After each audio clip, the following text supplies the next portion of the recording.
Okay, that looks like it might be good. Maybe.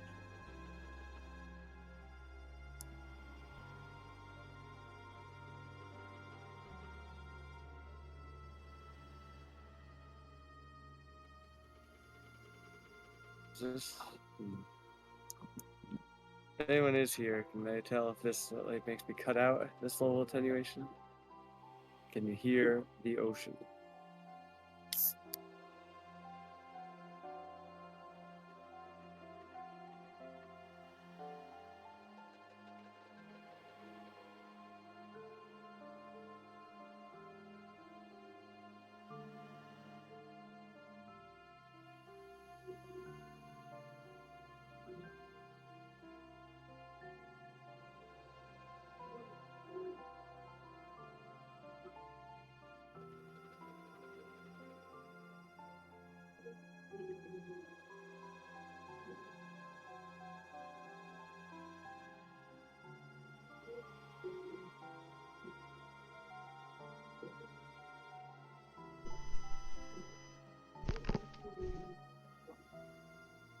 Hello?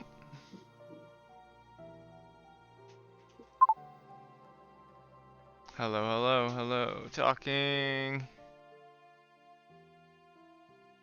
Hello? Hello, can you hear me? I can hear you. You're on the bassy mic though. Yeah, so here, I'll switch over to the other one. The other one, it seemed like was activating because there are some people playing music up across like the bay. Tell me if it's annoying. I'm Hold gonna on. switch Let now. me turn off all the.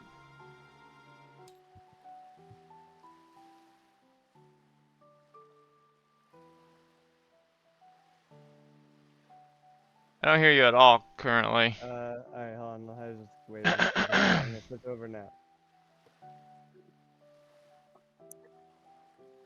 Okay, so I should be on that mic now, and let me know if you hear it when I'm quiet or whatever.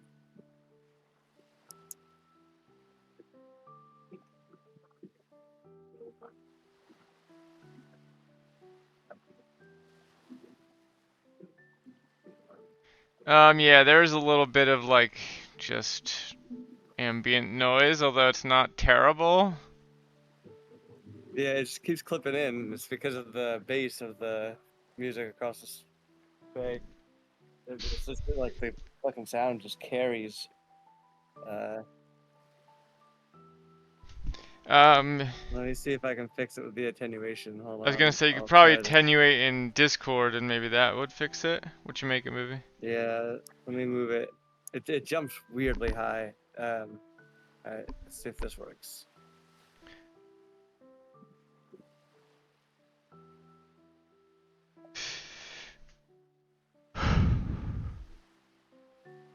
Is it pretty quiet now? Yeah, it's definitely better. I don't hear anything And currently. do I cut out at all if you? You sound fine to me right now. All right, let me turn it up a little bit more even. Okay, how about, so I'm still not cutting out, and hopefully then I think this is like the loudest the music gets. Yeah, you're fine now. All right. Well, if at any point you hear it get annoying, just let me know and I'll switch it or mess with it. They used to have that like CRISPR stuff, but I wonder if that doesn't, if they got rid of that because it's shit. Wait, But like CRISPR? Like the gene editing CRISPR? Or no, K, oh the K, KR no, I thought you were just ISPR mixing or up your something. acronyms. No, I think it used it's oh it does have it's called crisp, I guess. Suppress background noise from your mic. Crisp. Dave, are you Machine actually learning noise here? filtration.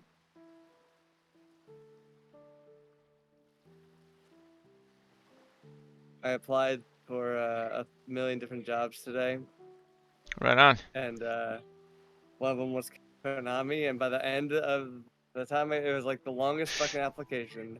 And by the time I got to the end of it, it turned out to be like a fucking casino job, like programming casino games, like gambling games. It's like, okay, fuck you. You I can have, make the and then wanted my next social security number too. So it Vampire destroyed the Survivors. application.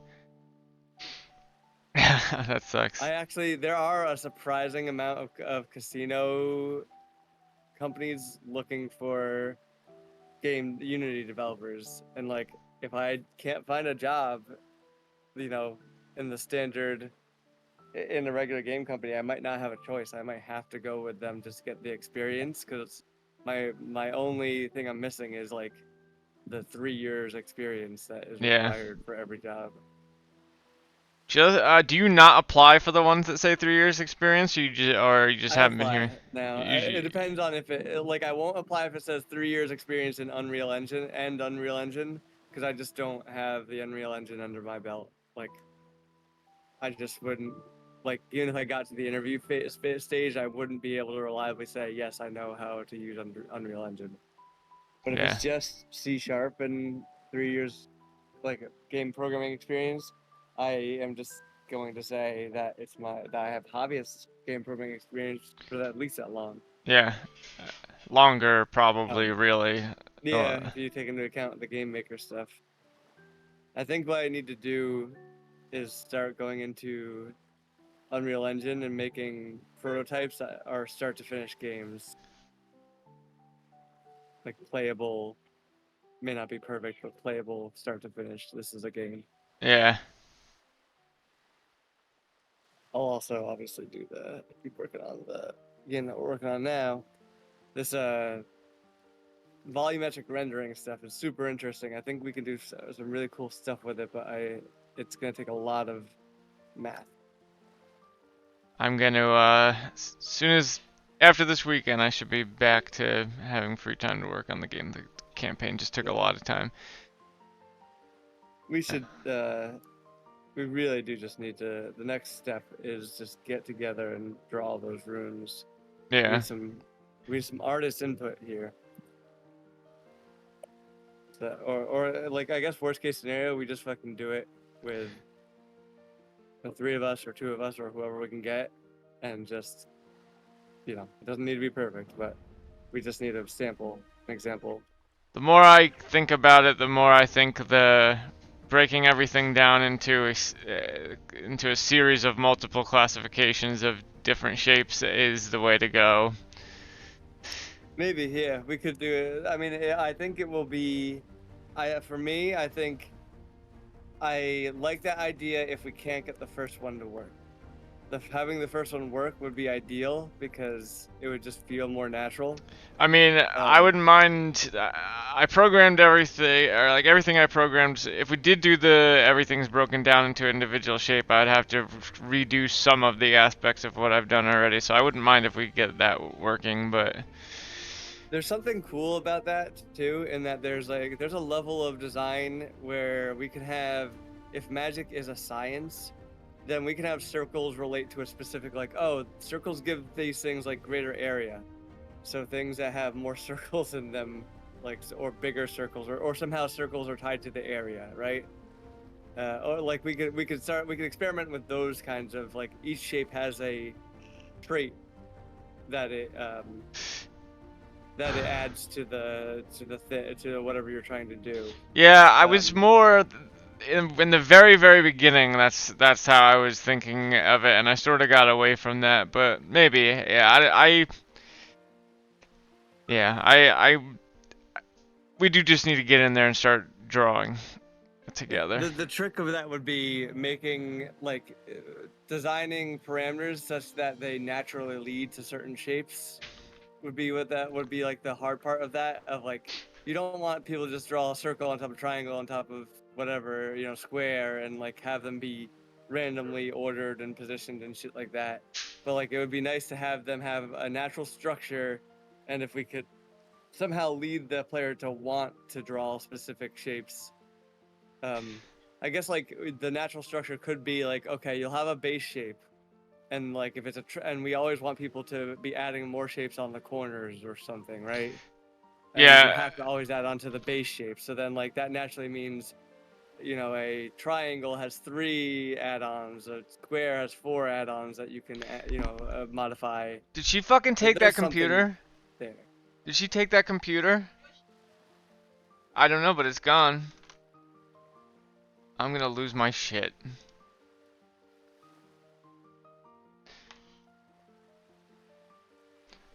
Sorry, what were you saying? It's not super relevant. I was just saying it just is a there are some interesting design things we could do with that. It being like if you say like okay, you can only have one base shape, and then each like modifier shape has to go onto the corner of that base shape. Then you can have then there's like something where like triangles have naturally a three modifiers, squares have 4 modifiers, a circle doesn't have any modifier but maybe does something more unique. There's just something there's a design to that, and there's a that gives people things to play with and try to figure out basically. I also Just I naturally. remember I maybe starting to design some of the puzzles will help with that too, because like I really had an idea. Like I really wanted to do a thing where like, okay, I thought I moved it over here. The the I wanted to do a thing where like you're separated into 3 rooms and had to do the triangle for duplication, or like you're separated by some obstacle that makes it so that like you can get from here to here but not here to here, so you have to put the things here and here so that it appears here, sort of thing. Mm. um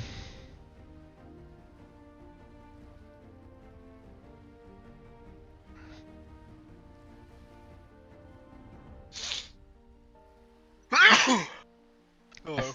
that's Jeff. That's a Jeff sneeze. Hello. I think we have everyone but maybe Dave. Alright, let me grab my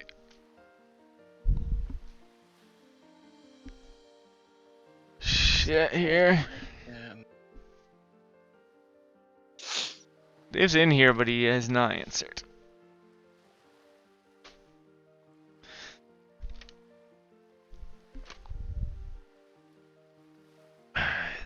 That there.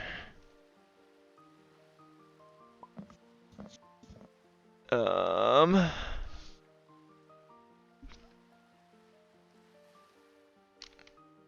there.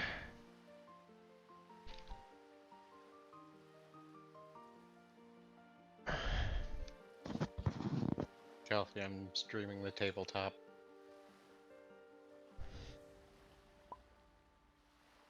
Okay, thank you.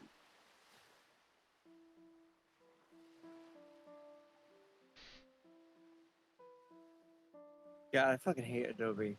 I installed Acrobat Reader today because I needed it to open like my transcripts because they're like secure PDFs that can't be opened in the browser. And it fucking installed McAfee without me realizing it because it probably was in some advanced install setting that I didn't uncheck. And then it installed an extension on my browser. Like, what? Fuck you, Adobe. That I lost my shit that one time because it was when we were trying to set up those Minecraft things, and like I was on some fishy page, and I was programming and doing that at the same time, and like it brought up a fake thing saying it was installing McAfee, and then I looked and it turned out I had McAfee installed, so I thought it actually did it, but it didn't actually do it. It was trying to trick me into clicking something, but because I had McAfee, I just closed out of everything, and because I had McAfee installed and didn't know it, I thought it did do something, so I was like, I did like a whole virus scan, everything, purge my computer thing, and then I later looked at and saw that McAfee had been installed for like 2 years or something. I fucking that should be illegal. Like it should be you have to opt into it if it's not required for the software that you're using. If it's not like if it's not a part of the software you're using, it should be an opt-in button, not a fucking opt-out. Yeah. All right. Is everybody Still no here? word from Davis. I'm in. Dave's here. Oh, there he is. I'm here. Oh, gotta get my. Yeah, I know. I know. I'm talking about Davis, not Dave. God. I'm gonna have to put some kind of sauce on this.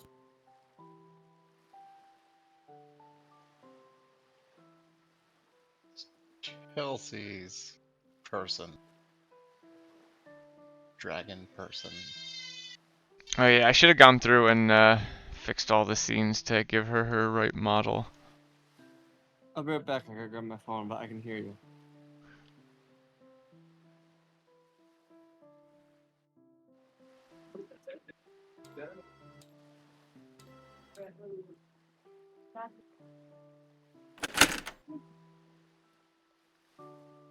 I'm thinking I'll pull this gate across so he doesn't wander while you're playing. Yeah.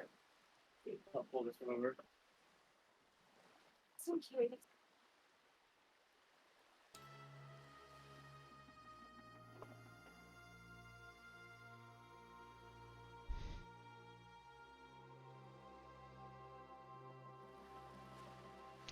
Alright, who's actually in? Just Jeff and me so far. When everyone's around, let me know. I gotta go over some things. I gotta retcon one thing also. Although it's it's happened already once, but going forward, I need to make a new rule.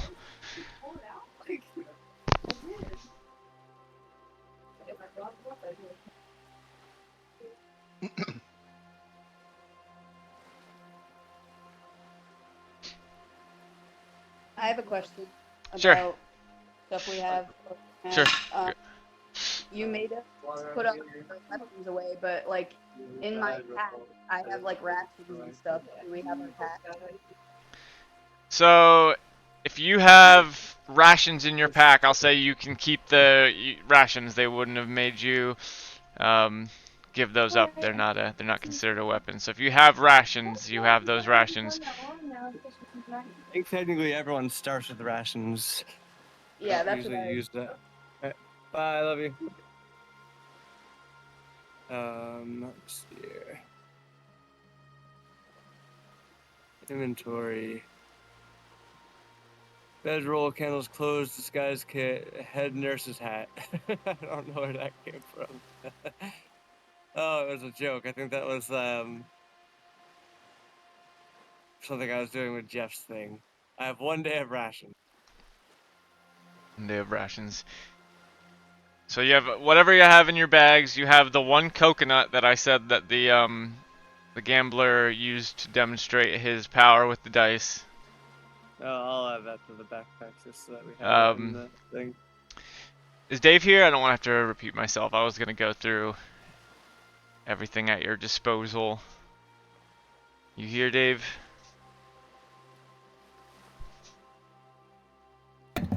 I am Just here. got some Sorry. first talk. All right. I was popping in and out though. Okay. Launch this game. I'll just start going through it now, though. So basically, you know, you have the Sky Mara. You could fly it. You don't think you'd be able to fly it back for the mainland, Marcus. You know that they are not like they're not meant for distance travel, right? They're just meant to ferry you back and forth from the ship. You know, we'll say you spent the night on the beach and the sun is rising now. You have the whole of the the whole of the ship is intact, and you could explore that and see what you could find in there.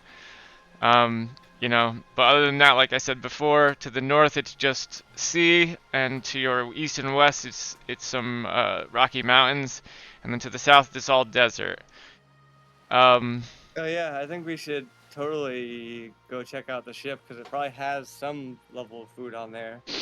You know, Yeah. may not be able to carry it all, but it definitely has food. I'll say that the ship is very damaged. You just looking at it, you get the feeling that you won't be able to recover much from it, but you might be able to get some clues as to what was going on if you're interested in figuring out stuff in the past. This is what I'll retcon. Before, when you guys got onto the beach and the dice powers came into play, Marcus, I think you asked what was the likelihood that Reggie or someone was the killer, or that the killer was among you, or something like that. Mhm. I'm making a new rule for the dice right now, which is that you can't ask questions about the probabilities of the past because they're locked. It only predicts the future. Yeah. So don't like find a loophole. Like, what are the chances that there's an article saying who the killer was, coming out in the future to get around it? What are the chances there is always going to be... There will be a article coming out detailing. You could ask it, what are the chances the killer will be caught, or what are the chances that... Something like that, if you wanted. I would answer that, but, like, Yeah, like what are the chances the killer will strike again or something might be, because then that would mean the killer's still alive in here. Though I'm pretty sure the killer must be alive if their plan was to take down the ship. That was a weird thing to me, is that the plan, like, not only did they kill the lady, but they took down... You want to make it look The like an ship accident? killing. Like, was no one supposed to get off the ship? Or there no supposed to be no Yeah. survivors? Alright, do you guys want to... So, I'll lay this out. Like, you have whatever rations you have in front of you. I have pulled... Let me pull them up. The rules for exhaustion and starvation from D&D, and I will read them to you guys now.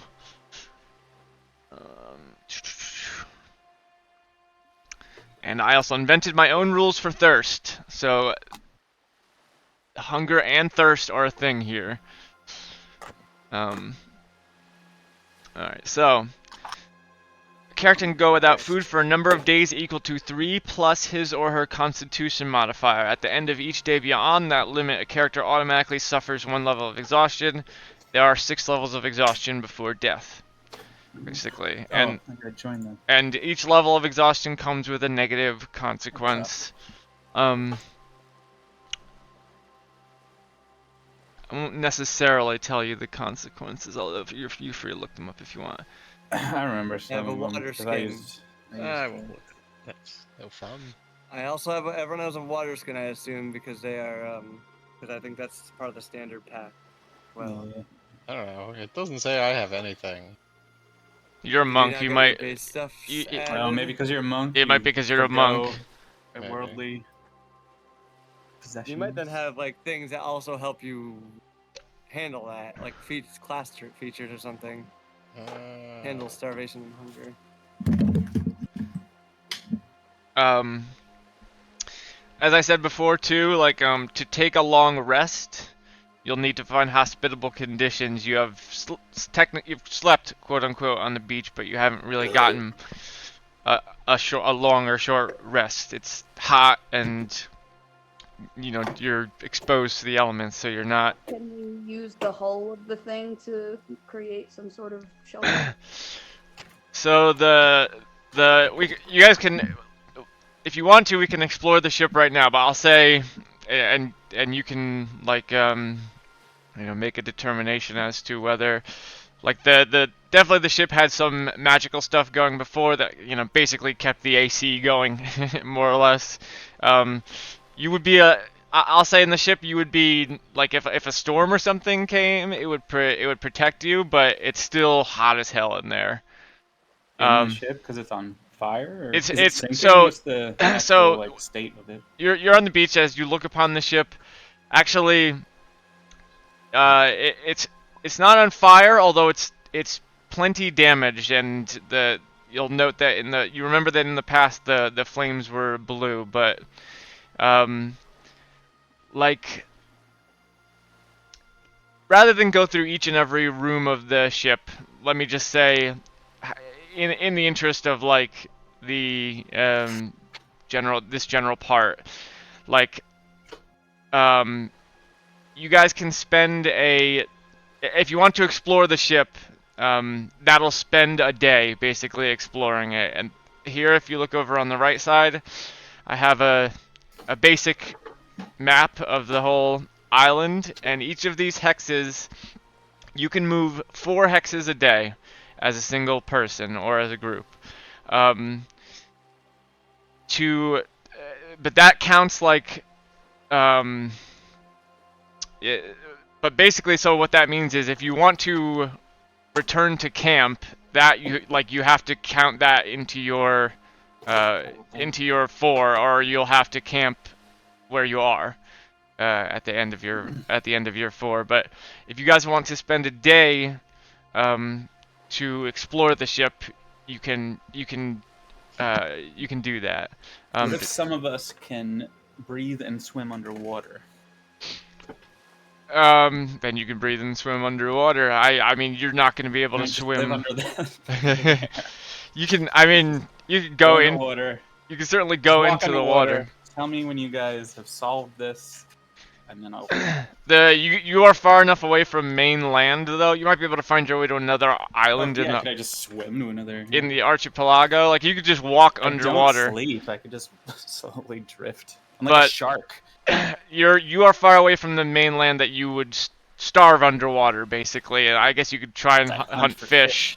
If you want to separate yourself from the group and have your own little mermaid adventure, we can do that. I originally brought it up because it could be useful searching the ship if we're underwater. Yeah, I mean the ship. The ship is in one piece. You landed it in one piece. The Skylard itself takes a fair amount of food to feed, which you don't. Kill a Skylard thing. Is it edible? Yeah. Let's see. One of you give me a nature check. I'll do it. I have pretty good nature. I'm only a +1 nature. I have +5. It's one of my things. 10. 10. You've never heard of anyone eating it like in just polite society. Let's put it that way. You've never heard of anyone eating it in polite society. So it's like eating horse. So basically you don't have any information to tell if it's edible or if it might poison you or anything like that. It might be poisonous, and it might not. You don't have enough. You don't know enough to tell that. But you do know it's not you know for sure it's not commonly edible, so you know it's not for sure not poisonous, basically.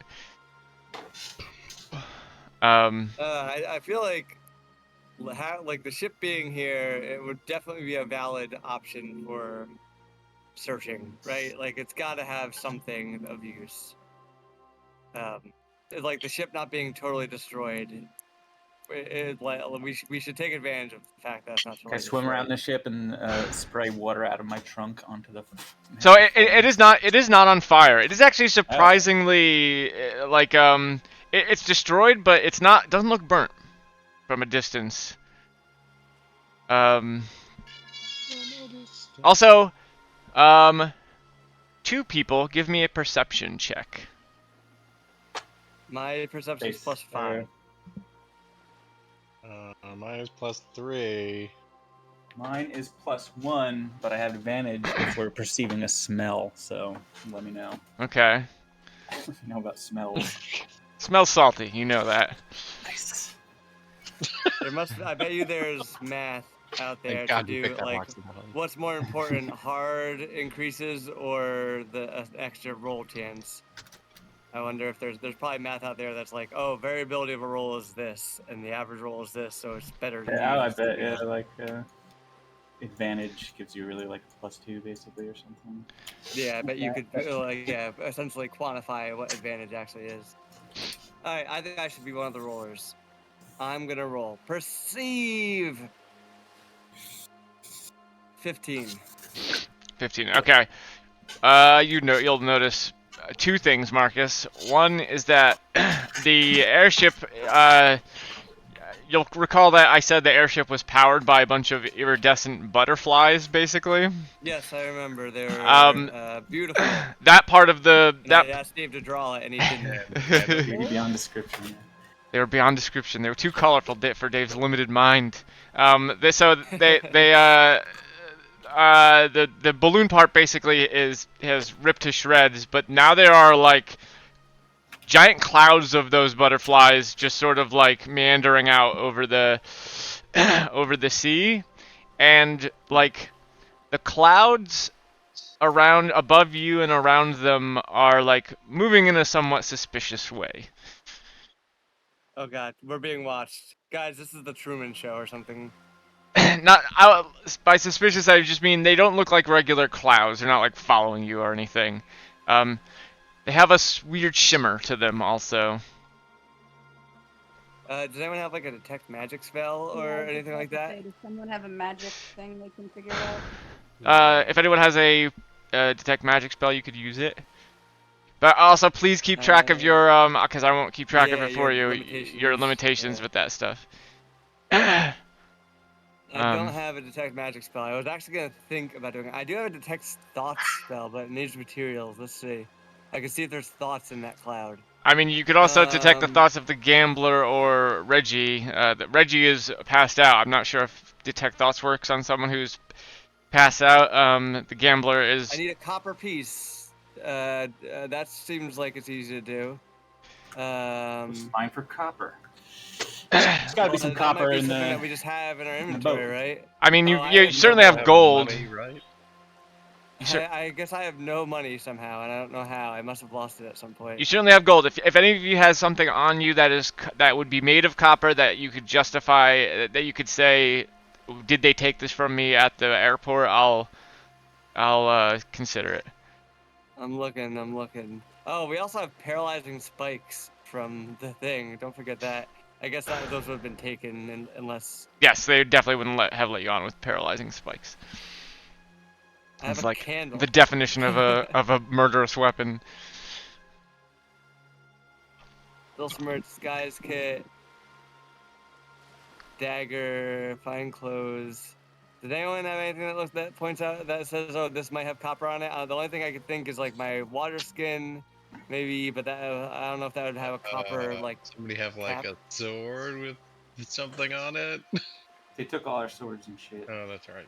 Wait, didn't we get new swords? You did. That is true. You had weapons coming back from the fight, and you still had them in the fight because when Chelsea attacked, what's her face? She was unarmed and Chelsea was armed. So technically, you have what you took for the hunt. You have those weapons. I think I have a rapier. I took a rapier because that's what I usually use. The hammer. I think Chelsea had a club. I mean, could you find something on the boat? I'm sure there's like wires or something. Yeah, that's probably another good reason to find shit on the boat and shit. I think that the boat needs to be searched anyway, so we should do that. So that'll be one. The question is, who will do the searching? Who's good at? Like, I'm not actually great at. I don't know what kind of check it would be actually. This is It could be investigation depending on what we're looking for. It could also just be raw perception. It would be there would be I would say it would be an investigation check. The boat is also a decent ways out from the shore. Dave wasn't able to perfectly park it with his so like you'll have to go out there somehow. Right? Dave can walk in water. Marcus can fly. Yeah. I cannot fly actually. I'm a flightless bird, unfortunately. Oh really? Yeah, I'm a flightless bird. Interesting. Man, that changes so much. So much time. I literally made so many challenges around that. Okay. Huh. I do not have So if you click on my like speed, there if I could fly, there would be a flight. All right, so only Aarakocra can Speed. fly, not Kenku. Got it. Yeah. Okay, so There could be a spell that could make people fly, but I don't think I have it.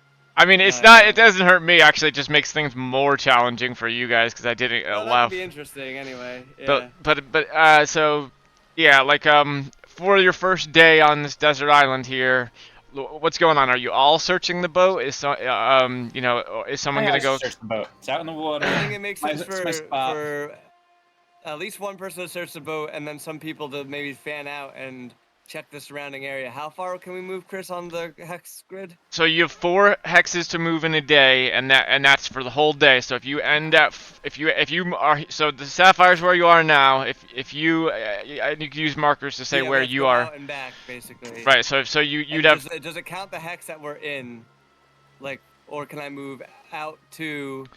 Actually, I guess we'll say 5 so that you could always evenly end it up back on your camp. So like 1, 2, 3, 4. So you could do like 1, 2, and explore out to here, and then come back. Yeah, because if we had 2, it would be weird. We'd always end up. Yeah, so we I'll say couldn't 5. We'd never be able to get back without wasting a hex. So 5. I think we should make a base camp here. This area we're in seems pretty protected, you know.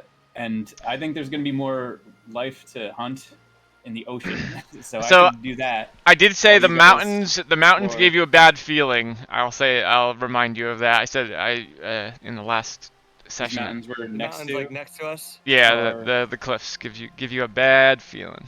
Like something's watching you. And on the base map, Chris, where are we even on the original overworld map from the original? No, this would be like sections that a. are off This is an shore? island like out to the east and slightly So north. We're not in we're not in the flow path of the mist. You are Or can not. we see the mist? You can see the volcano from here. It's quite far, but it's you're not directly in the path of the mist, though. If you're guessing whether or not there's going to be mutated things here, you would guess that this is not so far away from the mist that something mutated by it couldn't be here. Couldn't have come here like a sea creature. Or Yeah, fucking- yeah. Yeah, gotcha. Okay. All right. Yeah, that's what I'm just trying to figure out. Is at that point it actually might be safer to move inland in general, if we're worried about mist monsters, like mist sea creatures especially, stuff like that. All right. So it would take Dave a full day to search the ship. Yeah, it'll be your day. I mean, like you know, you can have your evening basically, but it'll take you a day to search the whole ship, and it will be Dave going alone then. I feel like someone else should go with him, but I'm not sure what are who you the best doing? like. Investigation? This would be an investigation check, yes. He's investigating the ship, but it's possible that there's dangerous waters, basically, right? So the question would be, who? Well, let's figure out if anyone else is skilled at like swimming. I guess actually I would be pretty good at swimming if it's a athletics check. Oh no, You're no, just that'd like be a duck. Or no, floating on the water. acrobatics. I'm good at acrobatics. I I don't have know. very good at. I think athletics is swimming. So. Yeah, let's see. Does it say? I You struggle have to swim or stay super good afloat in athletics. treacherous currents. Sorry, go ahead. Sis. I was just saying I have a +6 athletics. That's Oh, Chelsea. Yeah, swimming is athletics, so that'd definitely be a Chelsea thing then. All right, so maybe Jeff and I go together, and Chelsea and Dave explore the boat, if that's cool with everybody. That sounds good. I will say, Chelsea, what kind of armor are you wearing? Because I'm taking that kind of stuff into consideration in this Berserker, so desert. she shouldn't have. She's a really barbarian, any, she right? doesn't wear much armor. Okay, cool. All HP. If you wanna, but I will be, you know, with swimming and stuff, I will be taking your armor and stuff into account. It is very much in the spirit of this desert shit. So, all right, so Dave and Chelsea to check the boat, and you and Jeff together are going to explore the island. I think doing things in twos is still a good idea, or is that right? Or maybe, like, yeah, because I'm pretty squishy, if anyone gets me. I don't know. Jeff is Maybe we pretty don't. strong. Can we get some food? Like, So Or are we Well, I counting on assume we'll the have to ship giving us explore some the food? tiles to. Yeah, I'm hoping that food will be on the ship. Also, if you can find me copper, Dave, on the ship, or really look for reagents in general might be a good idea. Maybe we should do a list of the Smell them things out, that we would guys. I like. can smell them out. Yeah, copper They're has reagents. definitely has. Oh, I guess you could be smelling blood. Yeah, I should be able to use the copper in people's blood. Like Magneto in the third X-Men Yeah. movie. I should Alright. be able to control just tell me what to do. The gambler says. Do you want me to stay with Reggie Bodies. here, or Control. and the Skymara while you guys go do your thing? Well, we could use his abilities, right? Is there any limit to your abilities? Like how many times you can roll an hour? No, you can ask as many Keep it a short questions rest. as you. Let's make it interesting. Let's say you can ask 3 questions a day.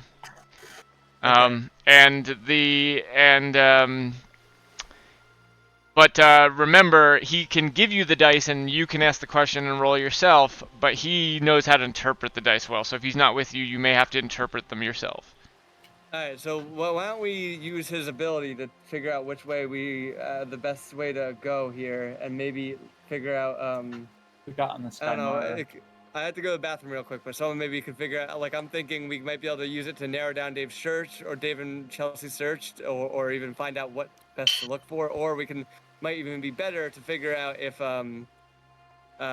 like where Jeff and I should go. And I'm thinking Jeff and I are gonna go and come back here. Because, like, if it's going to take you guys the whole day to search the ship, we should all end in this back here again on day 1. Just so that we're safe. We could also and camp potentially just together. fly up on the little sky guy and see what's up. That's or I true, we guess do have that the Skymara, but I assume that Skymara will eventually die out of So starvation. you and could thirst. it does need a lot of, it does need a lot of food. It could be used to transport you anywhere on this island within a couple days if you wanted. If you wanted to fly on it, it could easily cover the ground of this island within its, flying range. Alright, someone think of some ideas. I gotta take a quick peek. Yeah. So what would you, if you want a little? What are Jeff and Marcus plan? So Dave and I are gonna search the ship, but what you guys are gonna go and Going on a little jump. Going on a little jump to explore the island, and they're gonna try to explore the island and see what they can find, but they're trying to think of questions that they could pose to the gambler with his dice that would maybe help them get an idea of where to explore, what they might find. So, okay. I don't know if So we could potentially ask the gambler something like, "What is the percentage?" Or whatever. What are the odds chances that? What are the chances that? They're basically, what are the chances that we find food if we go this way, or if we go to that, like that kind of thing? Yes, but I'd be very I will very much take the exact wording of your phrasing into account when giving the rolls of the dice. So yes, you could ask that sort of stuff. Understood. So somebody think about how to word that. I have a baby and cannot think I that. have a monkey's paw situation. You have yes, a little bit of a monkey's paw situation on your hands. Let's just ask it to give us Minesweeper like information. Actually, I mean, three questions seems like it's gonna really slow things down a day. So let's do 1 question a day. Because if you guys are sitting here thinking about how to phrase 3 questions a day, this is gonna be a long session. So let's do 1 question per day, and you can ask that now, or you could explore and ask that later if you come across something you explore that you want more that you find that you want more information. It's up to you. Yeah, if now we only get 1, let's really think about a good one. I just don't want you going off into the a wrong direction. Like, to me, it makes more sense to use it first And but not step on I- like a landmine. something like that. Yeah. So it's on you guys. You can wordsmith your question however you want here. Yeah, I would use it on the exploration. Another side of possible things. question is like, will we get attacked tonight if we stay here? Yeah, that is What are the odds that we get attacked? that's a tonight if possible we question. stay While you were here? away, Marcus, could you hear what we were saying? Yeah, I can hear you. Okay. I'm looking for my dog currently. He wandered off. Yeah, so you know, you could ask it about good areas to explore, what you might find in places, you know, what the odds are if you stay here, it's a bad place to stay.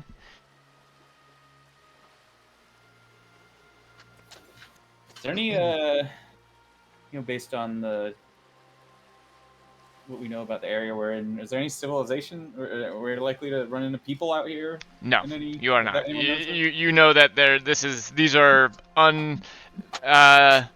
actually, maybe give me a history check, somebody. So, like, where are we trying to My go history's +1. then? We don't know yet. Yeah, we're trying to. We don't know Gotta yet. We're just get trying to find a way, home. I assume, Yeah, off this gotta get- island. Yeah. Alright. Trying to survive.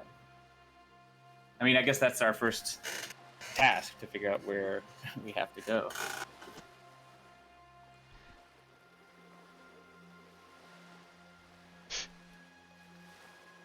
All right, I would ask it something about the traveling aspect and safety, or maybe even I don't feel too threatened going onto the boat. I wouldn't necessarily waste our question on the boat. We could also ask, like, what are the odds that we find a way off the island if we head north? What are the odds that we find a way off the island if we head east, south, west? Or I guess we can't go south, but you know what I mean. Or hold on, let me actually look at that. I might be looking at the. What's the orientation of this map first? so north the is north? Where the you the letters you guys are are? at the look at the letters and yeah. Although it's not really called Kashan Jurdick's Vale, it's just some island. Well, okay, I think we have to decide if we're most worried. Chelsea Lost cut out a that. little bit there after. Yeah, you're cutting out, Chelsea. Chelsea, you're not. Chelsea, no one can hear you. Chelsea! She's coming.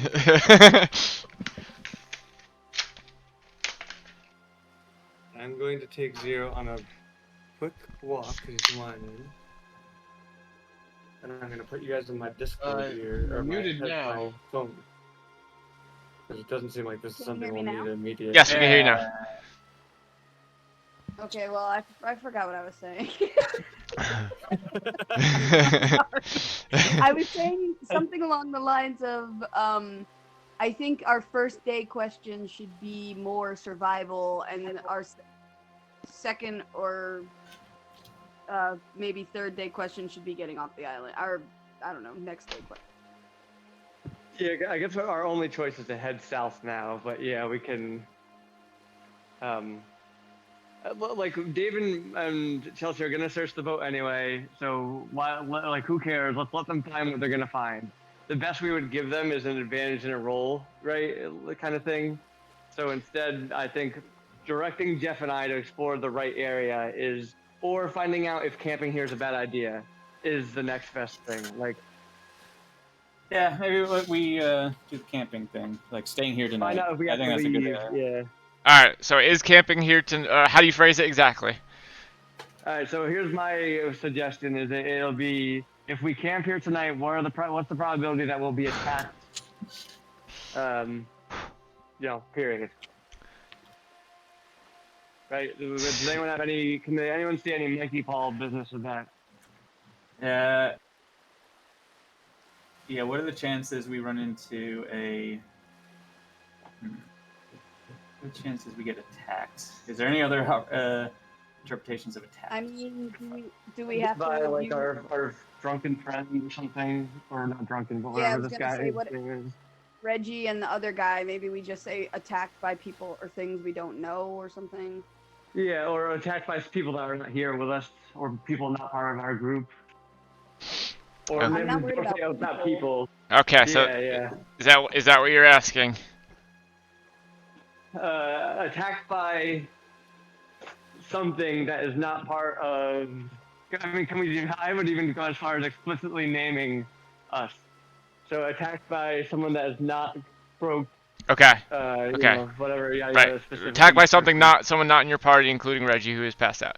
Got it. Yeah. All right. He rolls the dice, and they come up once again. So far you've gotten 2 of this result, with a 4 and a 1, and the gambler rubs his chin a bit and interprets this as 25% chance we'll get attacked if we stay here tonight. too bad. 25% That's just chance. as I guess the same as the whole island, right? That's maybe the average. That was you the know? question you asked before was, the precise question you asked before was, are the two things you know from the dice rolls, actually are, there was a 1 in 4 chance that the that the murderer was among the people on the ship, and then there was the odds of on average two of you will die before you get off this island. And you guys said you would take Reggie because it would increase your chances of not dying. So, yeah. So once again, 1 in 4 chance if you stay here tonight that you'll get attacked. All right. So do we want? So now you've got your question. So we're still going with the Dave and Marcus, or Dave and Chelsea explore the ship. Jeff and Marcus explore the desert thing. Yeah, I think that so. makes sense, right? Yeah. What's that, Marcus? you're You're very real hard to muffly. understand. There's just a little Sorry, I'm walking 0, but is that good with everybody? Yes, I am good with that. All right. So we'll do Jeff and we'll do Dave and Chelsea first. So you swim about a half mile out from the sea, and Dave walks there. Dave, I'll say the Chelsea hoists herself onto the deck pretty easily and begins looking around, but you're below the the sea here, and you can swim up, but like there's the sort of part of the ship that you docked in had broken off during the attack, and there's not an easy way for you to get in without literally climbing up the side of the ship. So or you can go in underneath where the hole was basically, and come out like basically where the library would be. So I can go in from underneath. Check out. all right. All right, so Chelsea's up on the deck. We'll go. We can just do this in our imaginations. I don't need to actually pull it up. So, you surface in the library. The windows are all broken. The library books are all strewn about. The head of the Sapphire Leviathan is glowing faintly. Chelsea up on the deck. Lots of stuff destroyed, but not. It doesn't look, like I said before, it doesn't look burnt. It almost looks. It almost looks. Give me a perception check, real quick.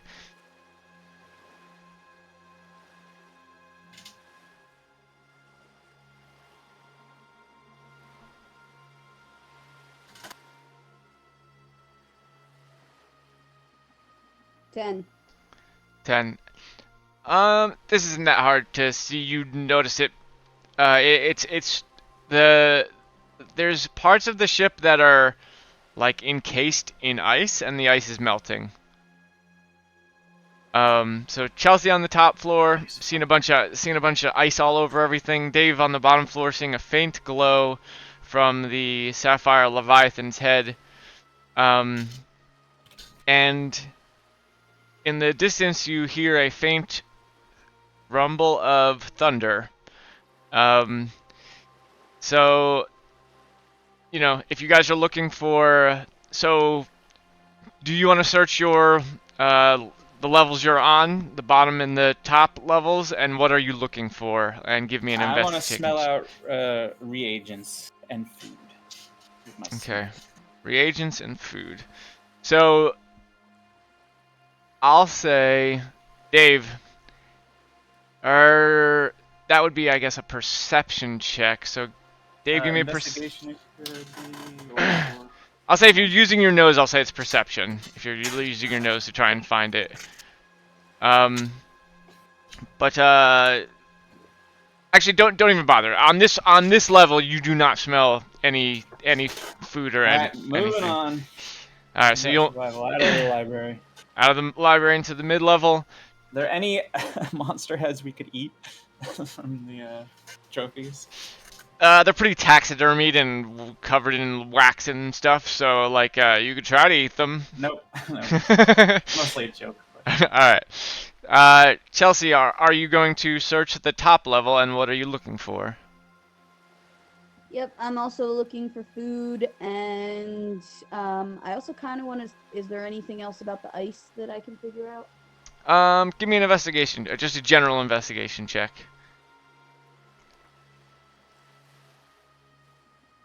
16. Okay, the ice, the ice, you know, it's just regular ice, but like it might have been like you have the feeling that it might have been ice for water. like based on how hot it is and where the attack happened and everything, it must have been created by magic. That's all you know about the ice.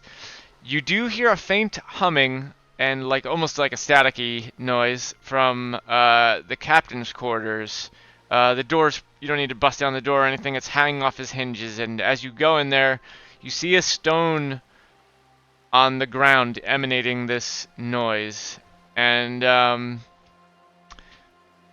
just take your same investigation check for this. It is a communication stone. The captain was communicating with someone before the attack happened.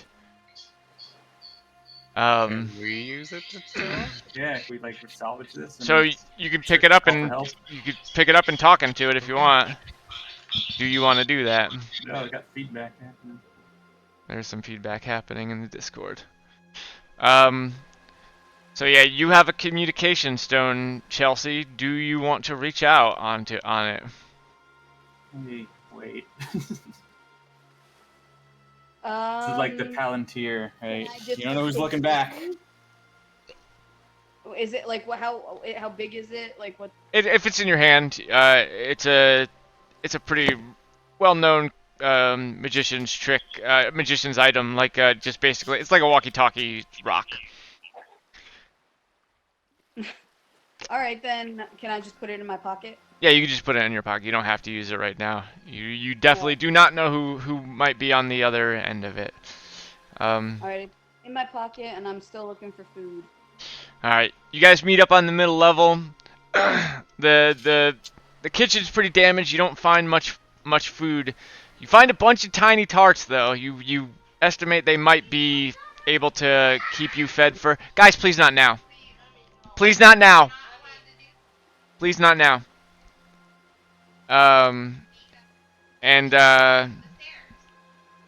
You find a bunch of tiny tarts, and but they are an edible thing. Not the most substantive thing though. They might be able to keep one of you fed for a day.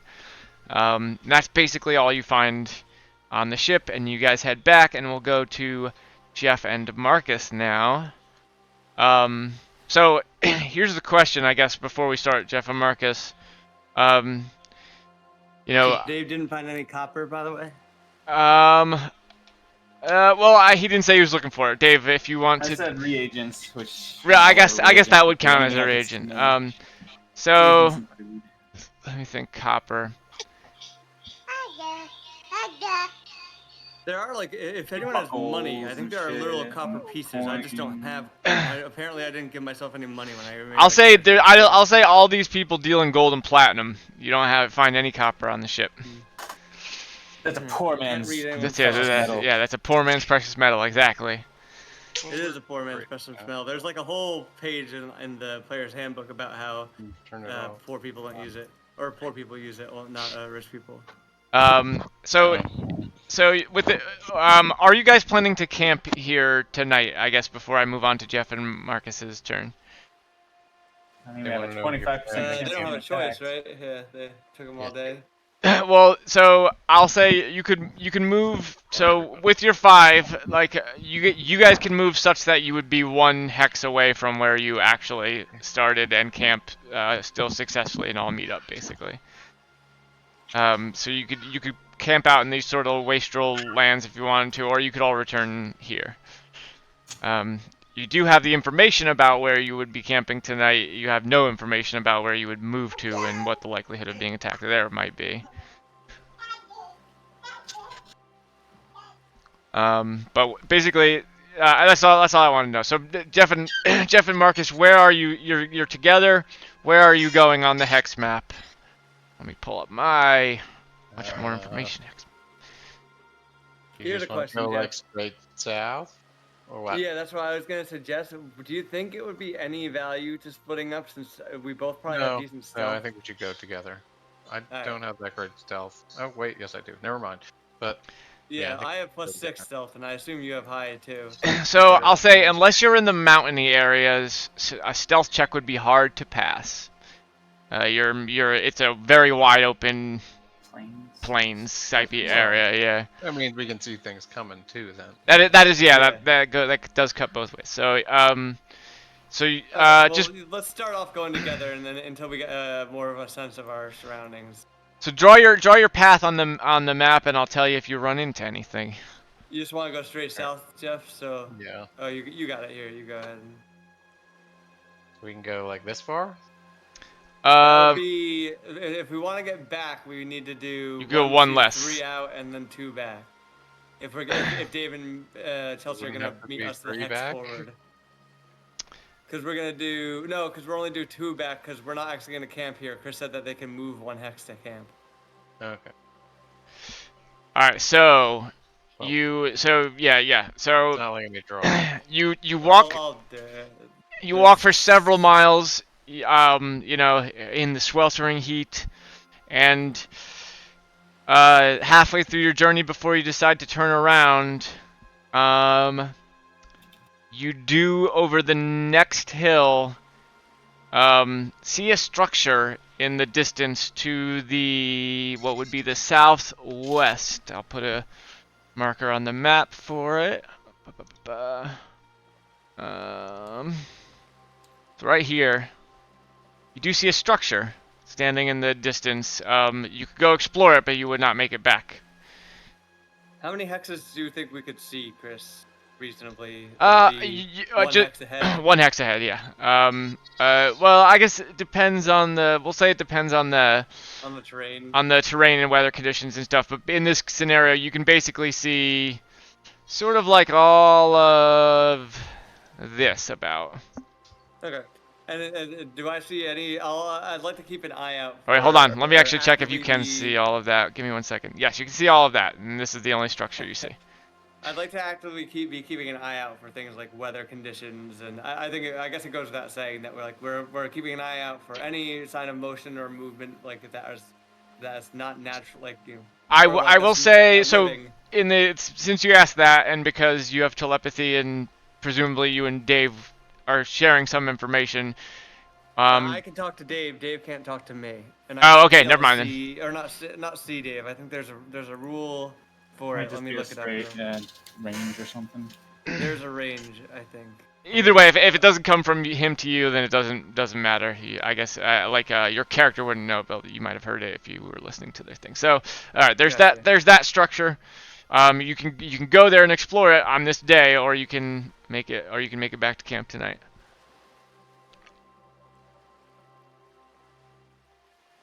What do you think, Jeff? It sounds like we have a pretty good chance of them not being attacked. The question is, would we be attacked by going to the structure? I think we should tell them what we found and go back together. We'll get there tomorrow. It really doesn't matter. It's not that big of a risk. I agree. It's not that Alright, big of a deal to alright. wait one day. All right, so you guys gather. 50 feet is the guys range, by the way. Make note of this structure in the distance and head back very responsibly, and camp on the beach. And sun is going down. Oh, I can cast detect slots with no components once a day. Oh, right I on. must finish a long rest before I can do it again this way. All right. But that does take a long rest, so I can do it once, just so you Yeah, guys. if you get it from feet. So Chelsea and Dave return with a summoning stone, a communication stone, and a handful of tiny tarts. You guys return with this new information, and as the sun is setting, there is a blue glow on the horizon just past the cloud of butterflies, where it looks like some lightning is striking out over the sea, but it doesn't look like it'll hit before you know, it doesn't look like it'll hit before tomorrow or anything like that. It doesn't look like you'll be in a storm Is tonight. that the weird cloud? Yeah, it's a weird cloud. It's got a slight weird blue shimmer to it. Sorry, no, it's not the shimmering clouds. It is a storm cloud in the distance. The shimmering clouds above you are still there and still active. You know, the Skymara looks hungry. So does Reggie, and so does the Gambler. They don't have, they themselves don't have any food. Reggie finally sits up and looks around and looks at all of you. Immediately looks at Abe and is like, "You traitor!" He hobbles to his feet and grabs Abe by his collar and goes, "How could you?" I mean, I'm pretty sure you killed that guy, that lady. What? What are you talking about? Oh yeah, yes, right. Well, she deserved it. Got killed. I didn't do it. But I'm not talking about that. You absolute butthole. You ratted on me. I could have won that round. That would have been my first win. I mean, I've won plenty Red, before. you're stuck he on a says. desert island. Why do you even care about it? he looks around, finally, like realizing basically where he is, and it sort of hits him like a. It hits him like a bag of bricks that his life is actually in danger for maybe the first time ever, and he just sort of sits down, silently looking around, and you know, he looks malnourished and a little bit hungry, and you guys are feeling hungry as well, as is the Gambler. So how are you splitting up your rations tonight? You have basically who. If you don't have rations, say so. It's just Jeff? Yeah, I don't. Rations. I also have 6 tarps. I don't know what that counts for, but We found a bunch. We'll just put those in the pile of tarts. So like you can use those as reagents or you can use them as food. We'll just basically say it's like a couple meals or a couple reagents. alright. Hold on, let me look on here.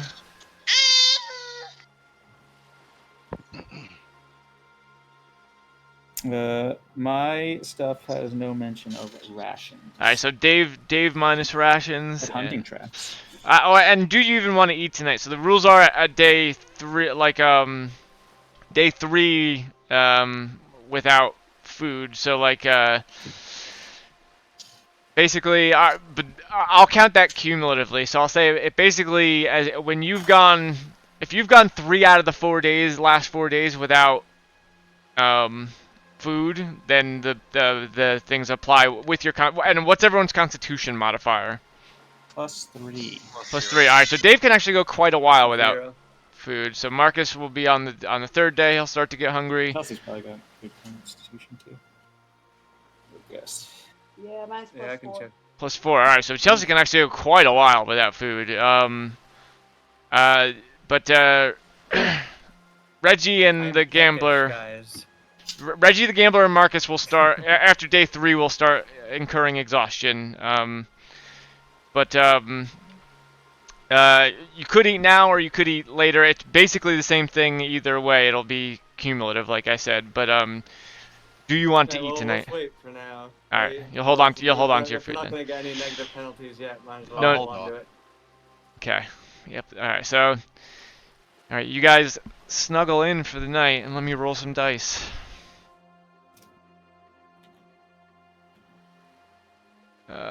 How do I do that in game? Let's just do that in game. Okay. Sun rises with no attack in the night. However, one of you, or we will say maybe Jeff, because he's a monk, did wake up in the middle of the night to see a large Sleep, bitch. a large pair of eyes staring down from the mountains at you guys. And yeah, so he saw something staring at you guys in the night. Dave doesn't sleep. Yes, it would be Dave. Oh yeah, yes, Dave, because he does not sleep. You're right. All right, day 2. You've got this communication stone now. You've got all the food you're gonna have for the foreseeable future, unless you find some in the desert. So, what's the plan for today? We should go. Look I at again the think we should. Sure. Visit that house? We should think about using this Skymera before it dies. I was gonna say Like, immediately in the morning, as the rooster crows, it makes an ugly set of like grumphing, harumphing noises, like looking for food, and is like, Are these things totally domesticated? They can't fend. They couldn't find food on their own. They are. This one is domesticated. There might be there are wild ones, but this one is totally domesticated. It's looking to you to feed it for sure. It's looking like a crazy fucking it looks like it's about to lose its mind. It's has a very, very needy metabolism. Well, Yeah, I think our best bet is to go along the coast and hunt in the ocean, or fish, I guess. If anything attacks from the ocean, we'll just run inland, and I don't know. Desert doesn't seem like a good hunting area. You know, there's bound to be way more life in the ocean. Must be, right? Yeah, I mean, you're not wrong, but the only issue. And right now we have like no is that food. We have some Pop-Tarts, and that's it. The only thing we want to explore though is that tower that could have food or something. Yeah. It wasn't a So, tower. split up It's again. pretty like a rundown structure. It's Structure. Not yeah.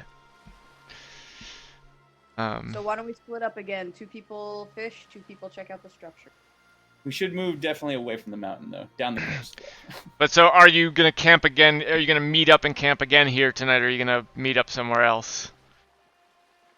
We could go. We could camp like in between, right? Have a, you know. Could the fishers make it to the structure if they hunt?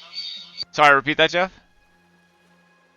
If we go fishing, how long of the day would that?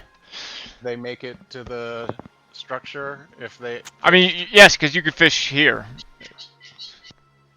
Anywhere that would be within 5 things of the X, you could fish there. Or sorry, you have to draw your path on the hexes, so you could do you could fish over here and then do 1, 2, 3, 4, 5 and make it. You could fish here, or sorry, you could do 1, 2. So you could basically fish here, here, or here. So you could fish up in this mountain area, up here, or where you're at now, and make it to the structure to camp tonight. Also remember you have your question for the day if you want to use it this morning.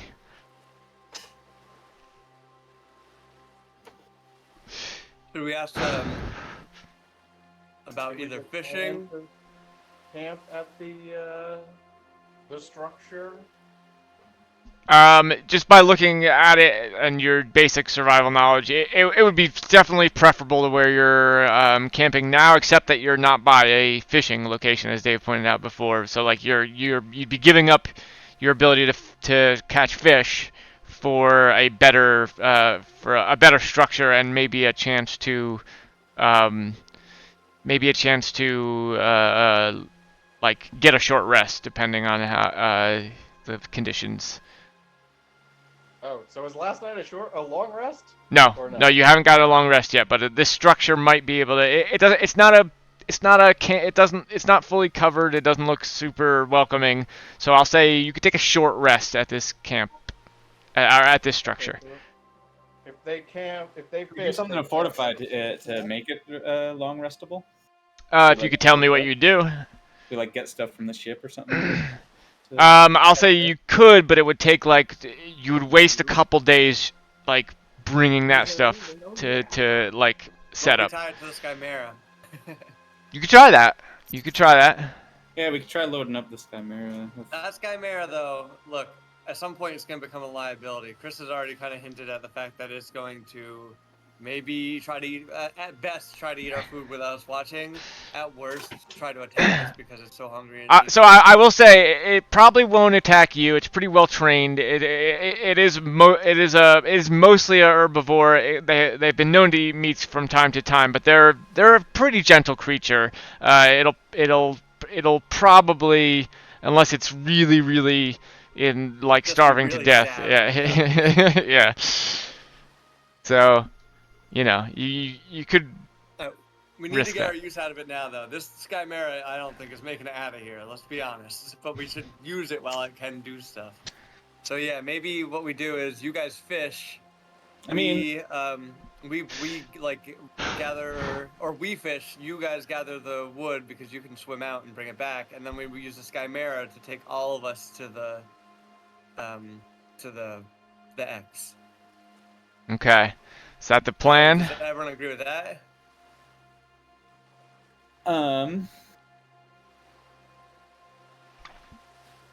Can we just fly the Skymera out of here and fish as we go?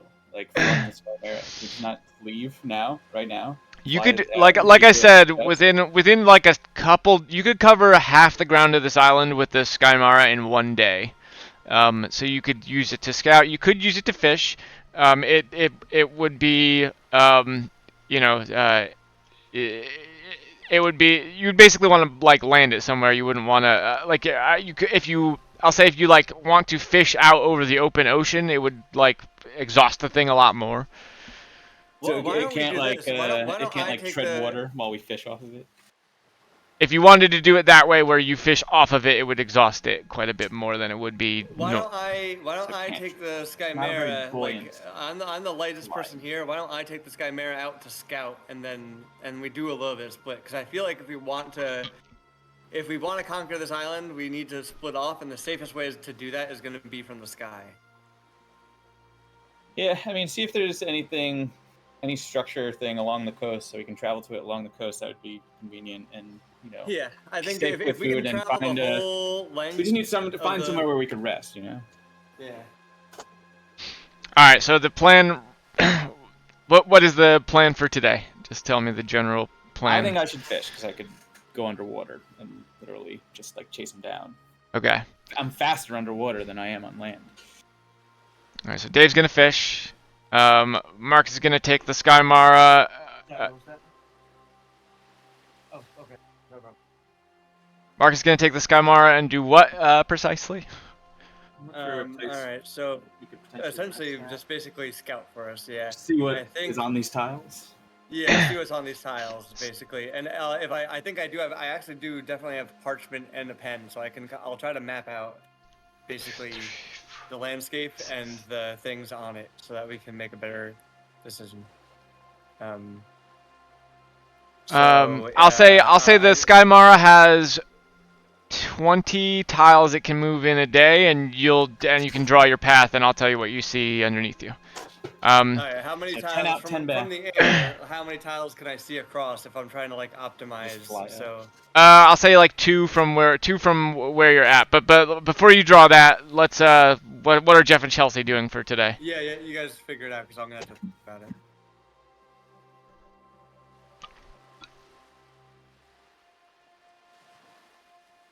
I'm not hearing if Chelsea's talking or Jeff is Yeah, talking. no, I'm sorry. Okay, no worries. I was catching Jeff up because we had to walk away. No worries, no worries. Check out the hut. Well, I think Marcus is Or is that like, what Marcus is doing? Marcus is taking the Skymara up to look around. So, I mean, will he be able to get a good look at the hut? Yeah, he'll be able to Yeah, see it from I'll go over from it, yeah. above potentially, and you guys could easily make the hut, and Dave could fish and make the hut. If you guys just want to leave me to fish with my underwater abilities, you can. Like you guys could, Marcus could fly up, Dave could fish, and you guys could walk to the hut and explore it and see what all, what all you find there before everyone arrives. All right, yeah, we'll do that. All right. We still have our question. We should figure out. Should I ask it? Like, what are the odds I find a That's true. You do still have your question. a lead for getting off the island if I go south or east, or like that? Can I use that question to get a better bearing, or should we use it for something that you guys are doing? You Yeah, no, I think it makes sense to do your type of question. Okay. All right. So my proposed question, you guys tell me if you can think of any monkey paw business here, but because it can't give. I have to give a direction and just get a probability. So if I'll say if I fly straight south, what is the probability that I find a lead, a clue for getting off of this island? Does anyone have a That's better way of phrasing that? that's a perfectly valid thing to ask. I can answer that.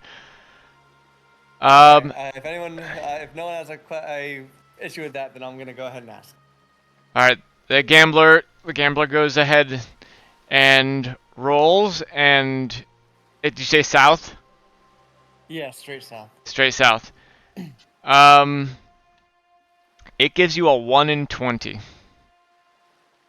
1 in 20 chance of finding some exit if I go straight south. Okay. So that is. So what do you roll? Can I? So he rolled he rolled the dice are sort of like magic 8 balls. They just sort of show whatever number on their face when they land, and so it just showed like like a 1 in a 20 basically.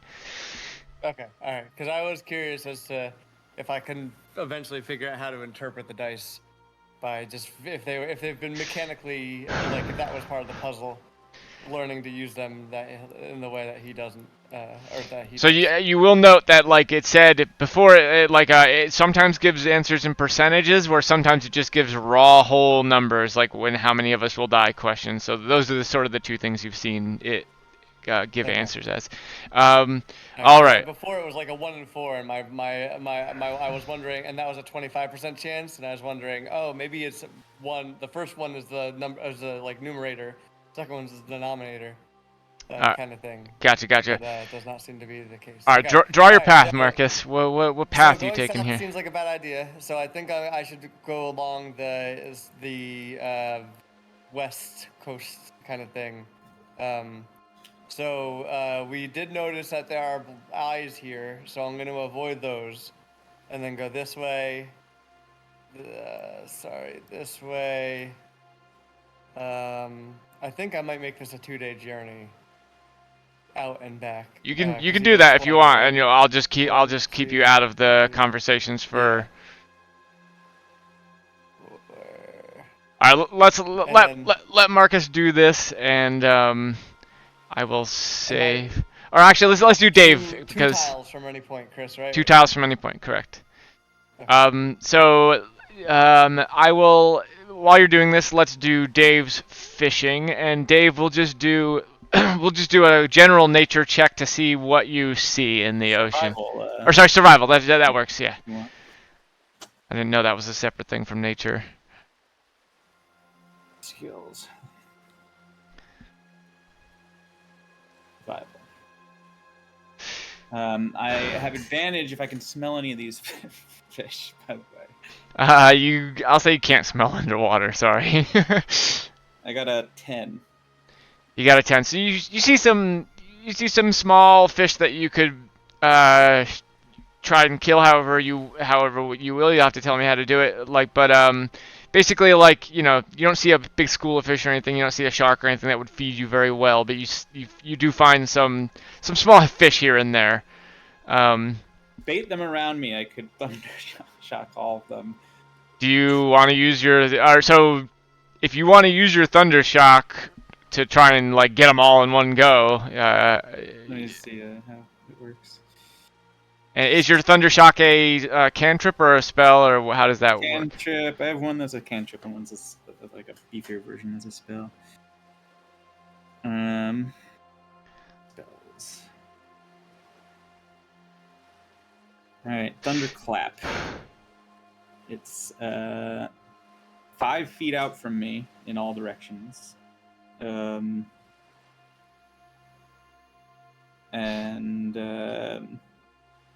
just creates a thunder shock that does 1d6 damage. And if you use this now, and do you have is it a reagent? Is there any reagents? No, it's just hands. Just hands. And can you if you what recharges it? A short rest, long rest? Nothing. It's free. Nothing is free. Okay. All right. So So if I can get these things to come around me, like a school of fish to swarm around me, I could just and. Alright, so Mark how would the- you try to entice the fish to swarm around you? I'm gonna use my my trunk as a lure. Okay.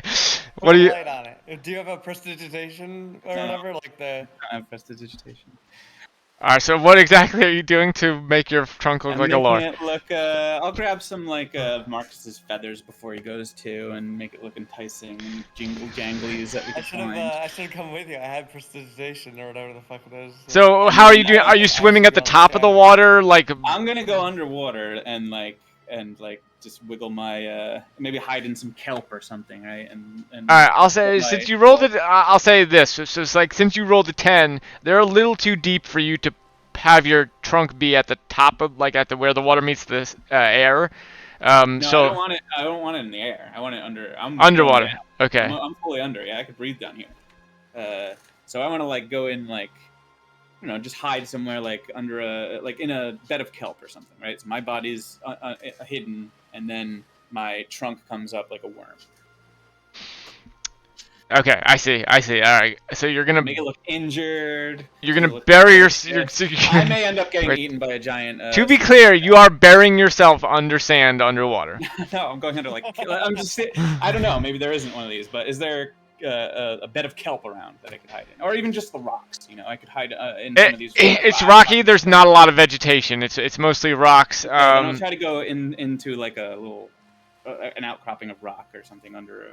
I'll say it's kind of hard to hide yourself. You're a pretty big dude, and the rocks are the holes in the rocks. So you're slightly visible, but you you attract a couple fish, and you attract a couple fish, but like the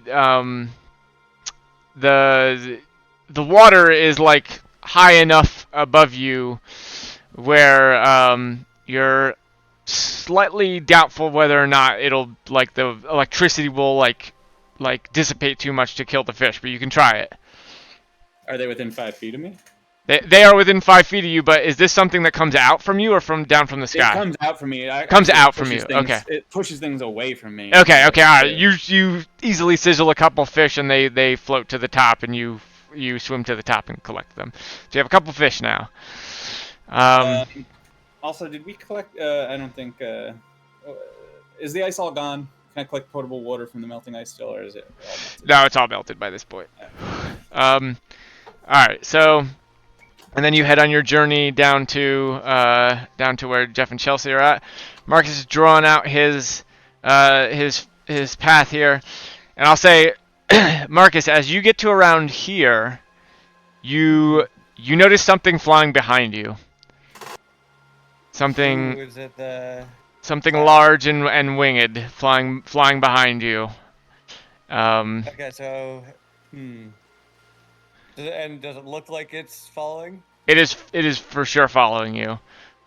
Interesting. It is That's probably what was in the mountain. It almost looks like it. Yeah, it almost looks like almost looks like it's keeping like kind of low to the ground and like hiding behind the dunes and then spring back up and following you again. It doesn't ever get too high into the sky, but it is for sure following you. It doesn't look like it's gonna move in and attack yet, but it's behind you. Okay. Does the Sky Mare look like it outpaces it? It's easily keeping pace with you. Alright, interesting. So do That's you over continue the on your? dune areas? Yeah, I think I'm going to assume that based on what you described, that it is like some sort of mix between like a dune sandworm and some sort of like can do some gliding. So I think I should cut inwards to harder ground. So let me erase this, and I will. And I don't see anything else of interest, right? And can you give me that point again? Was that? Right there. Yep, right there. Right there. Okay. All right. So I saw big guy, and if I look at like the direction that, like, let's say I'm coming this way, does it look like it came from over here? Yep. The mountainous It looks like it area? came from the mountains. All right. Then I think I should cut in, assuming that this is harder ground. Yeah, that's not quite so deserty. Right now you're above Yeah. like very very soft sand dunes. The dunes to the north of you are a little bit harder packed, and then this is like wasteland basically. All right, so let's do that. This gives me actually this tile. While I'm doing this, while I'm adjusting, Jeff and Chelsea can do their thing. But I'm Sure. just gonna adjust it. I do have to switch to another map for theirs, though, is the thing. So let me Got you.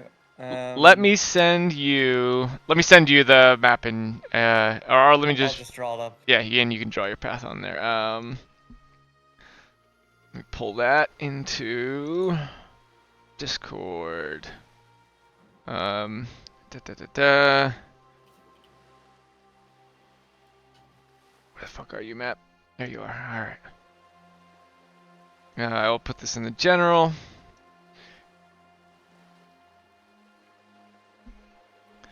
Alright, there you go. You can draw your path on there, and I will switch scenes. Jeff and Chelsea. God, there's so many. Okay. All right, you come across the structure. Let me move all the other people out of here.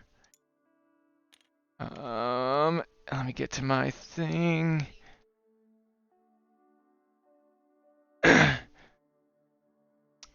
All right. Control F.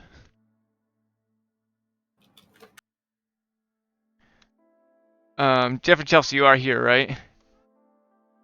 Yes. Okay. All right. So you come across the structure. It's a broken down rubble in the middle of this desert. Who built this structure? You cannot guess. It's as everything else around you would say that there is no civilization around here. You do see two pools, what looks like they used to be two pools of water in the front, but they're totally empty of actual water. They do have some dried up lily pads in them.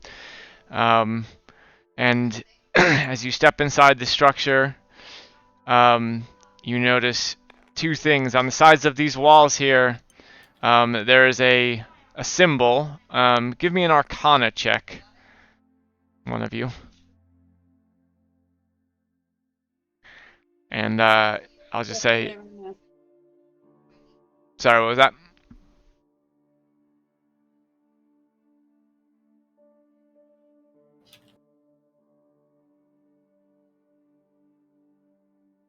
I'm sorry, people are talking around me. Did you say you rolled? Not hearing anyone. Chris, are you there? Yes, I'm there. Are you hearing me? Are you hearing me? Hello, That's hello. nothing. Chris, Cut out. I got a 15. 15 on Arcana. Okay, so there is a there is a symbol. You can't quite make out exactly what it says, but there is a symbol that implies danger. And as you step into the broken ruins, you notice there are 10 chests, each slightly different than the last. If you scroll your mouse. Hold on one sec. Chelsea's thing isn't working. Just one. Oh, she's back. All right, start your spiel again. All right, so as you step into the Arcana symbol that says that implies danger, as you step into the broken down structure, you notice that there are 10 chests strewn around the room amongst the wreckage. There are each of them slightly different from the last. If you scroll your mouse over, you'll see a slight description of what makes it different from the rest of them. And that's all that's here. You hear nothing but the wind. I'll say the gambler, you didn't use your... Oh no, you did use your question for the day, right? Marcus used it for the directions, right? So it doesn't matter. But I'll say the gambler and and Reggie are back with Dave at this point. But A good time to use them. yeah, there's 10 chests in here, but it does look like if you could get it does look like you could take a short rest here. It's slightly sheltered from the from the elements, despite some holes in the walls and such here and there. But like, it's we'll say it's slightly built down into the ground, so it's a little cooler. But you can take a short rest, not a long rest here. So that is what you find. Do you want to open any of these chests? God, we need that roll here. There's literally a number of chests. But I just got a text from my mom that my dad is in the hospital. So we Oh, need to shit. call them. Yeah, we need to call them Yeah, really no quick. problem. I just need to call them at least. Yeah. Yeah, absolutely. Yeah, we can. If you guys need to call it here, and we can do this another time. Well, let us call. Yeah, why don't you guys call and tell us what's up, Yeah, and then we'll okay. let you know. Cool. All right, I'll hop back to Marcus. Yeah, I'll stream what I'm doing Sure. here. Doing my path. Go to screen.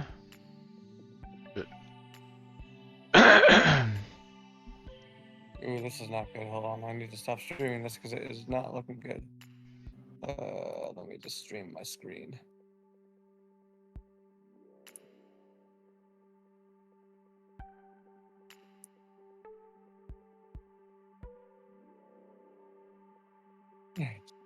So I was just trying to get my new path out here. Gotcha. Okay. That's all the stuff you see. And then are you turning back directly to the structure from the end of the blue line?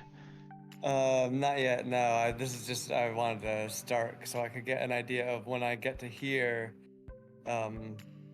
if I get the feeling it can travel. Through Don't this worry about path. drawing the red lines. I'll do the calculation of the red lines on my map. Okay.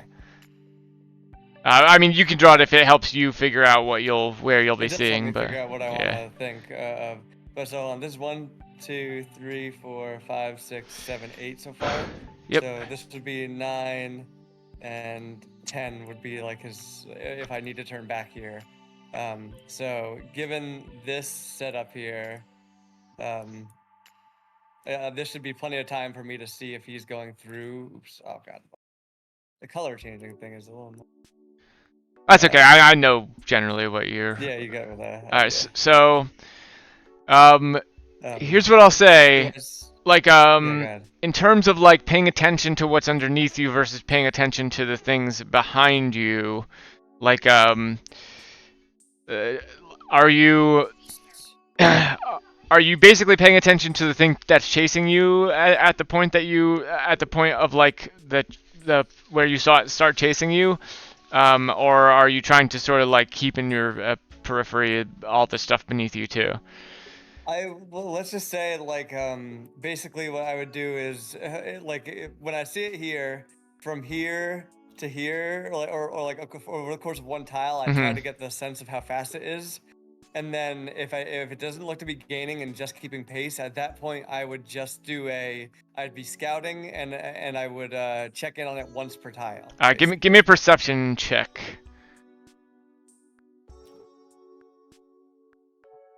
Perception. Boom. Good Perceive. perception. 14. Okay, it is keeping pace with you, but you get the feeling that it could go much faster. It seems to be going at a leisurely pace and keeping up with you.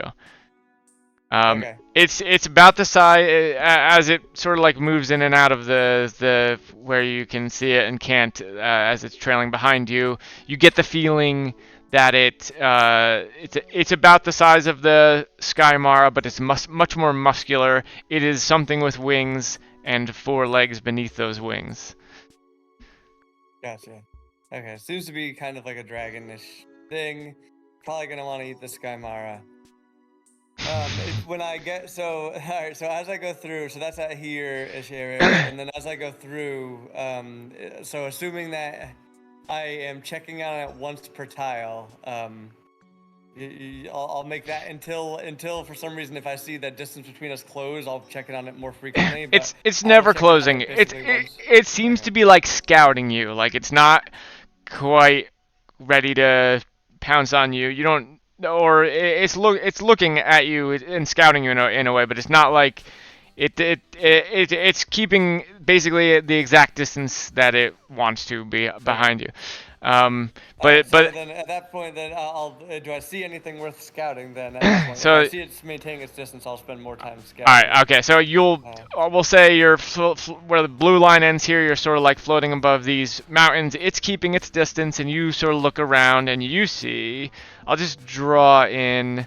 Let's go back to the other map, and I'll draw in points of interest on there.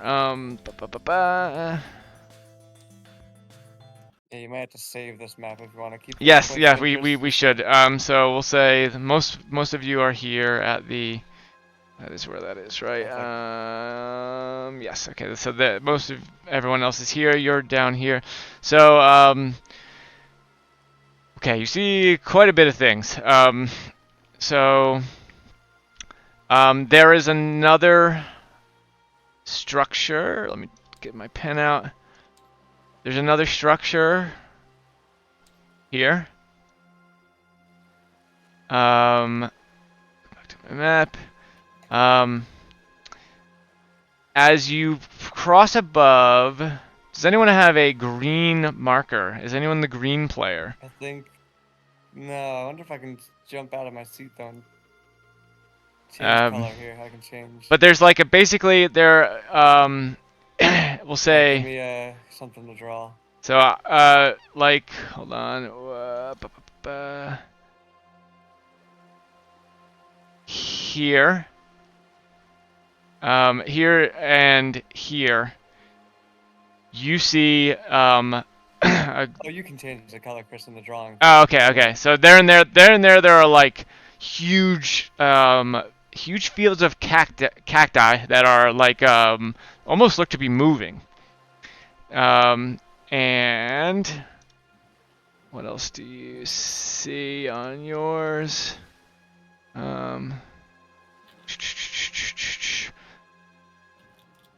All right. And here there is a shimmer of magic.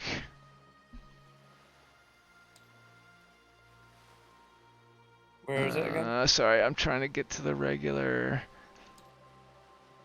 Oh, that's line. I want pen, not line. So here there's a shimmer of magic. And Magic yellow. All right, I'm Shimmer, back. that's not- My dad How's is everything? okay. He was dehydrated and he has to stay overnight at the hospital. We're gonna stay here. We're not gonna go. So we can still Okay. play, but I think we need to put the baby to bed. okay, that's fine. I'll finish up with these guys and then we'll take a little break. Yeah. Sorry about that. No worries at all. Glad everything's okay. Okay. Yeah. Definitely. All All right. Well, we'll be back. I'll let you know. Okie doke. What's this black thing, Chris? Sorry. That is a hole, a big giant hole in the ground. And then over here there are some very fluffy clouds sitting below the weird shimmery clouds. So you see all that stuff, and all right. So as So you're I'm here, right at this X. you're here, right? Here. So you're Yeah, here, that- which that's is biased. above the mountains. So you, in order to keep your altitude up, you're above the mountain, sort of looking at this stuff, and now you're sort of like sitting in the level of the shimmery clouds a little bit. And as you're sitting there, like out of nothingness, basically, a flash of teeth, and the teeth bite into the Skymara, and then suddenly Oh boy. the shimmery clouds all around you are biting into the Skymara, and the Skymara is flailing, and suddenly you lose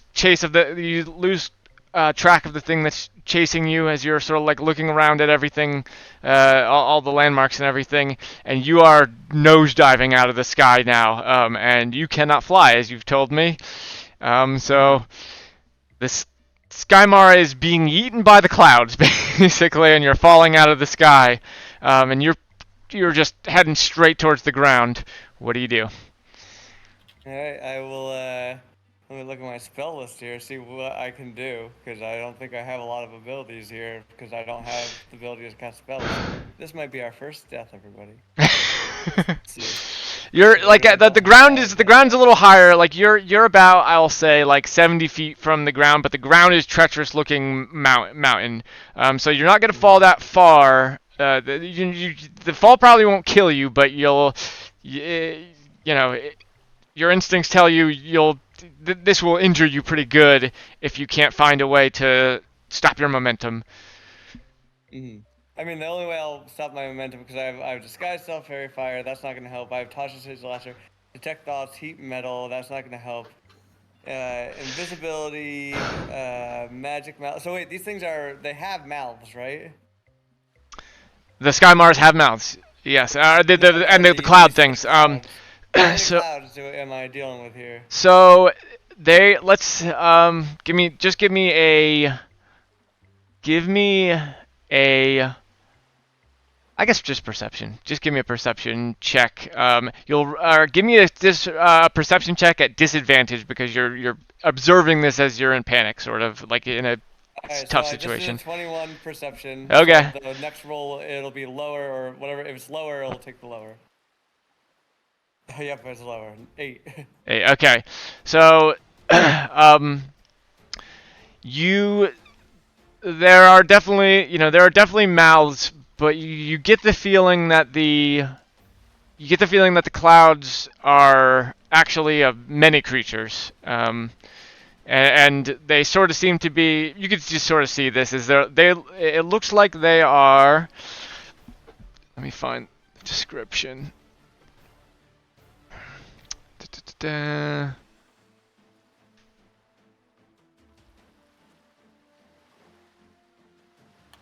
If I can find that. I think it would be in this, right?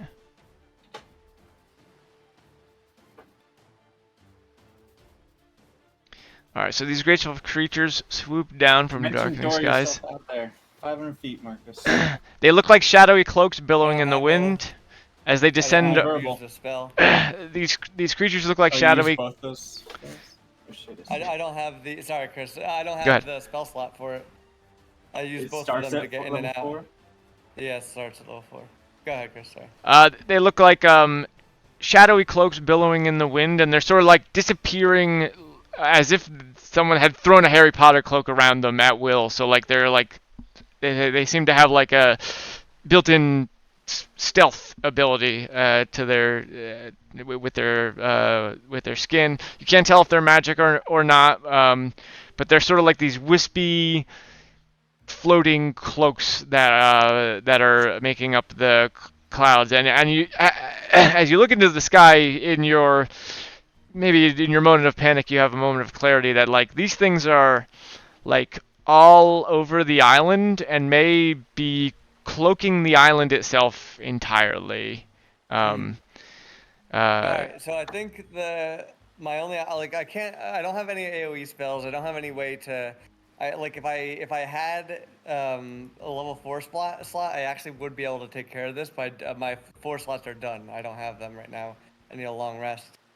But I think what I'll try to do is I'm gonna take my bedroll and sort of rip it up, get the blankets. I am a bird, even though I'm not I can't fly. I am a bird, so I'm gonna assume I have I'm very light. I'm gonna assume I have some gliding ability with the feathers, but I'm also going to use the You sort of can't tie the actually blanket to my hit hands. terminal I'm gonna tie the velocity. blanket to my hands and my little bird feet, and use that as an extra little parachute. Okay. Essentially. And I'm gonna try to parachute my way down and see if I can glide my way if I'm looking at a direction. So if I am sort of here, Yep. right? Yep. Here, let me get the. I'll try to glide. What was this white mark? That is another structure. Yeah. I'm gonna try to glide towards that. Okay. That direction. Tell me 2 things. How much do you weigh, and then give me an acrobatics check. That's a good question. Kenku weights. Let's find out. Probably in your D&D. Oh, is it in my character sheet? yeah, it usually takes care of it. Like in your like. I didn't think that that stuff was in the character sheet, but maybe it is. Maybe I'm thinking of 5e.tools. Description. We're not in any rush, right? No, we're not in any rush. We have to wait for Jeff and Chelsea to return. There is a characteristics, but I guess I didn't fill it in. I probably could have filled it in at the time of making the character. You can just give me the general weight of a just look Kenku. Yeah, D&D Kenku. I have the book, so D&D.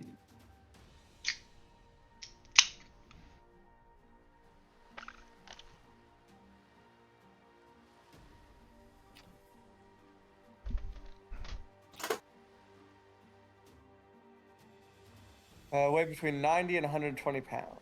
Okay, you're light. So and you Light. got the I sheet. already have feathers. Give me an acrobatics check. I do have good acrobatics. Oof, 25. 25. All right. You do manage to catch some air in your parachute, your makeshift parachute, and you do manage to to float mostly down the mountain uninhibited. You do catch like your foot or your ankle a little bit towards the end and like take a decent like bump on the head spill, but you land right next to this structure, and we'll say you take, what's your health? I don't want to make a huge damage if you have like really low health, but I have 34 health currently, 43 max. all right, we'll say you take 12 damage from just sort of like getting taking a spill. Yeah, you wipe the sweat from your brow and go phew, because man, if you had not caught that updraft, you feel like you would be, you'd be waiting for your friends to rescue you at this point. So let's go. Can I do a perception check to see what or like, can I watch to see two things if that giant monster is still chasing me? See what the status of my. So you're on the ground now. Things eat the guy. Yeah, give me a perception check if you want to have looked to try to like have looked into. Try to look into the mountain to see what's happening to your Skymara. Realistically, I wouldn't do it until I got on the ground. It would just be like, sure. On the ground, okay, I'm on the ground now.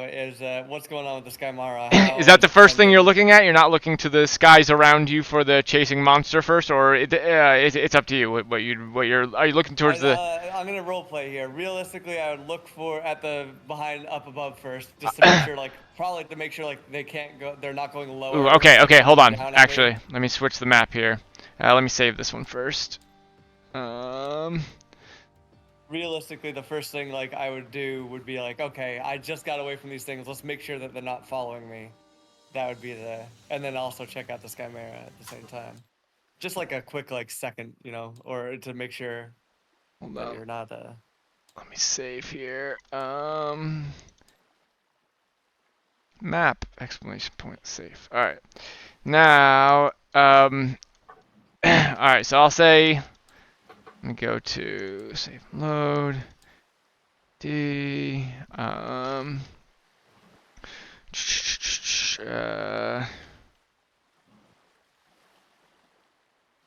before I load this up, you can't see the name of the of the thing I loaded, right? I don't. It will give away the gimmick. Anything. Oh, maybe maybe it would be in the chat, but I can look away. Just try not to look at that because we'll give the gimmick of this way. I will look at the chat, but here I'll go back to my my paint screen. All right, so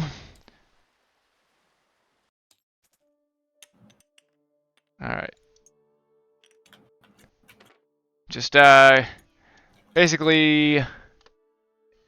I know, it says the name of the table. I don't think it says the name of the thing. So, so you're here. Here's where you've landed.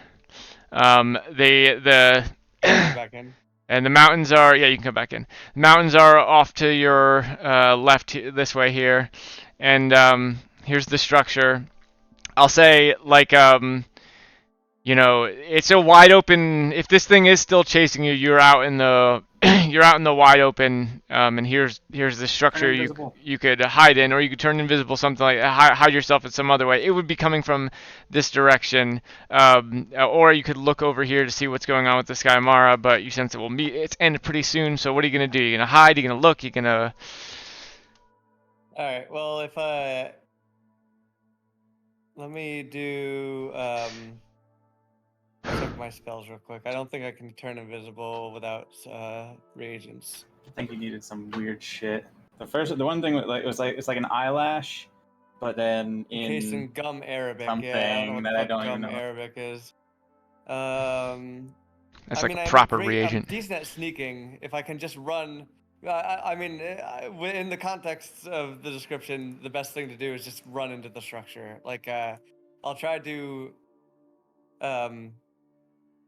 I won't full out sprint, but I'm gonna make a beeline for the structure. All right, let Like, me. I'll try to keep my my wits about me here.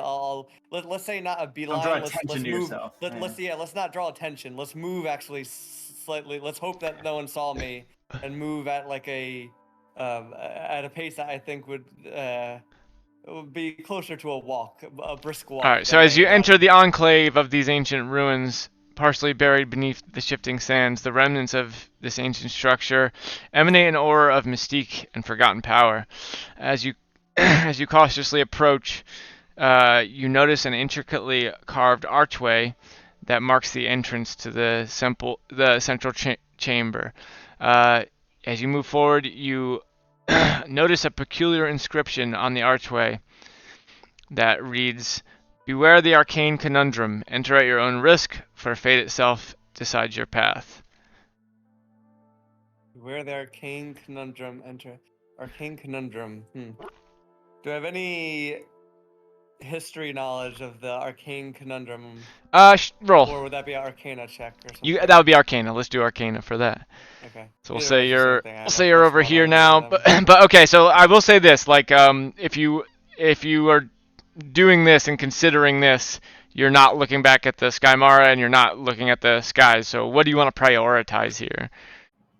Gotcha. Okay, the first thing I want to prioritize is identifying my safety right now. So I'm not going to go in, but it's just like it looks like the structure has nooks, crannies, things I can hide in. On Yeah, the outside. the monster would Sort of be this- the this chasing feel. monster would be over here, so you would be hidden from its view where you're at right now. So you could Alright. look back at the Skymara safely. Alright, let's look back at the Skymara too. Like it won't take that long. I just want to look at the Skymara. Maybe look for the monster that's chasing me. Just do a safety check basically. Okay. Look at the Skymara is probably the first thing to make sure that the clouds are not continuing to follow, like are not following me. Okay. That they stay at their elevation.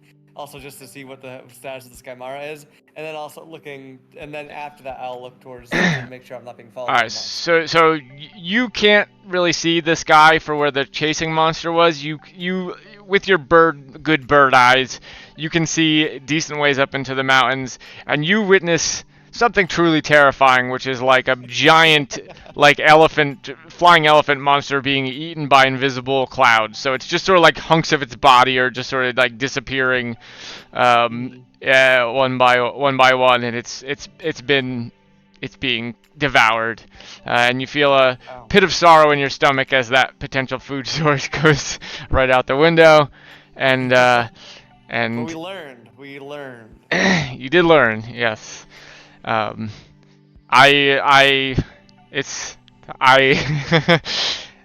it's a good thing that you can't fly actually in the end, because you might have tried to fly into the clouds, is what you think in your head.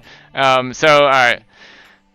Yeah, so your insecurity about being the unflying race for once in your life comes across into your mind in your scheme of yourself as like an advantage in life.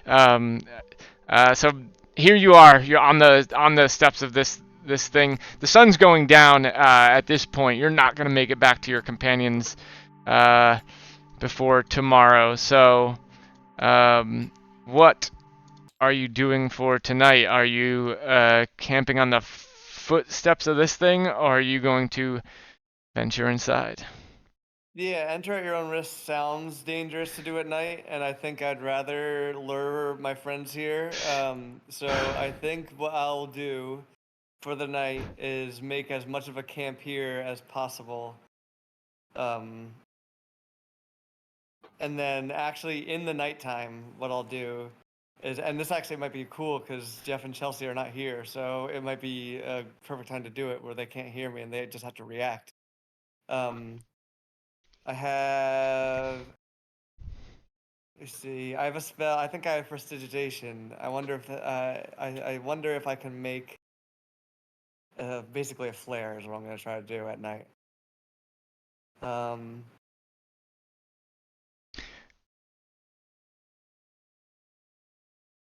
won't say anything, actually. I was gonna ask a question, but you do what you gon' do.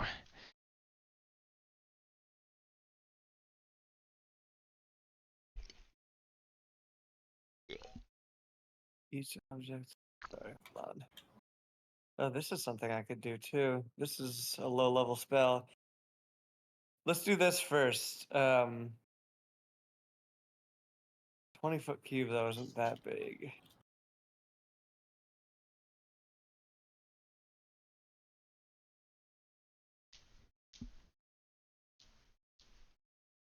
Okay, never mind. I will not do that. What were you considering, just out of curiosity? Using fairy fire because I think I'll use that if I go in basically. But fairy fire lets me outline. It's basically a way of detecting invisible creatures. It's each Okay. object in a 20-foot cube within range is outlined in blue, green, or violet, my choice of color. Any creature in the area when the spell is cast is outlined in light. If it fails a dexterity saving throw for the duration, the object and affected creature shed a dim light in that radius, and any attack rolls against them have advantage if the attacker can see it, and the affected creature or object can't benefit from being invisible. Gotcha. Okay.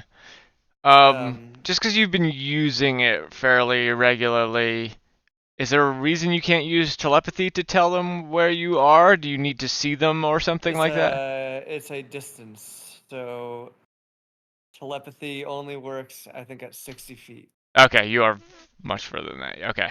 Yeah. Telepathy. Let me double check. Yeah, 60 feet of me. Okay. All right. So yeah, you cannot telepathy. You'll need to Yeah. communicate with There's them another a way. spell I was gonna take and I didn't. I was like, okay, what are the odds that like we actually use this? I could use this, but there's a spell where I could write a message in the clouds. Oh my god. This would be awesome That right would now. be great for that. For there's so many situations here. Well, I've been trying to pick up spells like that, like those weird ones. Yeah. I guess those situations. Yeah, it's impossible to guess which situations you'll need to do things under. Like that would have been awesome. I've been trying to pick up spells though that are more interesting and useful than. But I also have been role playing, and it wouldn't make sense to me. Well, I guess I could do like maybe I'll take that spell later, and as like the master of if I survive, the master of whispers could use like I could do backstory where I would write things in the sky that were like secret messages, but were like animals or something. You know, it doesn't have to. I kind of see the point though that seems almost the opposite of what a master of whispers would do exactly. role playing wise. But like yeah. All right. There's a world where so basically what I think I'll do is I will do a prestidigitation. Send a spark up in the sky. Okay. You can create instantaneously harmless sensory effects such as a shower of sparks, a puff of wind, a faint musical note, or odd odor. So I'll do the spark up in the sky. Marcus, I was just gonna say you could do odor for Dave. But I'm way Yeah, I could do an odor for Dave. Oh, you know what I'll do? Yeah, I will do an odor. Man, that's a good idea, and I feel bad using it because it's technically cheating, but I think it's too cool. I'm gonna make it the most delicious fucking smell. Like it's an odd odor, so I'm gonna say that it's odd because it should. It's my be favorite here. food. I'm gonna do like it's my favorite food. I told you about it one time. Give me a nature check, Marcus. Or survival. Give me a survival check. Survival check. Oh, would this be dangerous? Yeah, there might actually be danger here. I'll be attracting other creatures. Survival check came up as an 11. All right, so yeah, the obvious thought that creatures might smell this as well. But if it's you need to tell me do you control what smell you're making? Yeah, Whatever he it wants. just has an odd odor, so So I can pick anything yeah, so really. you That could would pick not be something that normal. might not attract a wild animal, but would attract Dave. But also, There's like let's a see, level of 11. role playing we have to come up with here that I The need to decide. the winds are whipping around. You don't know which way the winds are going. I'll say that. Sure. The sparks aren't bad. I mean, the sparks would lure could also lure things to me. I need to think about it. Has Dave done his bit already? I was gonna right after this. I was gonna give you your good night stuff, and then cut back to whatever we can do with Dave and not Jeff and Chelsea. Maybe you go back to Dave for now, and then I'll. Because Okay. I want to think All about right, what I you can do whatever do you do for your survival for the night, and you sort of curl up in your parachute blanket in a little nook, and in the distance you do hear that thunder from before getting closer. I was cutting out for Fucking that. What lady, is it's the that lady thunder? Sorry. it's the lady we knocked off the ship. She was a storm. Could be, yeah. So Um, there was that. Remember there were sorry, I missed the thunder. Can you give me just the general description of it again? I was there's basically there's I a was storm off the coast, glowing a blue glow. Dave also noticed that the Sapphire Leviathan head was glowing a blue glow when he was exploring the ship. All right.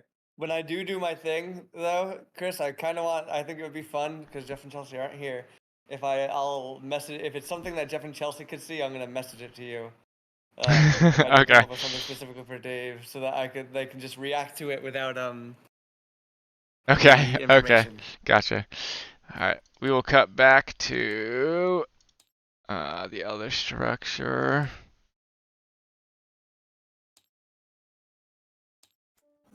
All right, so Dave, you arrive after a long day of fishing, and old Abe with old Abe and the gambler. Reggie's been bitching all day. He's been bugging you for them fish. Did you give him any? I'll tell whoever is gonna cook it to cook the fish. I tell Reggie, cook this fish up for everyone if you eat more than everyone. Actually, Reggie has like a -4 nature, for sure. He's been pampered What's his whole cooking? life. Um, What's his face cook? The uh, Gambler's got I no got to cook specific fish. advantage. You could cook it, or you could look at Jeff and Chelsea's sheets, and I'm sure they would cook it for you. So if They're at that place though, right? you headed there, that you were heading Oh, there though yeah. after your day of fishing, right? I think is what we. Whatever the plan was, sure. Hold on. Yeah, whoever has the best cooking should cook these fucking things. I guess I'll look at Let me grab some objects that I need.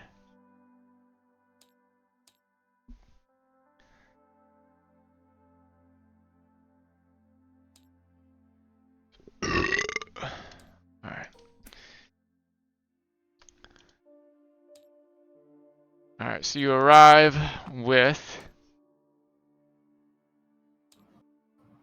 Gambler and Reggie.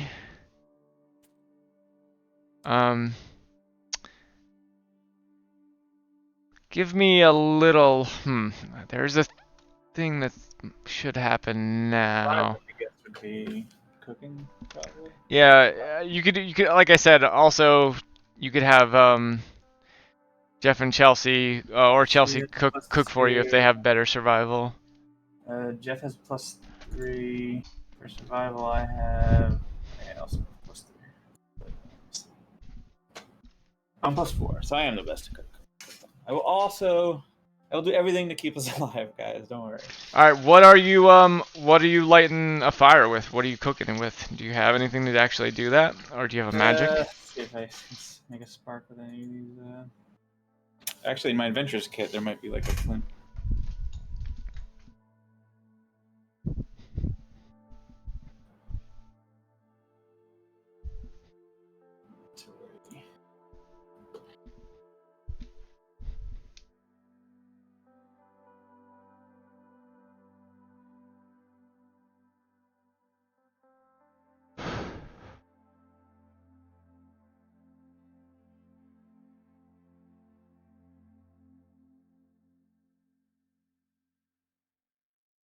I don't have anything like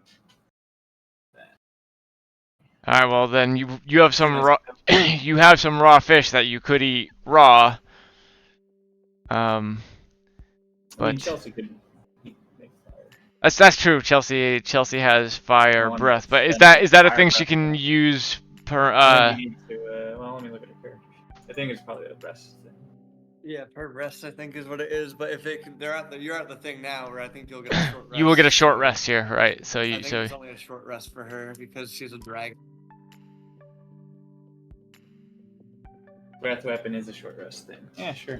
all right. So she can fry up the fish, and you give me your check for actually cooking it.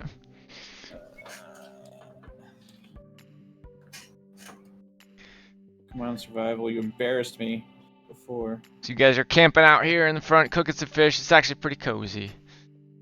The howling winds of the desert that were once terrifying feel pretty comforting now. Got a fire going. Got an 18. 18. You easily cook the fish. So now you guys have whatever rations you have, 2 fish and a coconut. I'll say the gambler's hungry and he eats the coconut. Reggie just constantly elbowing you, being like, please give me some food. I've never gone. The most time I've gone my whole life without food is 6 hours. Reggie Reggie's and definitely gonna be the first to get eaten. we have to keep him alive to use him as bait if needed. But I think Jeff should eat. Me and Chelsea can go without eating for a while. Reggie could probably eat too then. But I'll wait for the And group. coconut is gone. I can remove that from my. Don't worry about it. Alright, so I'll say you guys settle in for the night after cooking your food and just preserve it, you know, packing it away, being responsible with your food here.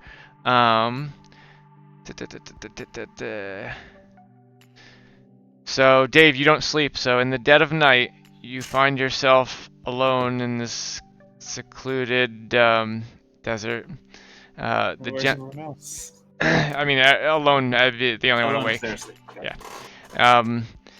The gentle sound of the winds howling in the distance, and suddenly a mysterious figure emerges from the shadows, bathed in an eerie glow and touched by moonlight itself. The shadowy figure steps towards you and says, "Hail, traveler. Do you seek a way out of this cursed place?" Yeah, I mean, my friends do.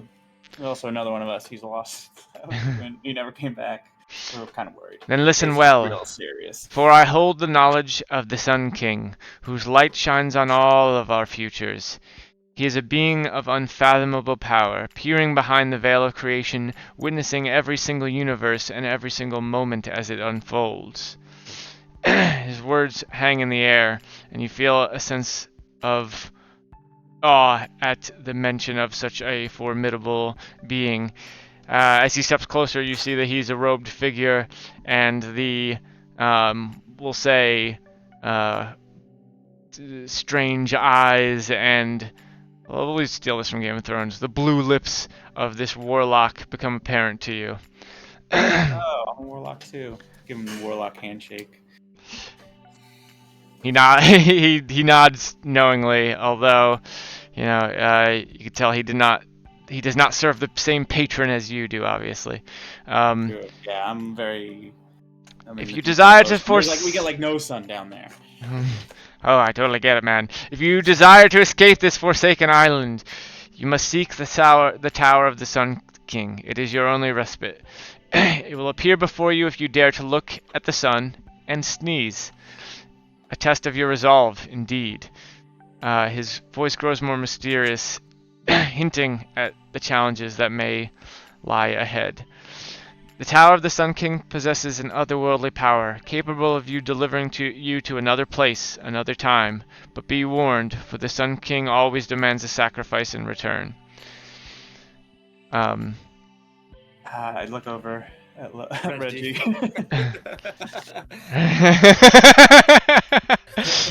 Reggie stirs in his sleep and he's scratching his balls. Should you choose this path, remember this. The price of the Sun King's aid is steep. Should you be willing to pay it, Has anyone gotten off this island without it? you must be willing to pay it, for he brooks no defiance. Has anyone gotten off without paying it? He shakes his head no, basically. You must decide in your heart, traveler. Embrace the challenge you seek, embrace the challenges ahead of you, or seek the Tower of the Sun King to escape this cursed land. With the cryptic words, the warlock's form begins to fade into the shadows, leaving you with basically a plan C. You can always go to the warlock's tower to escape the island, but there will have to be a sacrifice. Sex slave. That's all I have until Jeff and Chelsea get back. I gotta think. come up with my. I guess we could do Marcus tomorrow, but then we don't know whether or not you guys will see his flares or smell his smell rather. Presumably, Dave being at night will either see the flares or. Well, I guess you could roll for that basically. Yeah, well, we could do that now. Let's I would be looking at. Marcus didn't come back. So we didn't say which way the winds were blowing. Dave, give me a general perception check, and I will. I could also see the flare pretty easily if I look in the sky. Yeah, well, I don't necessarily know. Honestly, so let's. I think the smell thing will wait. zero in once we get close to where you are. I think the smell thing is also maybe better because. Maybe just because, like, I don't know how far precipitation will go up, like in the air, you know. What's the I don't know how range? far you can see. It doesn't say. Oh, it only actually there it is. It says range area 10 feet. So the smell thing might carry better than. So you did. If I can only shoot. If the wind is going our direction. So you did the wind, and you are also doing the fairy fire. Also just legit I'm make a deciding- fire, I'm Marcus. deciding right now. But Okay. Right now I'm. Oh yeah, I could make a fire and then try to do a literal smoke signal. On a plane like this, like without anything obstructing, you could see. But Feels do like I have things to based start a on fire the with?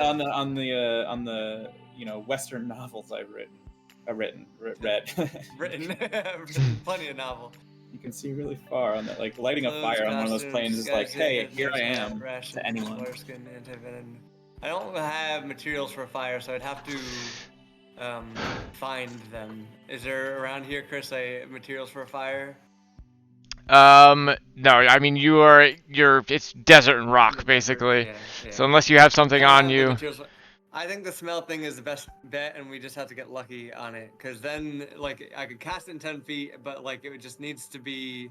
You have a sensitive sniffer, and I just need to get lucky, basically. And it's the best way to get to you, I think. So I think the smell that I'll choose, knowing that, is going to be... let's think here, is... I'm back. The smell of... Nice, perfect timing.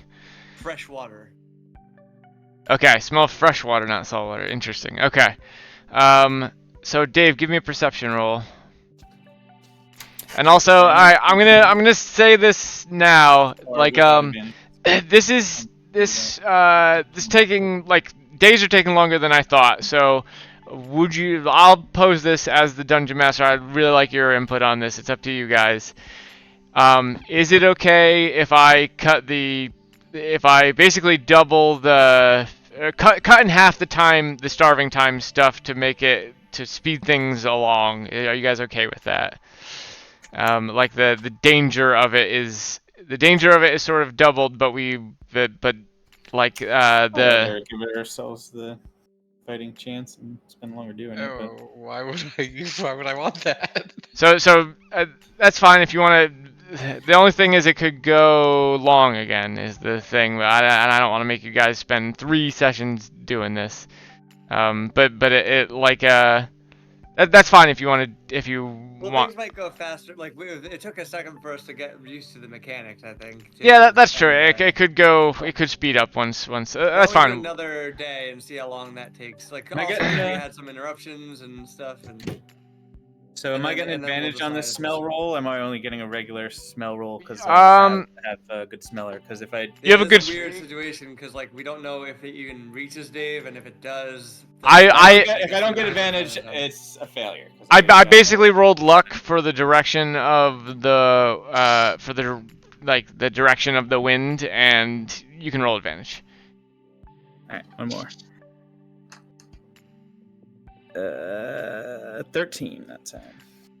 Alright, you get a faint hint of fresh water, and you have no idea that it's Marcus necessarily, but that's the smell of fresh water.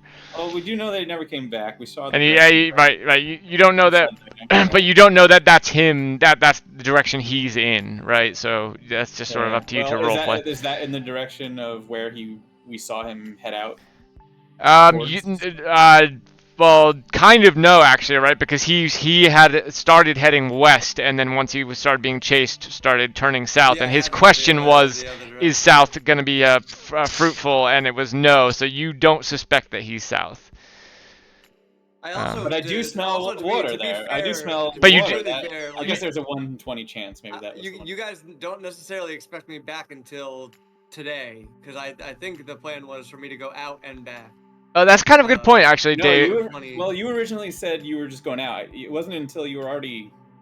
You made the decision to, or maybe I'm wrong. I was drawing at the time. No, you made a good point I thought you there, made which the is like, decision to leave to stay out 2 days after you left. Is what I thought. right, but also It depends on when, like, the sequence of events, because I started drawing, but like it doesn't, like, it's hard to say the sequence of events because I didn't actually get sort of control over my path until after that. What I will say is, like, Dave just pointed out a thing, which is like, he saw you roll the dice and say that there's like a 1 in 20 chance of like something good happening south, and he's now smelling fresh water to the south. So like that might raise an eyebrow. He might think something is up with that. That's like a pure role play. Yeah, that's up to you guys to role play yourselves, and yeah. I probably could have come up with a better, like, in my mind I was thinking, you know what, like, even if they, like, in my mind I was thinking even if I was supposed to come back today, like the day they're on, then the smell of fresh water would still be attractive. It would be a way to survive longer. So they would just head this way. Naturally. We have enough justification towards Marcus, or I don't know. I don't want to like metagame it or whatever. So let's do this. So I will. Jeff and Chelsea had gotten here a minute later. To speed things up a little bit, what I'll do is I can ask for, you can ask the questions when you want, but I'll ask for your like We can also use our thing on use Marcus as a try to find Marcus via the dice, right? That's true. You could. So let's start with our. Who do we want to start what with? happened? Did Marcus crash or something? Yeah, it's you don't know technically what happened to me. I mean, Oh, no, right. You don't know. You've woken up and there's a slight smell of fresh water in the air, which you haven't seen any of. And Marcus did not return to you guys, but he did say he was going out for a 2-day. We'll say he did say he was going out for a 2-day journey. I think that's fair, because I did make that decision, and technically it would be smart to tell everybody what that decision was before I left. So we'll say 2-day journey. Right. And I think we just go to the. And so like, and all this, like, Marcus did see some things on the map, but you guys don't know where these things are necessarily. So it's I actually probably should have drawn them to Marcus specifically, but then I'll do that in the future. But yeah, okay, if you guys separate. But okay, so you guys wake up next morning. Reggie's, a gambler ate last night. He feels pretty okay. Marcus and Skymar are missing. Reggie's just fucking losing his mind over food. I've only ever gone 6 hours without food in my life. Please give me some of that. He's begging, at the feet of Abe, we'll say. It's nighttime right now, right? No, it's morning. I don't You've have woken any up. food, so I'm the wrong guy to ask. Well, I have the fish. Did we decide who was eating that? Yeah, something that happened Reggie was Dave leveraged Chelsea's fire breathing ability to cook fish. But you get a short rest, so you get it back. So we figured you wouldn't mind. Yeah, that's fine. All right, so here you are. Next day, you guys have no idea what is anywhere. But you know, all this stuff is relatively within walking distance. So what do you want to do today? And wait. tomorrow Are will we be the day going you to start. that Are we in that shack? little hut thing? Yes, you still? are. You are still in the hut with the. You are still in the hut with the treasure chests. So if you Okay. want to use your question on that, you can. Well, can I I just thought we look had at the treasure already- chests again? Because I didn't get Yep, to yep, like yep. know what their descriptions were. Sure. So here's all the here Thank you. are all the treasure chests. Okay. And if you scroll over them, you can see how Yeah. they're described.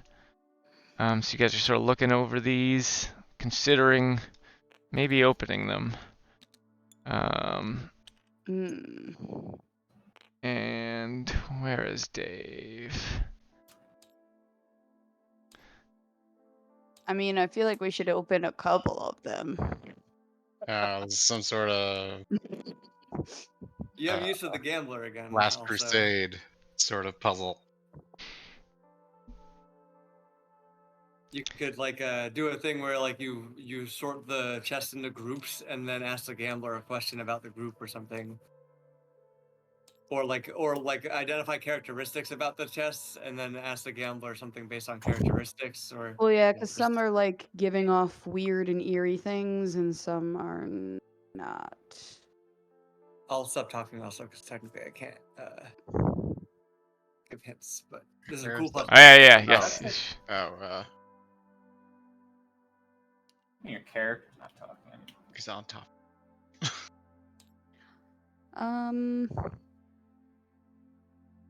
I mean, we could just ask something very broad, like, what are the odds we I find don't something know. good? We've been just asking broad questions. And I don't think it's really.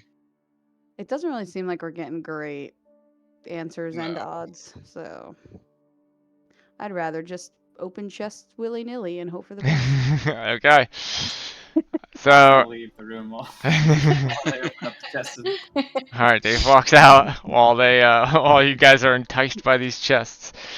All right, so what are you gonna open? And you're holding on to your question for the day. You don't want to spend it on this. No, not right now. Okay. If we can we bank questions? Like, if we don't use ours today. can we No. do it tomorrow? It is if you don't use No your question. rollover questions. No rollover Rollover questions. rolls. No rollover rolls. Exactly. What about this one? Open the 6th chest. The 6th? Why? This is plain and unassuming. It's the cup of a carpenter. Yeah. It's probably a trap. I was thinking the one that's. Well, let's investigate them. Have we looked at them closely? If you scroll over, you get your investigation if you scroll over them. This one that's rattling is intriguing me. The 3rd chest. Yes, there's a Maybe chest in sort of there. like rattling over there. Should I open it? Only if you like snakes. I mean, it's probably not a snake. The I like 3rd that all chest of- rattles do these slightly, as little if there's pads here, something is this moving actually water? inside. Can we drink this shit? No, it's no, empty. it's empty. So I mentioned that earlier. Actually. when all of our hands were over the 3rd chest, I felt like we were gonna do a cool like ready and go. All right, I attempt to open the 3rd chest. All right. All right. Dave runs. Hilarious. All right. The 3rd chest opens up, and I actually have to roll. Hold on. It's a bunch of dice. It's but they're rattling on their own.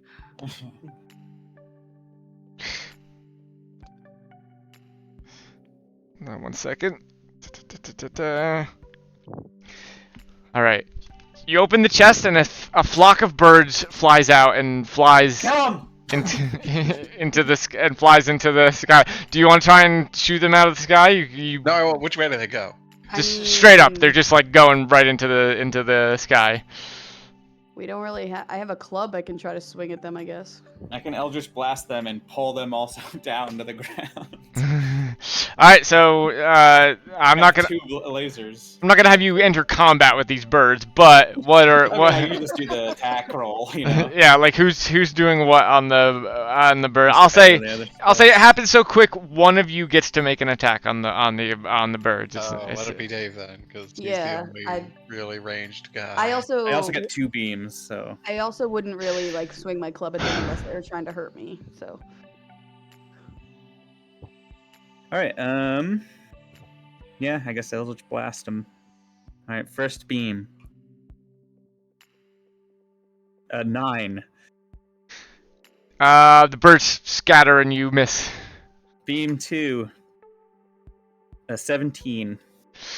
All right. Oh, you tag 2 birds and they fall directly on top of your 2 fish in your pile of food. And then they wake up and fly the fish away. So what does that actually do to them? Let me read the description. It's force damage, so it's like being hit with a club, I guess. Okay, all right. So they fly out of the sky right onto your food pile. As we'll say, whoever's closest to the birds, say Chelsea, why not? Looks over the birds. They don't look like the cleanest things you've ever seen. God. Can we do a nature check on him or a survival? Yeah, you can do a nature check if you want. I'll do it. I'll smell it too. Use my sniffer on it. I guess that would, you know. They smell throw ancient. something to turn. They smell like they've been in that chest for a long fucking time. 14. All right, 14. You sense that these would not be safe to eat, and as Reggie. as you guys come away with your 2 bird corpses, all the other chests poof and disappear into the air. oops. Well, that could have been worse. So, You still yeah. you still have your question, and you still have the for the day. So you didn't waste a question on it, so that's good. Let's go back to the map, and we'll say, where are you guys going for the day? Smell of fresh water to the south. We'll go to the freshwater, I guess. Is that something we could reach and could have plausibly come back? You cannot come back to here. Roleplay wise, if we couldn't do that, we would probably leave people behind to wait for Marcus's return. Wait for me, yeah. Okay, yeah, that's a good point. So, are you who would be going and who So would I would be? be smelling it, so I'd have to be finding So it. You Right. want to go with Dave and all? We're gonna be so pissed hang at out. Marcus when we just find him and not potable water. Yeah, I'll go with Dave and make sure he doesn't, die. All right, so Abe and the Same fate as Marcus. the gambler. So Reggie's getting. As you guys are like sort of like making up and grouping up your plans, Reggie pulls a dagger out of his pocket and tries to hold it to the gambler's throat, but the gambler immediately like throat punches him right back, and he falls to the ground. And the gambler undoes his belt and sort of like ties Reggie up, and he's like, "This guy is too crazy from hunger. I need to restrain him." I told you, Reggie, we're stopping at the next McDonald's. It's so far though, and McDonald's sucks. I want Wendy's. So he's sort of like Reggie's prisoner, watching over Reggie, and he looks at you guys to say like, who should I be going with here? Oh, Reggie? I guess. Reggie's No, serious. gambler. Well, Gambler. Gambler. Who the gambler should be going? Oh, you can stay. I don't care. Alright, so he'll stay with Gambler, and Reggie will stay with Abe. And they sort of spend their days playing I Spy with My Little Eye, while Chelsea and Dave head off. And because Dave can smell it, you guys, without much delay, arrive at Marcus. And if there's any way for you guys to see the name of the map, please don't look at it. Try not to look at the chat, maybe. I don't think that you can see it, but if you see the name of this, it will give away the gimmick here. So, Not looking. alright, so you guys cross a dune and see this large structure, and Marcus sleeping, or Croak rather, sleeping below it, and you have a hearty meeting together, and it's evening now of day 3, and Marcus, you are feeling pretty hungry, and you will incur Did your we first bring any level. food for Mark? I haven't eaten my rations yet. Oh, we I also my have all the rations- tarts still. You still have the tarts. You still have Leave the tarts last because the tarts are also like a way I can cast spells. So. Yeah, You like right. Stale Or tarts. a specific really good spell. He's a bakery mancer. Yeah, it's like the spell that completely disabled Chris in that one fight. I can cast that for 4 times if I have 4 tarts. Or I assume the spell uses the tart. I don't know about consumption. I'll say it uses them. It uses it to make it have to be a choice. So like you you guys arrive here, and I'll you eat know. my ration though. I had a ration, so I'll use it. All right, so all right, you stave off hunger for a day, so you'll incur exhaustion at the end of day tomorrow. Okay. All right, so you're here. The sun's going down. You can't make it back to your companions before end of day. But you guys apparently took the risk to try and find the fresh water. No water here. There is Marcus, and there is this foreboding structure which invites you to have your fate tested. We'll say, Dave, you took a dice with you, so if you want to roll on something, you can do a dice check without the gambler's input on what's in the structure. I think we should just try to get back together.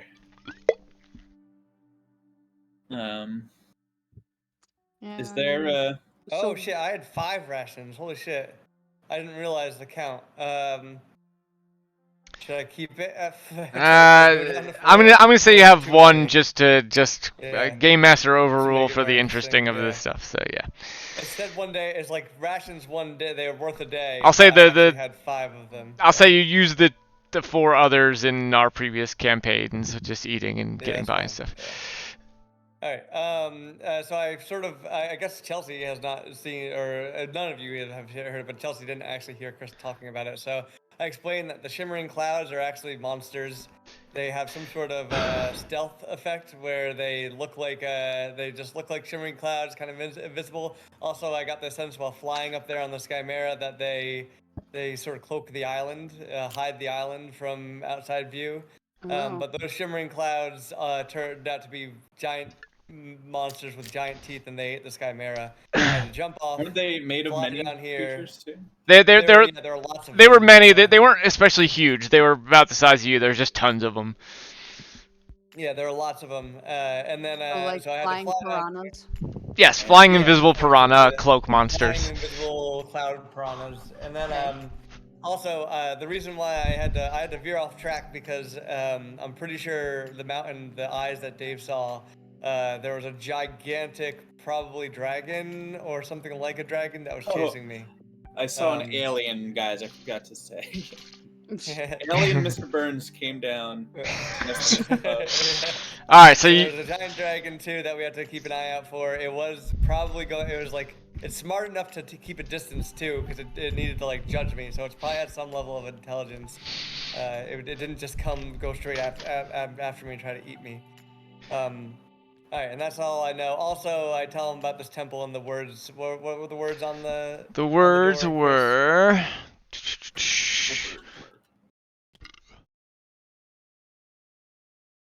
Oh shoot.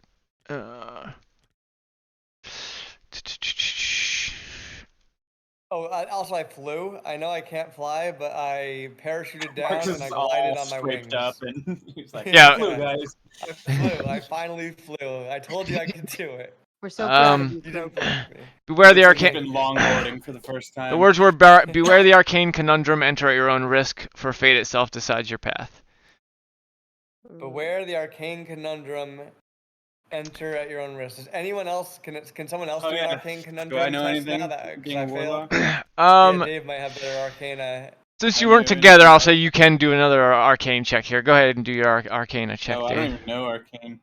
I was just hoping we might know about You'll it. be better than Chelsea is, though. I think I'm just a flat 0.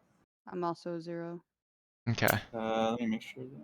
I mean, I'll do a roll, but I feel like you might have intelligence or something that would have it, right? One- No, one- I'm all charisma, wisdom, Charisma. and Yeah. My rule is one of you gets to roll. Oh. It's up to either one of you. It's really the same odds. Yeah, I already rolled. I we can't. can wait I for rolled Jeff plus one. if we want. If we want to, Give him a chance. a chance. So, I mean, the question is, are we gonna go in here tonight or not? Because you guys wasted your whole day coming in here, and we might get shelter, like a long rest in here. That means we could heal. Yeah, is this long and restable, Chris? Get our spells back. I this is assume long the structure restable. should be good This enough to- structure looks. This structure. It looks like you could sleep in here quite comfortably. The downside I just don't would know be if the risk, basically. there's any food around though. Yeah. Well, I still have Well, my you guys ration. presumably had your foods, your fish and your shit, right? You're the one that was. Oh, we carrying ate that. them. I only got 2. I mean, Oh, did you eat them? I don't know. Well, I you don't didn't know. need to eat them, right? We didn't. I didn't eat them, but I had to play. I had said that Jeff should get it and Reggie should get it since me and Chelsea Gotcha, don't need to okay. eat yet. But I'll I say don't know if I'll say yes. The fish were so Jeff and Reggie will say, or we'll say not Reggie since he had lost his shit this actually, morning. you know what? If there's still time, or maybe we can do it with just the bones or something. I'd like to save some part of the fish or something for bait. I have these traps, these hunting traps. Gotcha. Okay. So I also filled everyone in on the map. Basically, I think I'm getting the impression it sounds like there are moving cactuses, which gives me the impression that they're like sort of almost like a herd. The fact that there are multiple of them and it looked like there was Cactus 2 cattle. like packs. Yeah, Cattle. exactly. Like cactus cattle kind of thing. It gave me that impression. Cactus. Oh, also, Then I also tell them about the giant. So that black mark on the map was a giant hole in the ground, and then there was. I think that's all I saw. I have been forgetting to apply this, but it wouldn't have mattered yet. But basically, I have my own rules for thirst that I made up. You guys, who all has a water skin? Who has? I'm pretty sure Usually I everyone does, but I don't seem to have anything. I have like 2 daggers, 2 of a lot of stuff. without like going into everyone's stuff and figuring it out in a piddly manner with every person. Let's just say, at this point, you guys are getting pretty thirsty, and you've each individually drunk your water. So now you are hydrated again, but in a few days, you will incur penalties for, and I won't tell you what they are, but for thirst. For extreme thirst, if you can't find any clean water. Alright, so what are you guys doing? Are you gonna try and head back, and that will be like a sleep tonight, head back in the morning, and meet tomorrow thing, and then use your remaining moves if you want to try and camp somewhere else. But you actually to make it here and back, I think would be today and tomorrow to get everyone and bring them back to here. Yeah, that would be 2 days thing. I think what we should try to do is get Jeff here. Assuming, presumably, like if once I don't return, Jeff will head to you guys. But how do we lure Jeff? It might be harder. How do we get him exactly here would technically be harder. Now I could probably shoot my Eldritch Blast straight up into the You might air. have a better It was 120 feet. Oh, also, I forgot to mention to Jeff and Chelsea the Warlock thing. Dave met a Warlock in the night, and he offered you guys a way off. Those alien Mr. Burns. Oh yeah, we did talk about that. Okay, never mind. Yeah, but wait, no, I didn't. Really? They don't. Yeah, you I didn't just. tell me- We didn't tell them what it was. Okay. Dave made a joke about it, but yeah, that was it. So a Warlock appeared to Dave in the night and basically said, "I can get you off this island, but you'll need to make a sacrifice at the Tower of the Sun King." Oh. As he okay. said, no one's ever gotten off the island without doing a sacrifice. I mean, we could kill Reggie pretty easily. Yeah, I totally, like, I said, Chris, when you said that, I said, my guy looks over We've at all made Reggie. the joke. So if Dave or I do an Arcana check right now, Wanna listen? would we then not Get one from be Jeff. able to have Jeff do one when he finally gets here? Because if we're here, we might as well just see if we Yeah. can see. I'll say this is your last Arcana check if you use it now. Yeah, All right. Well, then we should wait for Jeff. All right. So how are you going to try and get Jeff here without going to Jeff? That's your plan? Yeah, that's. I mean, Yes. Can I see the map again? Like, Where's the map? the idea would be to try Yep. to lure him. Dave, do you have? You said you have a spell that he might see. I mean, I have a ton of spells. But if we're playing in character, isn't he like a dumb old dude? Like he's not gonna. and He's also make- he's not a dumb old dude. He's an old dude with CTE. he's punchy. Yeah. Yeah, he's had taken a lot of shots to the skull, but he's not dumb. Okay. My guy's actually very smart. Actually. I put all my points into the smart ones. All right, then blow some colored smoke into the air, and hope for the best. We could try to do like an actual fire thing if you guys have anything that could start a fire. Seriously? Smoke. My thunder. Anything to burn. Yeah, Chelsea's a dragon, but yeah. But that would be the thing is like what are you gonna burn? Like there's only rock and sand everywhere. Where are we? Like, what is the distance of each of these? You guys are here. I'll say each of these is probably like a mile or two. A mile or two. And they were the blue? In the structure that Yeah, we're so at, isn't they are here. wood? You guys are here. So you guys are about 6 miles away from them. Does the structure we're at have any wood? You don't see any on the outside, but you can't see the inside without going in. Right.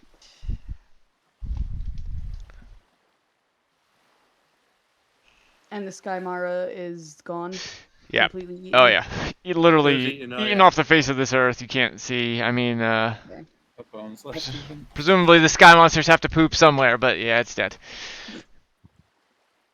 Alright, I'm out of ideas. It's very dangerous, Chelsea. I made a very good roll to survive. I'm proud of you. Thank you. I flew. We'll say this. All right, I'll give you this sort of like situation. Is like the butterflies from off the coast have now started wandering inland, so there's big colorful clouds of them wandering around everywhere. You could do the cloud. You could try to get Jeff's attention amongst all that. It would be risky, or you could walk back and spend 2 days getting back together again. What do you do?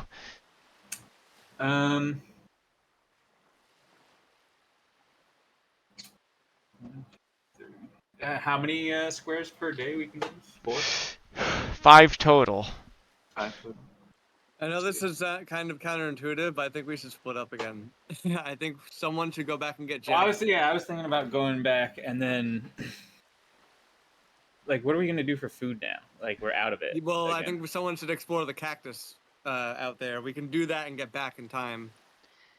Well, I guess we could do that and get close to back in time. All right, If it's yeah. 5, 1, 2, 3, Who wants to 1, go? 2. You can get back. Jeff, who wants to Right. get the? Who wants to do the cactus? Yeah, we can do cactus and back. It's technically 3 away, right? 3 hexes away from us. So 1, No, you're 2, moving 3, step 1, and then step 2, step 3, step 4, step 5. Yeah, you'd land a square away from. we get close. So you could get close and observe them, or you could go actually onto the tile with them and Yeah, the goal is to figure out if they're edible, basically. If we can. so I'll say you could do that and make it back because you can look from a tile away and see what's up with them. All right, at very least we do that, and then Their let's best get there. potential source and we of can, potable water too. Yeah. Well, if they're cactuses, they may have water in them. That's what I'm saying. Yeah. Yeah. All right.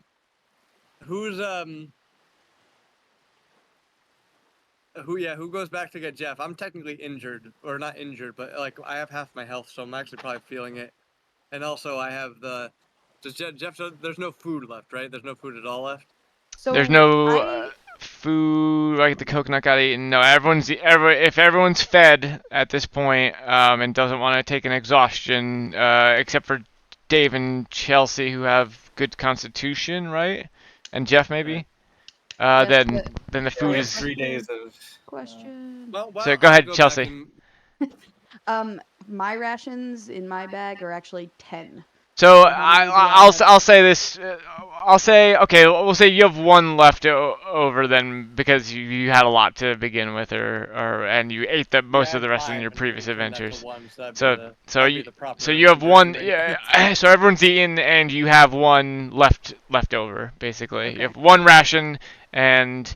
Tomorrow you guys will start feeling hungry, and in 2 days you'll start feeling extra thirsty. So I'm generally good at rolls. Like that's the bard thing. I have pluses in a lot of shit. So maybe I should go look at the things because I have good perception and shit like that. Okay. And whoever has the worst rolls, like the basic skill rolls, should go back and get Jack. Maybe Chelsea, because she could go by herself and be relatively fine because she's strong. If she gets into a, She does have a lot of HP compared to you guys. Is that okay with you, Chelsea? Yeah, I'm fine with that. Okay. All right. So where's Dave going then?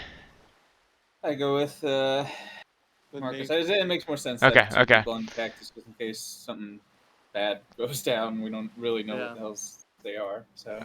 All right. So we'll do Jeff and Chelsea first. So Jeff, you're sitting there, and Gambler's like, I spy with my little eye something. So you're a demon or what? So actually, no one ever asked about his appearance, so I never said this. But he's a weird race that you guys haven't seen. He's like sort of like a gray dude with 3 nostrils and kind of elfy ears. You have no idea what race he is. My question stands.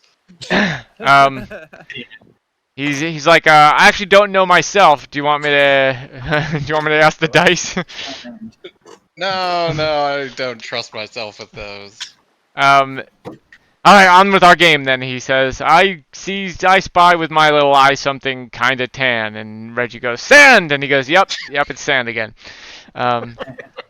Again. And then over the hill you see Chelsea, or Beltana up here, and she explains that We should use our question too. you've found Marcus, and although let's see, 1, 2, 3.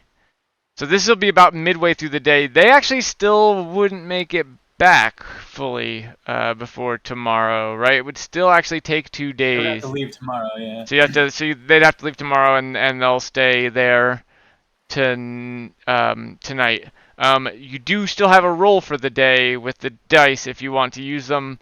Or Dave and Marcus can use their dice without the gambler. So who's using the dice? Well, let's do the cactus and then we'll decide who's doing the dice. So Dave and Marcus, you peer over.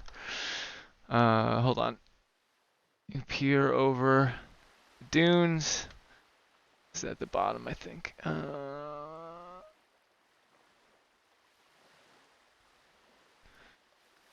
Alright, so as you venture further into the desert, you notice a fascinating yet unsettling pattern, a series of peculiar...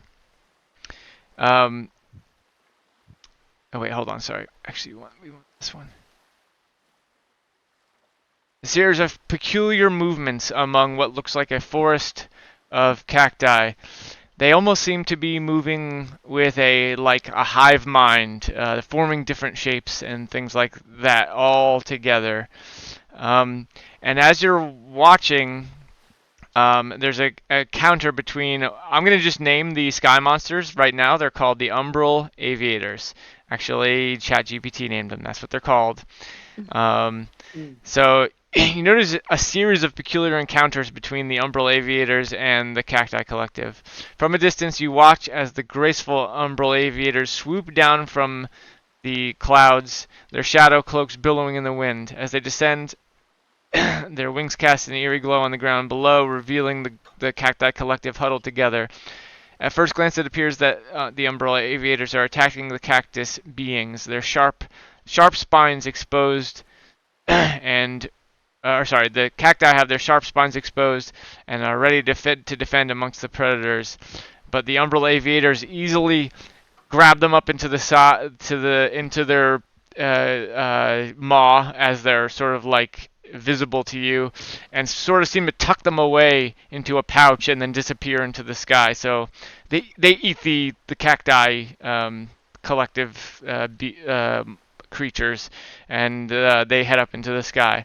And you see that, and then head back to your camp, and then tomorrow, presumably, and then let's do the your role for the day, your question for the day.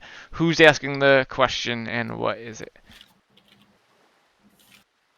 I mean, we have the best question to ask about the things. Like, Jeff and Chelsea technically don't have anything. I don't Yeah, I mean, think. we would just ask about the structure, but we can do that tomorrow if we're all meeting there Yeah. again. It might be interesting to see also what it looks like when we roll without the interpreter. Yeah. Okay. Go for it. Yeah, go So- ahead and. Well, do we want to watch Dave? Do we want to ask if we can? What are the odds that if we killed one of those cactuses, we could eat it and safely eat it? I guess. The odds that those are edible, those guys. Yeah. what are the odds that those Safely consumed. are? Yeah. So what are the odds that Safely that consumed. the cactuses are safe to eat? Right, that's your Ask question. him what By the us. odds of that you'll interpret the dice roll correctly without the interpreter. But we'd have to interpret that correctly too. All right, so you roll and you come up with double sixes. I'm gonna say that's a good thing. 50-50. It's not triple sixes. It's not Satan. You. Double sixes. I suppose sounds actually good. now that you could still ask the gambler when you meet up again When he gets here, what yeah. what Yeah, that we'll ask means. him. So we'll say everyone arrives and he's like, oh, you can eat those things for sure. All right, there we go. We gotta go hunting, people, and we need to do it safely, I guess. So everyone's filled in on this thing. I think we're gonna ignore the giant hole because that sounds dangerous. But I guess what we need to decide right now is now that everyone's here, These things aren't Um, sentient, though, should are we- they? These, should like, we intelligent- go in this place first? Like, should we just like look in this building? So it's tomorrow. We You could could use find your a question on rest this building place. if you want. It's the next. Oh yeah, there's a new question. Yeah. So I guess yeah, let's think of a question to find out whether how dangerous this. Either we need to find out how dangerous the building is, or if there's something valuable to us in here. Let's So, have I'm gonna do his pee real Arcana quick. check first. Oh yeah, that's Oh, right. yes, We waited Jeff. for that. Jeff, Yeah, roll good- your good Arcana. thinking, Chelsea. Thank you. Hold on, I'm downstairs. I'll be right there. Didn't want to be outside. Yeah, I tried to have him outside before, and I had to come right in. Mark's talking about Jeff. Jeff ran Maybe he downstairs. hears He'll the do his Arcana check in thunder like. coming. I'm That's coming, I'm coming. What? I didn't say. And I said Fiona before rolled walking, over in you case could see anybody it wants to right know. on her back, onto her back, or onto her Oh. tummy. I said I She's mostly on her back. It's on Yeah, like but a weird I need side to be able to hear. So. side position. Adorable. Arcana check. And 14. All right, I mean, you can tell. This is trapped. The entrance to this place is trapped. You'll have to enter through. You'll have to incur the possibility of the trap going off, but it's not a 100% chance that the trap will activate. What, like, so a magical trap? It is a magical trap. We disarm it in any way? Yeah, can we? You can. Let's throw a bird at it. Just kidding. throw They're the Reggie dead in body. there. Are you walking around with these dead birds? I need to know. I thought we were. Yeah, why not? I mean, they look gross, so it's up to you if you want to walk around with them. I mean, we could like use Hey, them for listen. their bones or something. I don't know. It's a survival situation. You That's we're just in true. the All desert. right, that's fair enough. Every part of the ancient bird. All right, we'll say you sort of handle them with tongs and keep them in your pack. So you have 2 dead bird traps, so you can try throwing them through the doorway if you want. Should we try to use our question to narrow this down, or do we just go Yeah, through? Yeah, we So probably. now we know it's dangerous, but like, do we? The question is, how can we use this roll to find to disarm the trap?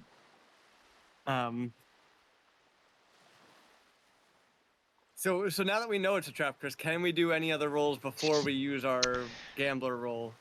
Depends what So, you're like, trying see to if we- what you're trying to do. If you're tell me what you're trying to do, I'll tell you if you can roll on it or if it seems impossible. Basically, so we know it's a magic trap, obviously, because you have to just to see if anyone has the knowledge to disarm it or even trigger it safely. I'll Also, say can someone. Jeff Sorry, rolled go for it. Jeff rolled pretty well. I'll just say this straight out, because it'll make the question part more interesting. You cannot disarm this. It is it's too it's got too powerful of a magic on it. It's all about whether or not you want to incur the risk of it going off. Okay, guys, you know what? I walk up to Reggie and say, Reggie, there's a Wendy's in there. He is tired. He's hungry. He has no idea. Well, so great deception. So yeah, roll deception check on Reggie. What if we need him to sacrifice later, though? Yeah. That's a good We'll point. kill Reggie. 13. We'll heal him. Reggie's fooled. He's willing to go in there. He's that We'll hungry. kill our sacrificial lamb. I mean, friend. I'm just saying, Reggie wants to go in. But if you can use your roll if you want to first. But either way, someone needs to open that door and go inside. Yeah, but Reggie could go you make illusions pass and through shit? fine, and then it's a fate thing. So like, if one person could go through fine and another person couldn't, is how I'm interpreting. Yeah, it does sound like it's a roll. Like literally, it's gonna be a dice roll. Yeah, I something agree like on that. that. So even if we send him in, I mean, he could come back with a quarter pounder with cheese. Oh wait, no, that's McDonald's. But like, What if he goes in and triggers a trap and then it's null? yeah, I mean, or it could just be magic the whole time. Like even if he triggers it, Let's ask the gambler to go in. He's got impeccable luck. You could also, if you wanted, well, I won't say anything. Well, here, You have your how about question. we make that our question. Assuming that we are let's get the odds that we will get hit, right? So why don't we ask the gambler what are the odds that we trigger the trap if we walk in, right? Or something along those lines. Okay, yeah. that makes Okay. sense. Right. All right. You asked that question. Just want to make sure that's what you're asking. Everyone good? Yep. All right. It is a 50-50 odds that the trap will go off. The reason I didn't ask you to look at this is because it's called Schrodinger's magic trap. So Okay. it is a 50-50 chance that the odds will go off. That the trap will go off up on entry.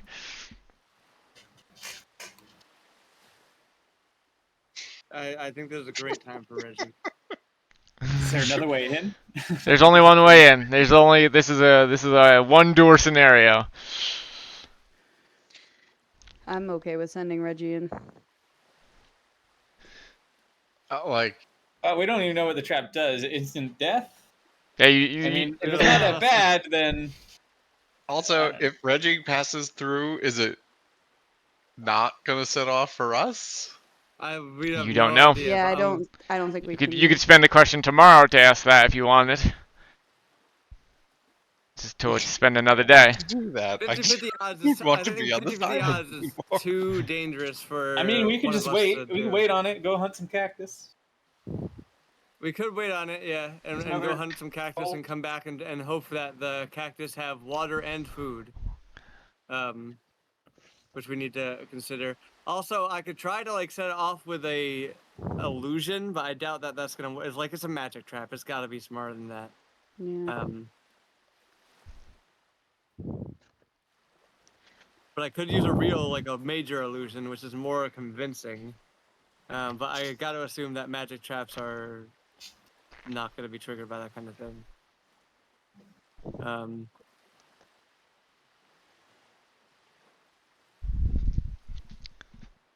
All right, what's the So plan? why don't we have? Now that we know, it sounds like most of the danger though is it would be really shitty if it was a trap and also there is a monster hiding inside. Unless the trap is a monster, at which case then we would want everyone here. Now that I'm thinking about it, so I think we need to. Well, why don't we try going hunting? The more of us that are there, like let's secure some food supply so we don't go starving to death, kind of thing. I will say, And then we can just from your general instincts, like you get the feeling the cacti are quite dangerous. They're a huge swarm of things, and they have a hive mind. So just keep that in mind. Yeah, it might not be. Like you could try and just wrangle one, but then they'd all know. So like, how would you get around that? Kill them all. That is something you could try to do. I think. Yeah, I mean, presumably they're afraid of the clouds, right? I could probably illusion a cloud and try to separate one, and then when we kill it, it'll just seem normal. Sorry, go ahead, Chelsea. I interrupted. Are there any no leftover pieces from the fight that they had? I mean, maybe there are, but they'd be amongst the large group of them. So you'd have to reveal yourself to them. You don't know if they're aggressive. We need to eat. We also need to explore, and we need to. I think whatever's in. If it's a 50-50 chance in this like shrine, whatever's in there has to be pretty useful. Yeah, Finding that's a what I way. was gonna say. Yeah. Marcus, can you Finding a detect way thoughts around on the cactus? I could try. If they're under 3 intelligence, then I would basically get nothing. But they are a hive mind, so there's probably something smart. Know enough. something about the hive mind behind it? Maybe Yeah, I communicate tried with that. it even. I don't know. Yeah, it gives them basically detect thoughts. I can't read the mind of so the way it works is I get to read the mind of its like whatever is most. Is this a like, cantrip? most Can you do pressing- this at your leisure? I can only do this once per short rest without Okay. materials. Okay. So I'll wait to see if you want to use Oh, we that. could short rest easily. We have that available to us. Well, I'd have to go back. We'd have to go back to the shack. I don't think we can short rest until we get in this temple. All right, I'll go in. we You, could- actually, I was gonna say, you will I get a have fair long amount of rest in hit this temple. points, So yeah, I'm maybe okay with someone just. stronger should just go in. Yeah. Yeah, Sorry. I'm Do we okay need to with do just it just going in. once though, or is everyone gonna have to do it to get the short rests, or the rest? I think we You should don't know. try with Chelsea first, and then see if someone else goes in afterwards. We'll see what happens, basically. Or try with Reggie first. I'll go. All right, Chelsea's going. I walk towards the door. All right, Chelsea, it feels fitting that you should roll this. Roll me a d6. If you get a 3 or above, the trap does not activate. If you get if you get 1 to 3, the trap activates. 4 to 6, it does not. All right, rolling. Oh, so exciting.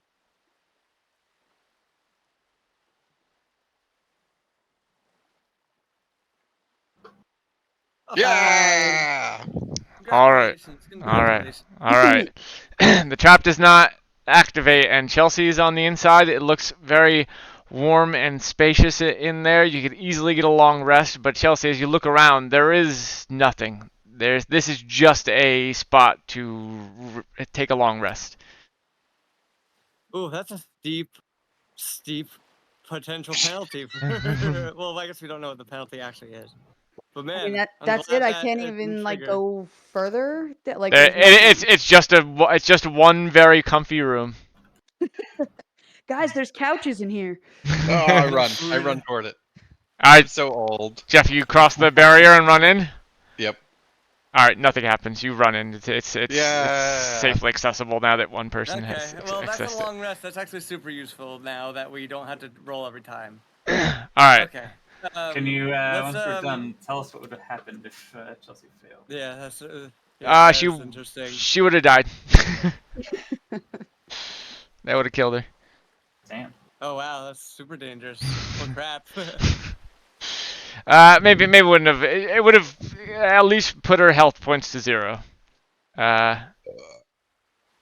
right, let's So we'd have we to probably need to stabilize hunt. her. And... Yeah. We definitely need to hunt. All right, detect ops on or those get fucking some things. food. See what we can learn. So All right, so now let me get the Alright. feel for how much time is passing here. So you've stayed here and done this. It's the beginning of the day, right? So you can walk to the cactus and back as a group if you want. So that's up to you. Well, wait, shouldn't we take a long rest? That's what I mean. Do you want to sleep and again recover here and get your spells We do back, have to or pull each what other. would you actually recover by sleeping here and I would recover some spell Health slots points. and some hit points. Yeah, my we hit we points- recover all of our hit points. That would be super useful for me Well, because there's I'm. Hit dice, or is that short All right, rest? why don't we do that? Yeah, I think there might be long rest rules about resting without food. But maybe Chris can. I'm just decide my if that my works. rule like I'm keeping that separate just for simplicity's sake. Like Okay. you will it'll count as a day towards your hunger and thirst, but you get your spells back basically is the trade-off here. All right, and our hit points back presumably. Hit 'cause points that's back. normally Yep, what you- yep. Okay. All right, let's do that then. Fuck it. Let's take a day. I think at that point my ability checks will be. I think I'm exhausted now if I don't eat. Okay, so you guys Or until I sleep in this very very comfy room. Let me put on some comfy music. Wait, this is called deathmatch. That's probably not what we want. So comfy enough. All right, so it's the next day. You guys are slightly hungry. At the end of today, you will incur a exhaustion penalty if you can't find food. I still have this fish. Did I eat a fish? Did you eat the fish or did everyone eat rations? I think with because people We were decided I can. I ate had thought rations that. yesterday. people were missing rations though, so I think the fish were counted in that, right? Required. Yeah, Jeff didn't have rations. He needed to eat. Right. So the fish are gone. You guys are out of food. In Chelsea has one ration. I have think, one left. ration. That's right. Okay, so you have one ration amongst all of you. And we have the tarts that are also a spell casting. That could also be used for. I think you said one ration. Right. So yeah, you have a new question, and you have the cacti to your north. You also have a ton of land to your south if you want to explore that. And also, Reggie, I think ate Reggie's still hungry. We'll say Reggie's still hungry. I mean- And the gambler is still like sort of keeping him prisoner for you guys. So is he? What's the plan for hunting / exploring today? And are you gonna use your question? I think we should go hunt for sure. I don't think the question's necessarily useful on the hunt unless we are talking about the hive mind itself. But we might get more information. We should bring the gambler with us, right? Yeah. All right. I was gonna suggest we don't splitting want to up stay again. here. Sorry. That's okay. Yeah, that's probably a good idea. You do get a lot more information from splitting up, but if you are worried about the outcome of an encounter, then maybe you do want to stick together. Up to you guys. I mean, he did say that the cacti were strong, but I still think I think- if we're Well, we're just going on a exploring, fast fact-finding mission. Just want to read their thoughts. I think the approach for the cacti will be cactupuses will be That's correct. to separate I'm gonna try to use a major illusion to separate them because they're clearly their predator is the clouds. I'll just make a cloud-like illusion and try to separate one off, and then if we kill it, it'll look like the cloud ate it. So You just hopefully see a we can mega kill it cloud before surrounding it one or does. something, and then I just Yeah. blast it, and then Yeah, exactly. Okay. And then presumably a single one is not that strong. It's the horde. So the goal I think will be to kill it without any of them seeing us.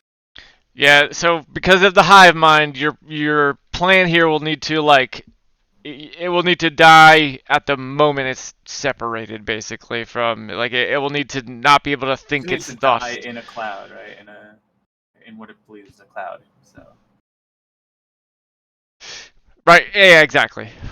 Right, What is you encased gum Arabic, guys? Or what is gum Arabic? I'll just say it's a reagent that it's the type of reagent you need to Not make in a gonna lab. get. Says, according to Google, it's a natural gum originally consisting of the hardened sap of 2 species of tree. Okay, if you Yeah, could sounds find like some a sappy green tree. area on this map, maybe you could find some gum Arabic. Yeah. Okay. Anyway, I think if it got to a fight, our best solution would be to run anyway, and there's no need to have more people for running away. So I think Chelsea's idea is a good one. Split up again and have some people explore and some people, maybe Dave and I, because Dave's ranged, hunt, and have the gambler go with Chelsea and Jeff, or exploration. If that works for everybody.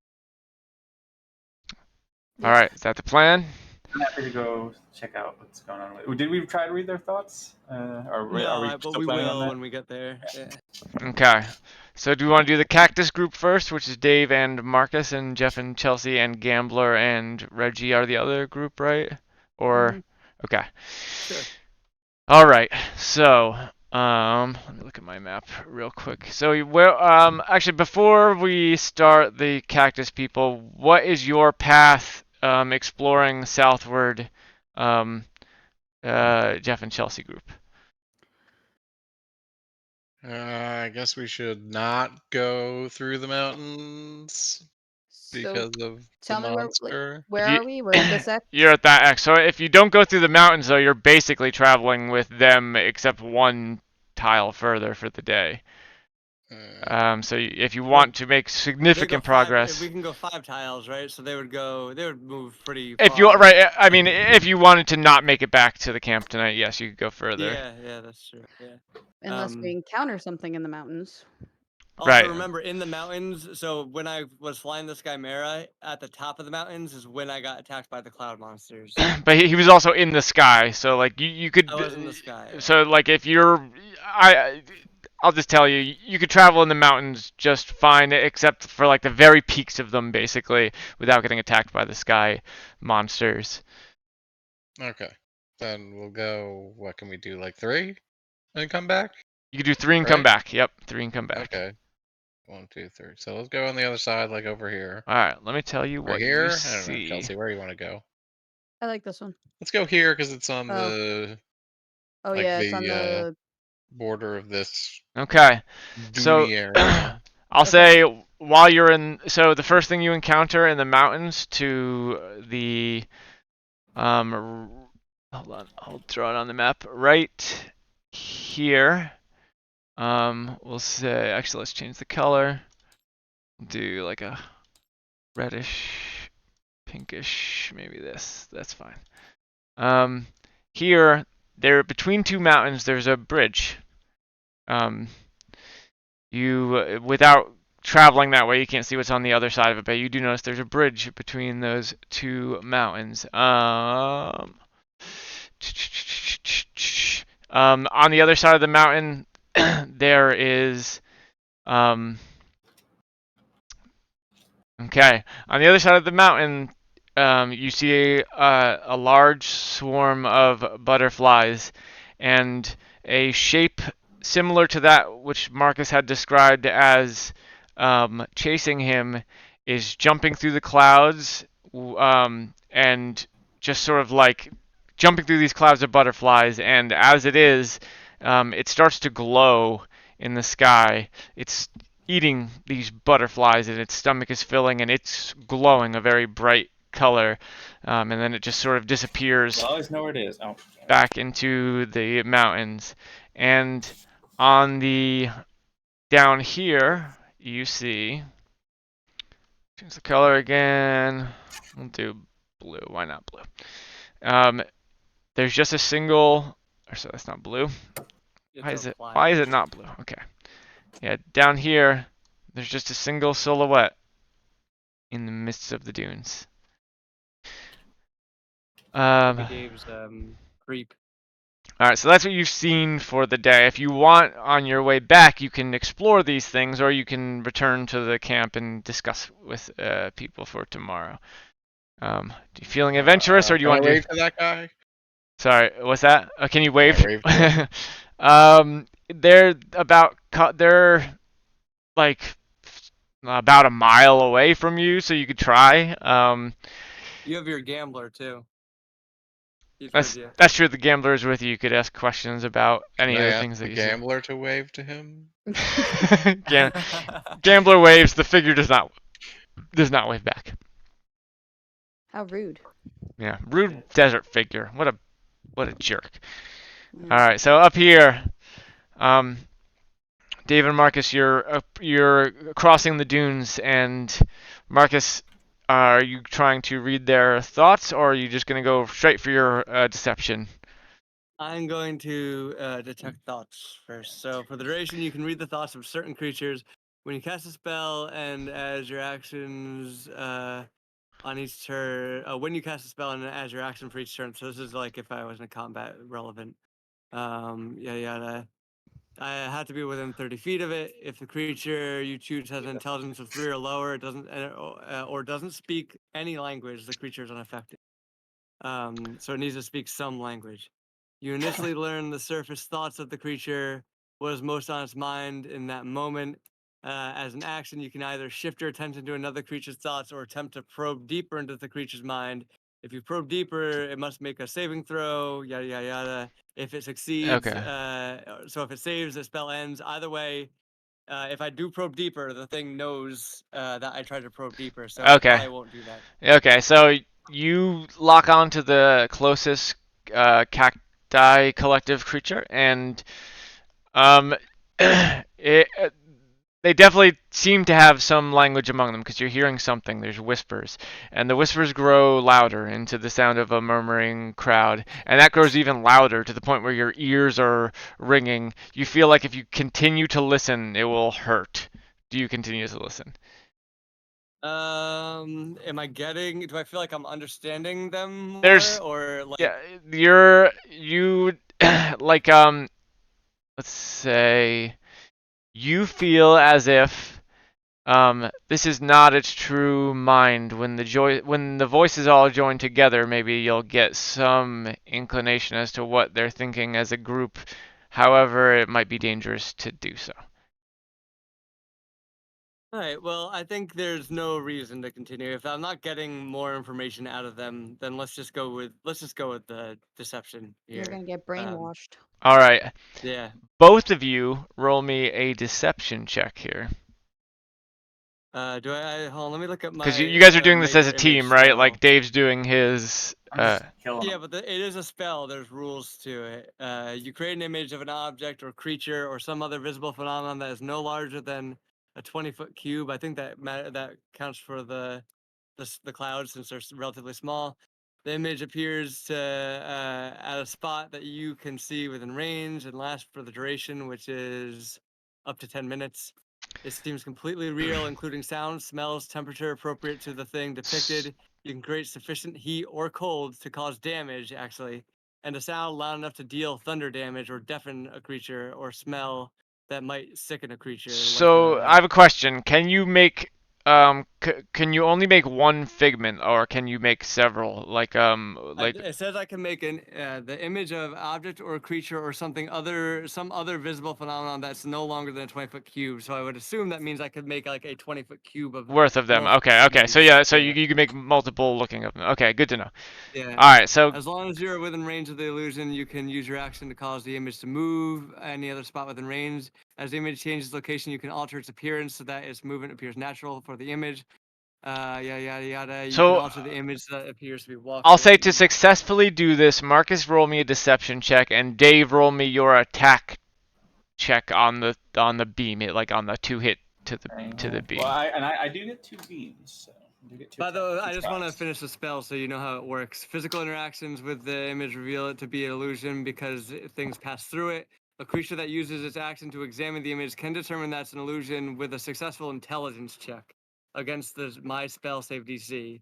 If the creature discerns the illusion for whatever sees through the image, and other sensory qualities become faint to the creature. Wait, so it's wait, still- what caused so it to have the intelligence check against you doing this? Just it needs to examine the image, so that would be like it tries to see through it basically, or I guess examine it would be it takes notice of it, and then maybe. Well, I guess Okay. that's up to you. It just says it's action to examine the image. So that so then Describe it the wouldn't image necessarily be describe the me- image you're making that it sees. So I'm gonna do so basically as we saw, I'm gonna try to replicate the attack pattern of the clouds. So if they Okay, if you they- have if seen they that. lunge in groups, if they lunge in groups, I'll do that. If they lunge individually, I'll try to do a group of them above. And They then definitely do in individual ones groups. coming down. Oh, So okay. then I'll send them down, and the goal here is going to be to separate, basically separate one or two or a small number of them that Dave could pick off. Okay. And, Alright. and have that seem natural. All right, so I'll still say I still think this is basically Marcus roll deception with advantage. Dave roll because you've seen the patterns of these things, you can replicate them. Dave rolled me just a 2-hit on your beam. Okay. Alright. Should I wait for Marcus to go first? See if they Yeah, try let it Marcus before go I, first. before Yeah. I try to Yeah. start killing them. Deception. Okay, Marcus, do you want to do any Oh, a inspiration natural here? 20. Natural 20. And All also right. It becomes 27. All right. It is easily deceived. Now it's up to Dave to hit the shot. Okay. I could do. Well, I don't want to do two. I want to be as stealthy as possible. I mean, if you've missed the Um, first one, just go for a second. Boom. That's a 25 on the first one. 18 on the second one. All right. You We like- take out 2 of them.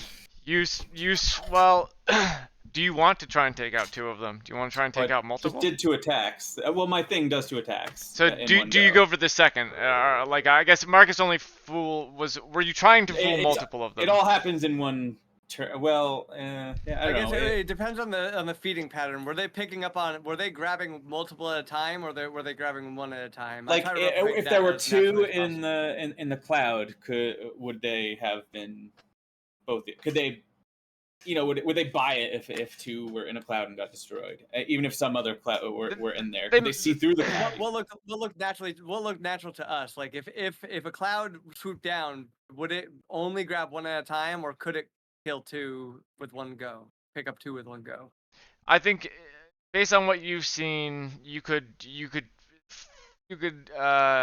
see a situation where 2 of them could get grabbed. So I'll say. All right, then I'll try to replicate that. I think we're good to go for the second one because you did so well on Alright. the deception. Yeah, I don't you think guys- they're gonna be able to see what's going on inside the cloud. You guys If did there's quite 2 in the well. cloud, I'm willing to go for the second shot. You've killed 2 of them here, and the rest have sort of backed up into a defensive position. But now there's just sort of 2 sitting in the middle of the desert. How do you retrieve them? All right, so I'm guess gonna we just switch kinda wait then for my illusion here to sort of resemble the desert now, invisibility, or basically not make them I can't make them invisible, but I'll try to mask them with an illusion of the desert on top of them. I could have also Okay. pulled them towards us. With Give me 2, give me another deception check, Marcus. All right, roll. Wow, that one's a critical fail. Okay. So they do buy that so you rolled well the first time, so I'll say they do buy that the cloud creatures have have done this killing, but you failed at disguising the corpses basically. So Yeah, we have to figure out how to get them off. now you'll have to figure out another way if you want to retrieve these bodies without drawing aggro from these cactus creatures. Well, did they? need some- Are they gonna? Would they leave their like? They Can we just seem wait for them to leave? no, this is you're in their area. I'll say They they do at night. Maybe we they, could they sneak in seem at night. they're making a bunch of different shapes. They seem confused at the fact that a little bit at the fact that there's bodies not being taken up into the sky here. They don't know what to do. But eventually they sort of calm down and just sort of forget about the bodies there, but they're within their view if you were to go and just walk up and try and pick them up. So what can you do? What could you do to try and get this body out of here? We, Do you have any I mean, we could spells, dimensional Dave? door. We could dimensional door, but I can't carry it. Is it my size, Chris? Could I carry it out? You carry the cactus out of there. While you guys books. think, do we want to go back to Jeff and Chelsea, or did Yeah, you why guys? don't we do that? That's a little easier. I was thinking First. about crossing that bridge on the way back. Okay. Alright, let's do it. All right. This is basically crazily serendipitous. Let me see here. All right. As you approach the bridge, you are met with a daunting sight. The aged wooden planks stretch precariously over a vast chasm, its depths shrouded in darkness. The bridge sways with each passing breeze creaking and groaning under its weight, yet the allure of something on the other side beckons you. There is a fiery glow of some sort of molten pool immediately on the other side of the bridge, surrounded by dancing flames. So the bridge looks shifty. On the other side, there's a bunch of fire. So if any of you could resist fire, you might be able to cross the bridge. But Guess I'll the bridge go. itself would be dangerous to you. It might fall when you cross, basically. You do have the Jeff says, gambler I with can you. do it. You do have the gambler with you, so you could ask him what the odds are of the bridge collapsing, or what's beyond the flames, because you can't see that. But it is alluring.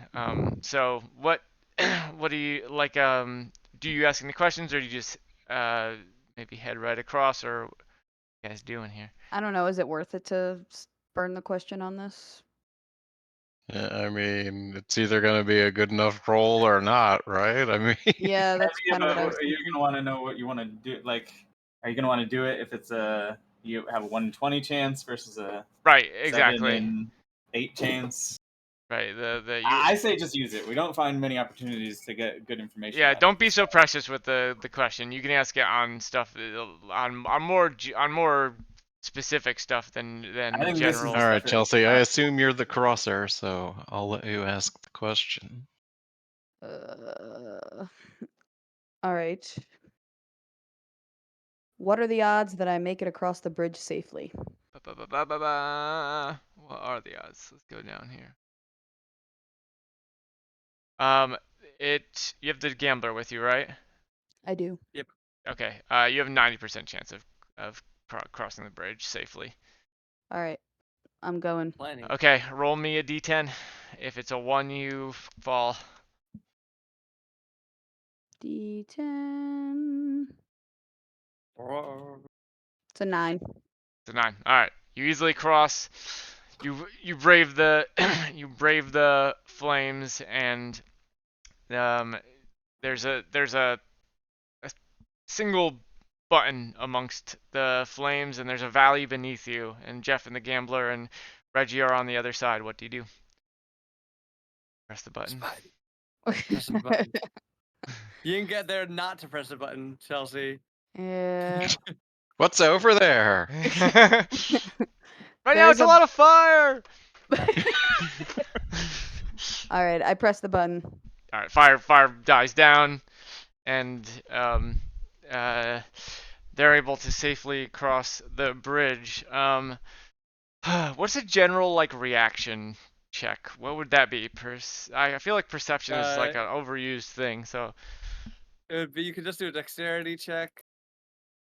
If they're trying to react against something coming at them, all of a sudden it would be a dexterity. Yeah. It would be something like that. So Jeff, roll me a dexterity check.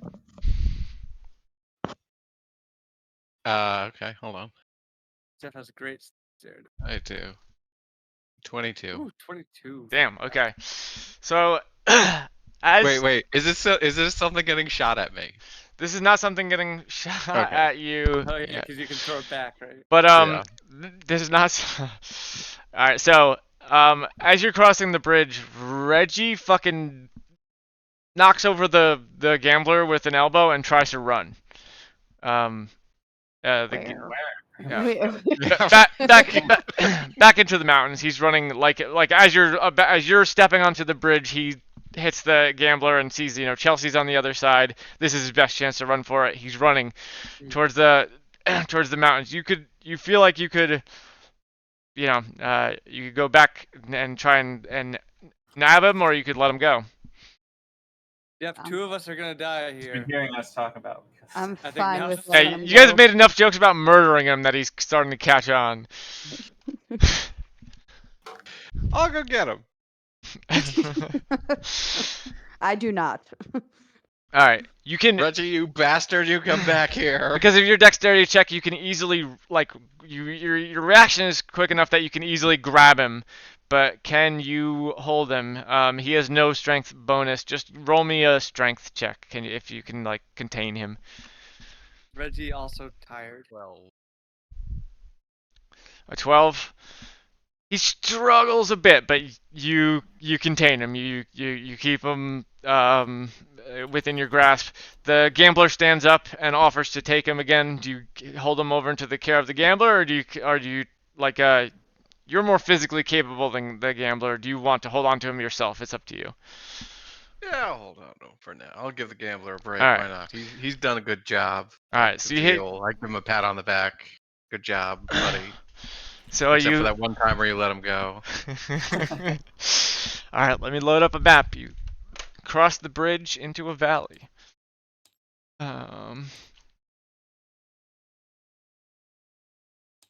You guys really predicted some things. All right. Before you is a valley. Pretend this river's dried out. I couldn't get rid of that. Yeah, that's not actual water that you can drink. You come to a valley. At the end of the valley here is a wagon, which looks like it holds a bounty of who knows what, maybe even food.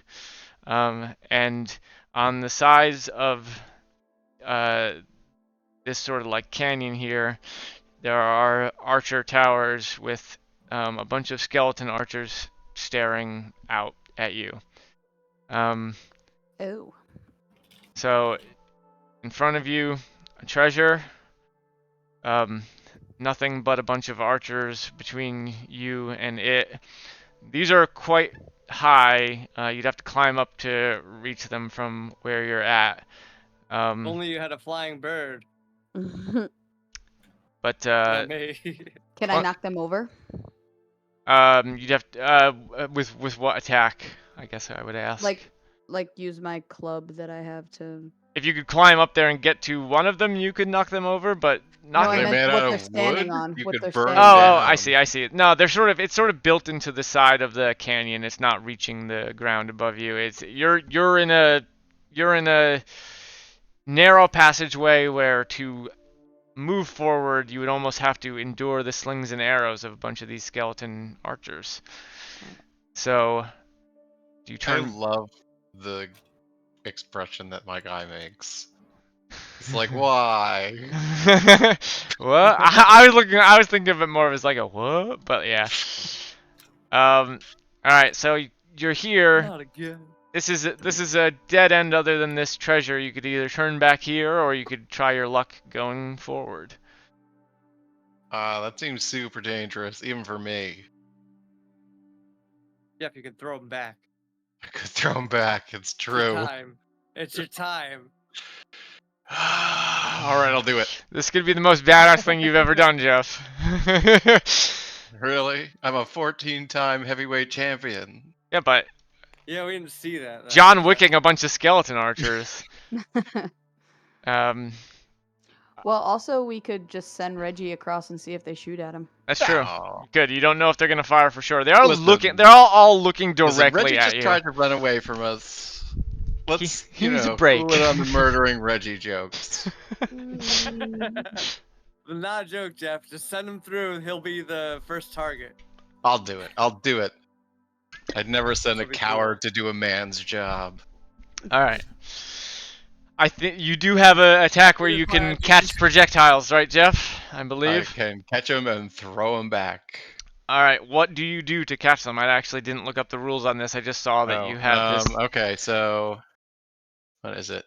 Deflect missiles. How does that work? You can use your reaction to deflect or catch the missile when you are hit by a ranged weapon attack. When you do so, the damage you take from the attack is reduced by 1d10 plus 13. If you reduce the damage to 0 and have a free hand, you can spend 1 key point to make a ranged attack with a range of 20 to 60. Okay. I will say. Let me put on some exciting music here for Jeff's trek across this canyon. It's interesting too because that only happen. That is like a if you get hit thing. So it's like Yeah. It matters if he. it only matters if you would have taken damage. Okay. So, basically, I'll say, what is your movement speed? 6 probably squares? 9. 9. Oh, damn, you He's can move fast. far. Alright. Super fast. Alright, I'll say you can move across here in basically 4 strides. That looks about right to me. And on, on each stride you'll take an attack and have to roll against. Oh, that's too intense.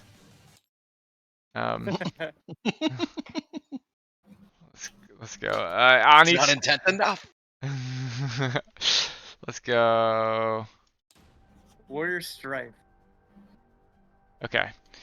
So yeah, on each spot you stop, you will incur, Right. that number of 2-hit things against the archers. So like you'll move forward, they'll fire, you'll get to save against getting hit. If you get hit, you can do the roll to throw them back and avoid getting hit. If they hit you, we'll just say they do 12 damage each for ease of this challenge. Okay.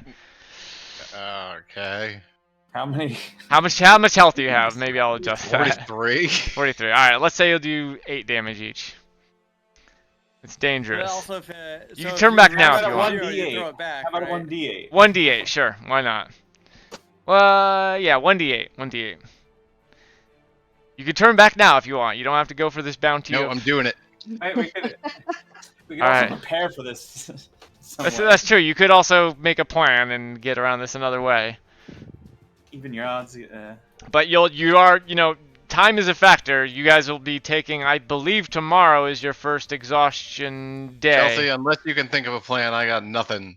Well, I mean, I can follow behind you, and It's too dangerous. if worse comes to worse, I can just blow fire at them. They are. What is the range on that? 15 feet cone. 15-foot cone. Yeah, you won't be able to hit them. They're quite high up. Oh. They're firing down at Jeff. I could have one of my tentacles, Marcus, go grab the corpses, probably. If that could make it across, but it's up to Jeff. It sounds like he's pretty committed to taking their risk. Okay. All right. So you'll make it to about here on your first, and we'll say these 3 fire at you. So what would be their 2-hit, Marcus? I rely on you for all combat things. It would generally be It would be their 1d20 plus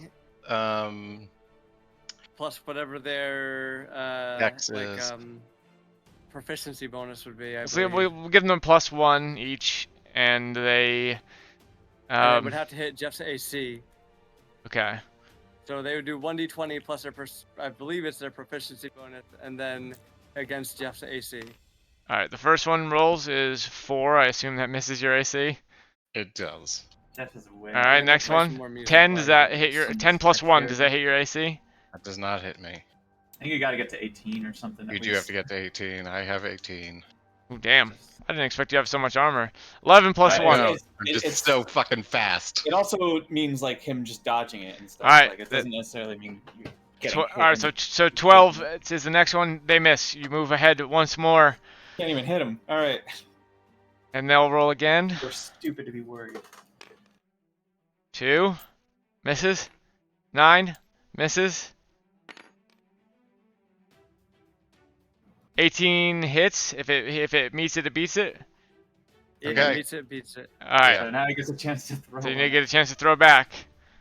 Okay, what do I do? I think this has something to do Deflect with your key or something. Yeah, I He gets a spend a key, he has a key key, point. and then. All right, hold on. Ooh, this. Okay, so I use my reaction. I take Yeah, I've reduced damage, reduced by 1d10 plus 13. So I'll roll that. And what was the damage going to be? The damage originally was going to be, yeah, Well, was just gonna- you said 1d8, right? 1d8, but that would never got ever 18. hurt you, right? yeah, so that would always throw it down. So, but let's just say with their stat, like to simplify it all, and to say with their stats, I'll roll a d8 to see if you fail to throw it back. I'll roll a d8 to see what the damage is to simplify things. Okay. So you just automatically. Well, don't the hit. throwback is based on the damage he would have received. So if he can Even reduce at the that damage 12, to though, I 0, don't think it's plus 13 Yeah. that he gets. So even at the 12 originally planned, it's not ever gonna hit him if he throws it back. basically his thing works like if he reduces his damage to 0, then it winds up not hitting him, and he Then I gets to throw catch it it. back. Yeah. All right, well, I will roll 2 d20s, and we'll see what happens with that then. Right, because you're taking the damage out of that to see if you throw back, right? Is that how? Yeah. That's, So, but his what is your bonus on that, Jeff? What's your flat bonus? 13. And then Wait. what's your roll? Oh, d10. D10 plus 13. Yeah.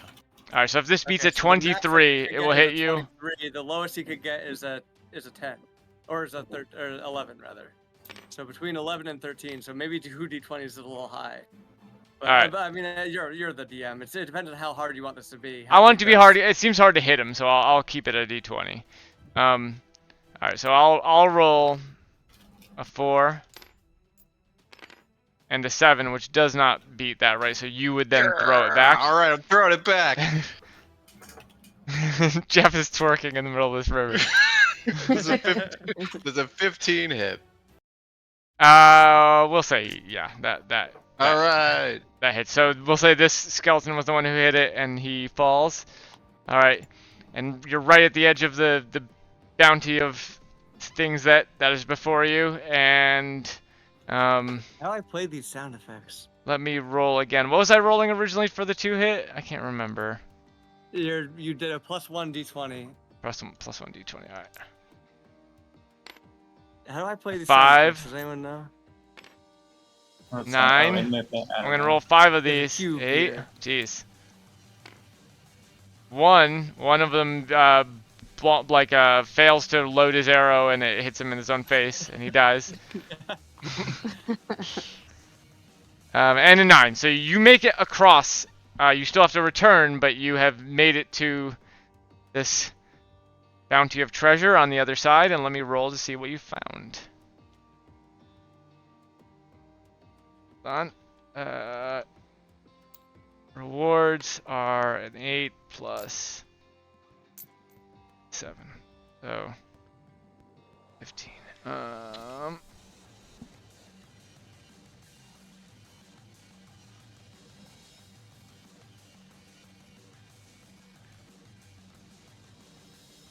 Where are my rewards?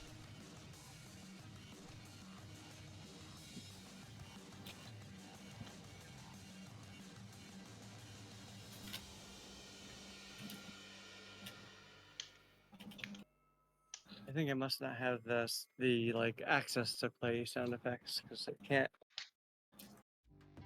play the sound effects.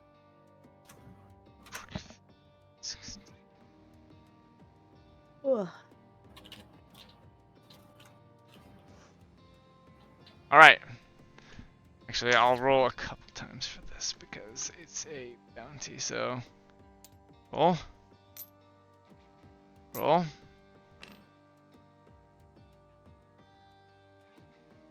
And roll. Roll. Alright, Jeff, you find flint and steel, a jade stone, and something called a sand serenade. So it's you find a musical instrument, basically a jade stone, and some flint and steel. Oh my god, Jeff. I can play that Sand Serenade. Oh my god, I we can assume. replace Marcus and Chelsea. Alright, so you're on the other side here now, Jeff. You still have to make it back here. Alright, let's go! Alright, so roll 1. This is gonna be 4 people now trying to hit you. The first one misses. Second one misses. Man, 18 is hard to hit. Yeah. They all miss. Move ahead. They only have a +1 also. It's I don't know how great. far I'm supposed to go. It's 3 times to get across. And now you have 1, 2. It'll say 1, 2, 3 checks to pass.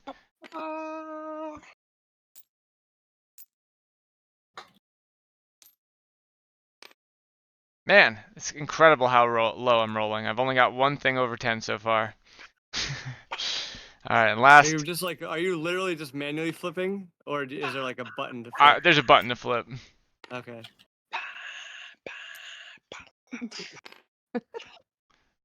All right, you easily avoid all this stuff and get across with jade stone, flint and steel, and a strange-looking instrument.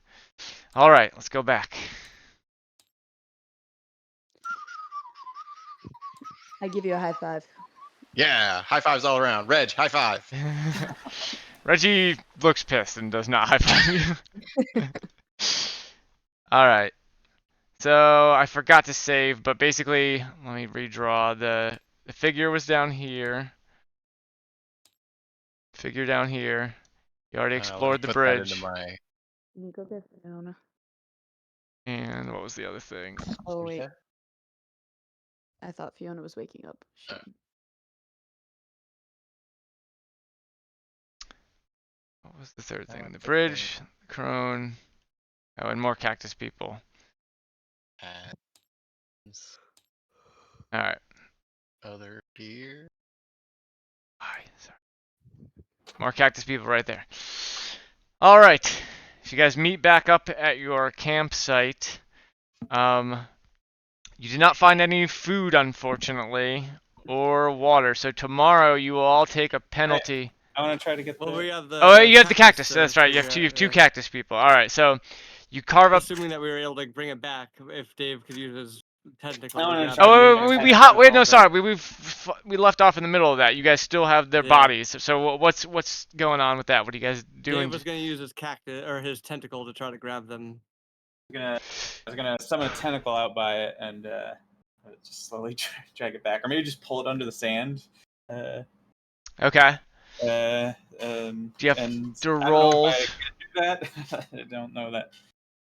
Do you have to roll to cast it or anything like that, or is it just a I cantrip? just do it. It's just a bonus. All right. action, Part of my. So I'll say So do a stealth check. You're trying to stealth this thing away, these two things away. And also, what's the weight that the tentacle can carry? No. Let's see.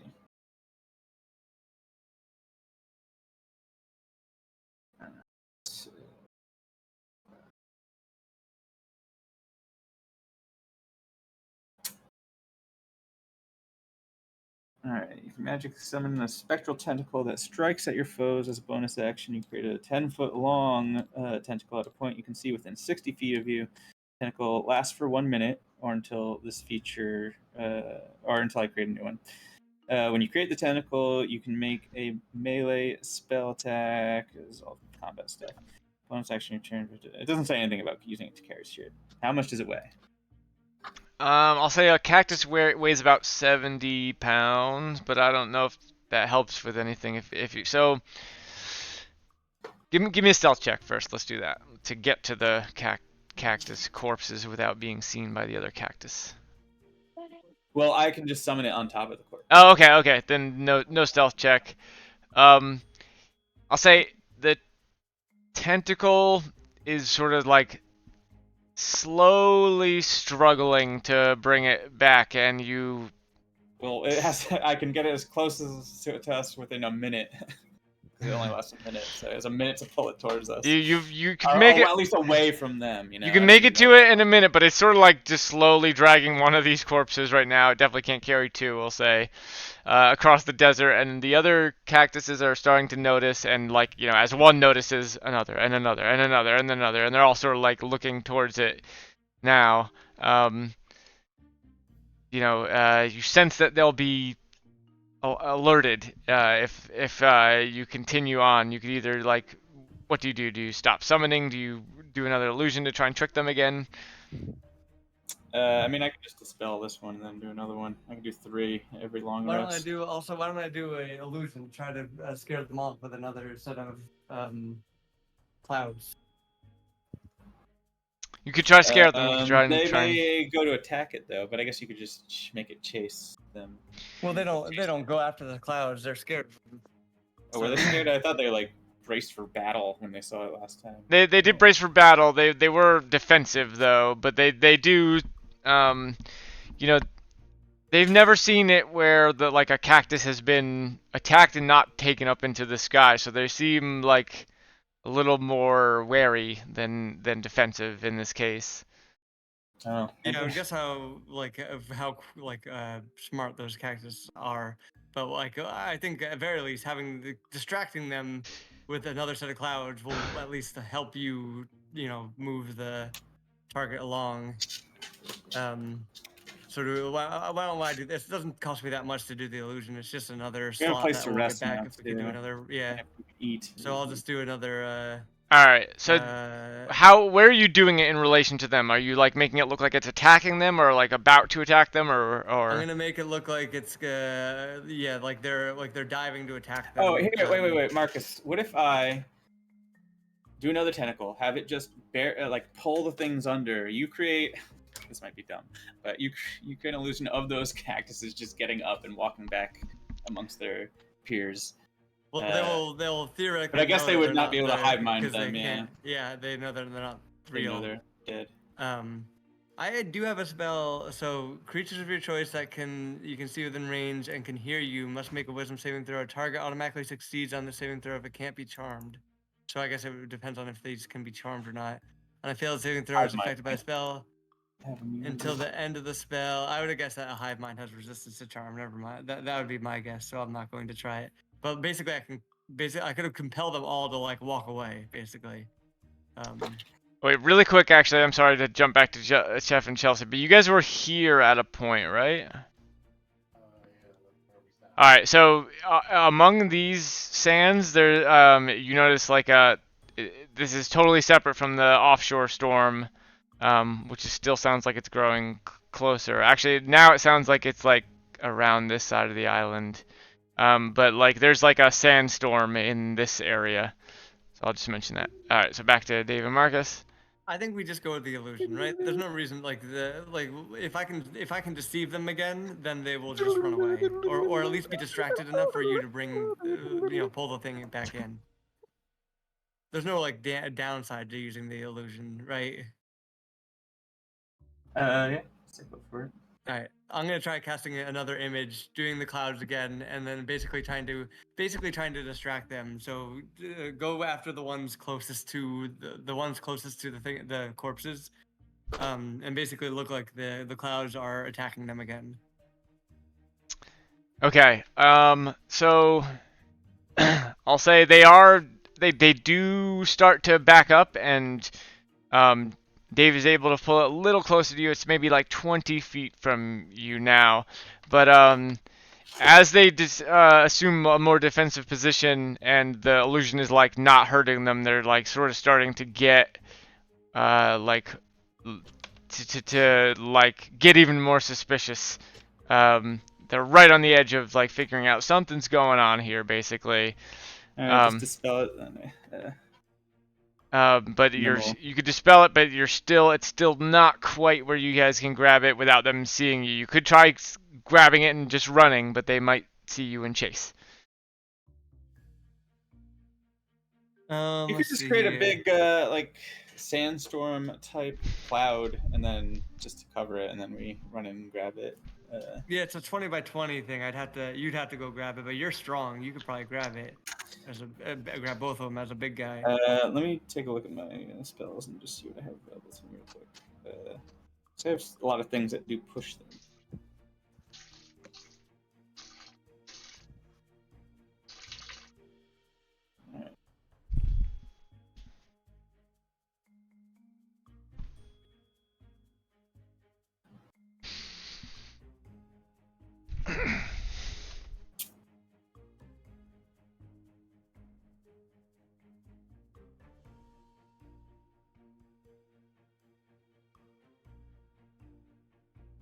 Alright. Alright. I think I could only push though. I can't really pull it towards us.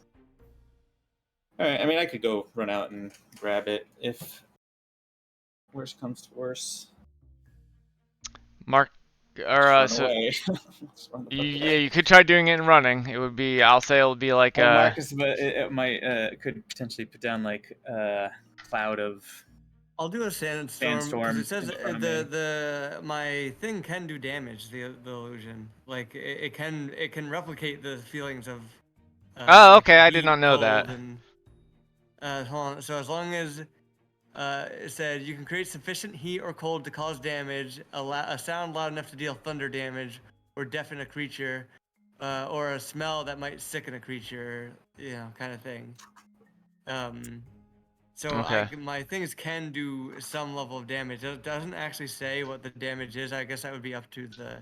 I think it's more of like a feel. You can make them feel hot in a sandstorm or something, which might trick Yeah. them. So if you want to try and do that, Yeah, go I'll right do ahead. I'll do a sandstorm to sort of,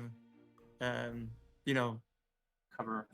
trick them Grab. basically, with some heat in it to sort of fool them in that way. Okay. So technically, the way this normally works is they would do the intelligence check against my or an investigation check against my spell save DC, which is the way it would typically work. So they would have to roll an intelligence check of 15 to.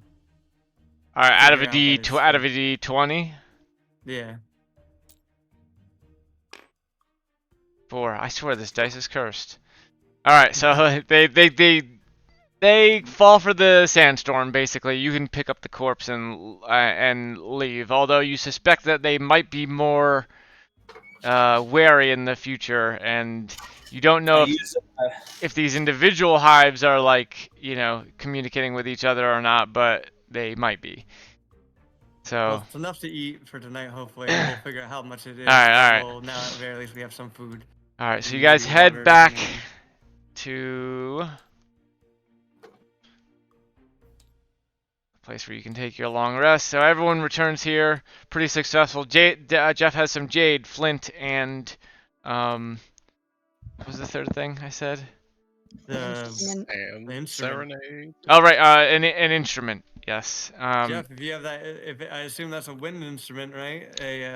I don't Is that know. basically, You Chris, tell me, Chris. So it is a wind that a instrument. songhorn? It produces a haunting but beautiful melody. Could be magical too. We don't know. So is it like a guitar or a It's like horn or a what? flute, Okay. basically. Would I be able to play it if I have fine. proficiency in songhorn? If you have proficiency in horns, I don't know, a flute. I'm gonna play it.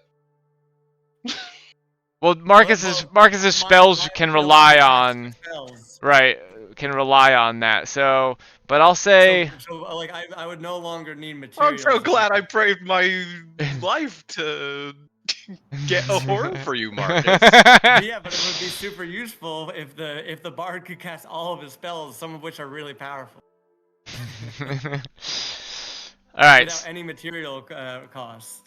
So I just watched the D&D movie. So let's say, Marcus, it's not quite a horn, but you could maybe try to attune to it. So give me an Arcana check to see if you can attune to this thing. Well, I won't try to steal it from Jeff. Jeff has to. Jeff would have to will let me relinquish have it. relinquish it first, right? Like Jeff and Chelsea and Reggie and all, them all return. They have a flute. You guys have a dead cactus monster. Trade you. You want to eat tonight? I do want to eat tonight. Fine. I want the whole cactus. I want to be the person who decides who eats tonight. Is it me? Asks Reggie, hopefully. It is you, Reggie. It is Yay! absolutely you, Reggie. Only Reggie may eat. Reggie goes and tries to take a bite out of the cactus and gets spiked in the face immediately. Not even preparing it, yeah. He actually seems pretty hurt and kind of dizzy.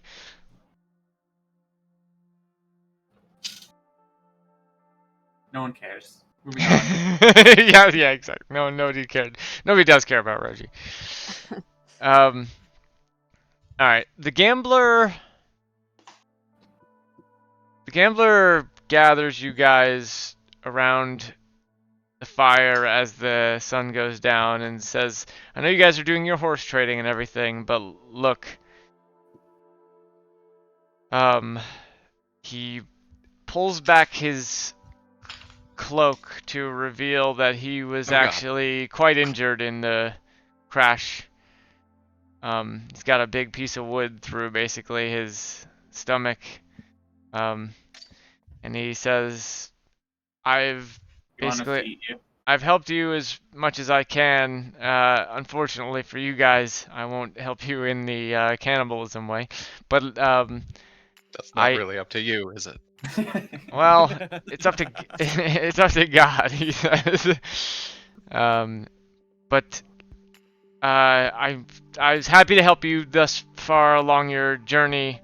I'm going to die here. I suggest you guys walk as long as you can with my dice. You know, you could. He looks fatally injured. It's a pretty bad injury that he's been hiding from you guys.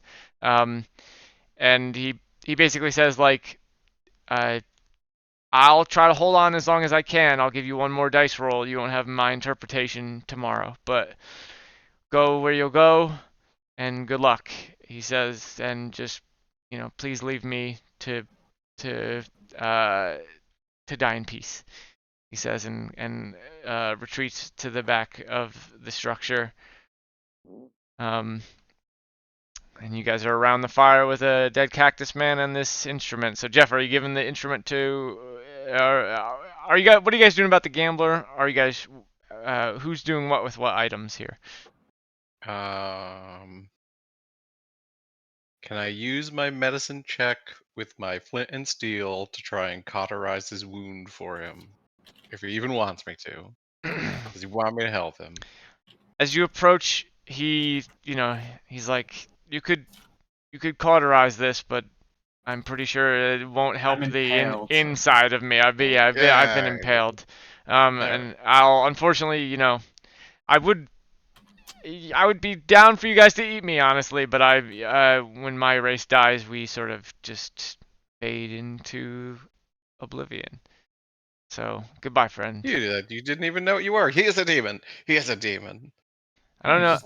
I don't know what I am, but I've seen my father die, he says. Okay, that's fair.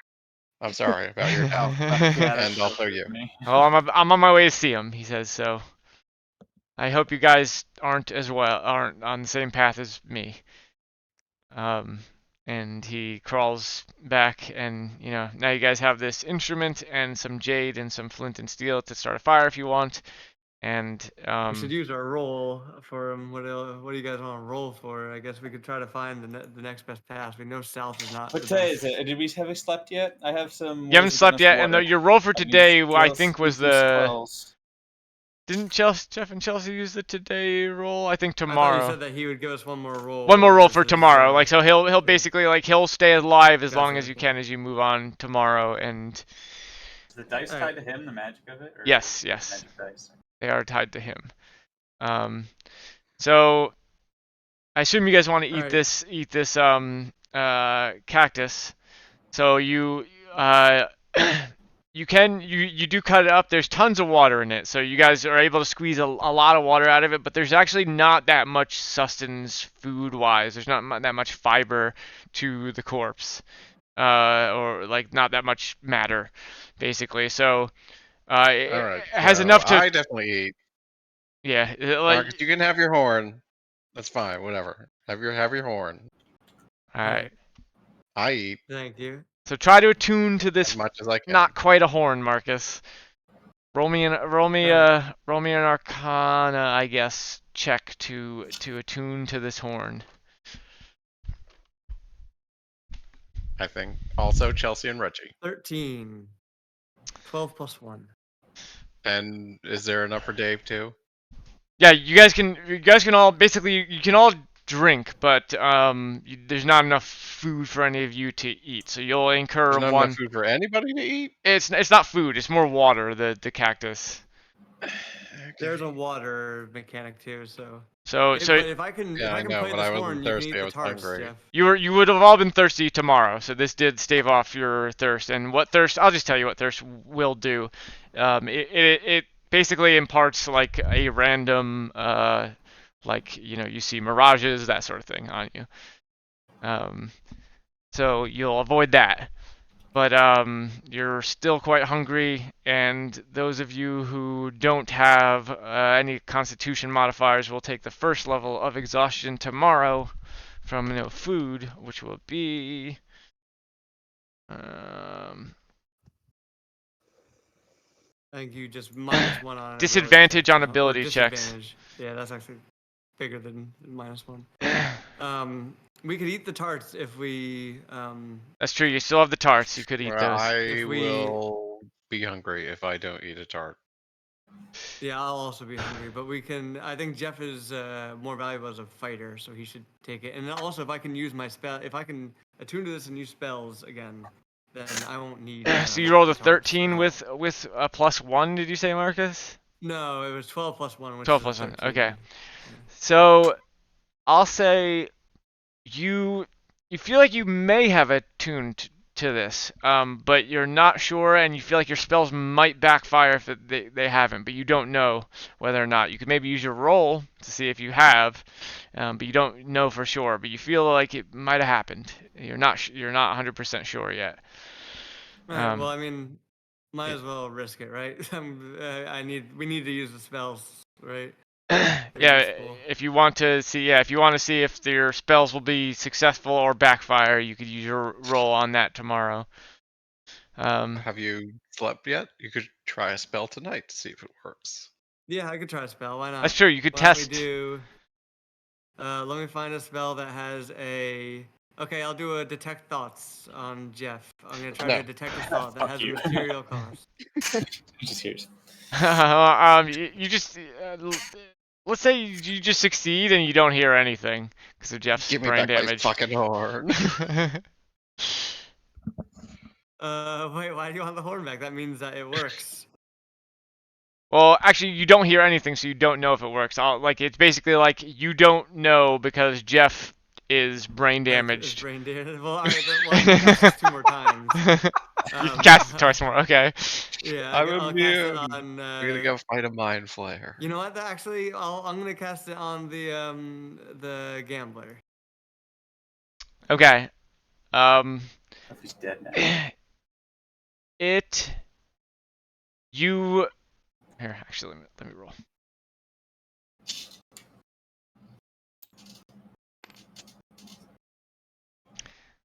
God, you guys are getting so fucking lucky. It's insane. All right, you do detect the gambler's thoughts, and Nice. yeah, his intentions are pure. He meant everything he said. He was trying to help you this whole time, and you don't detect any like conniving thoughts in terms of like back on the ship. All right. Well, it seems like I'm attuned to it. I don't know if it's like a roll thing or what, but I am casting spells without using materials, so. All right, let's go to the map. All right, we get our long rest now, right? Yes. Oops. Sorry. This is. Whoops. You shouldn't be seeing this. All right, I'm going to take my long rest.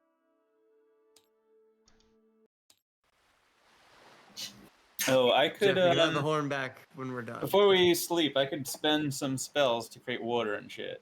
I could Oh, create you like have water. sleet storms and stuff. Wait, how would you? But do you have the reagents? Because you don't have your like you can't usually- cast spells at will now. Marcus can potentially. Let They me might make backfire. Let me see what to do. A pinch of dust and a few drops of water. All right, so yes, you We're could in a cast. desert, and I can just spit in my hand. Yeah, yeah, you could do that. You just drank basically from the rain cactus. sleet in an area, I'd say,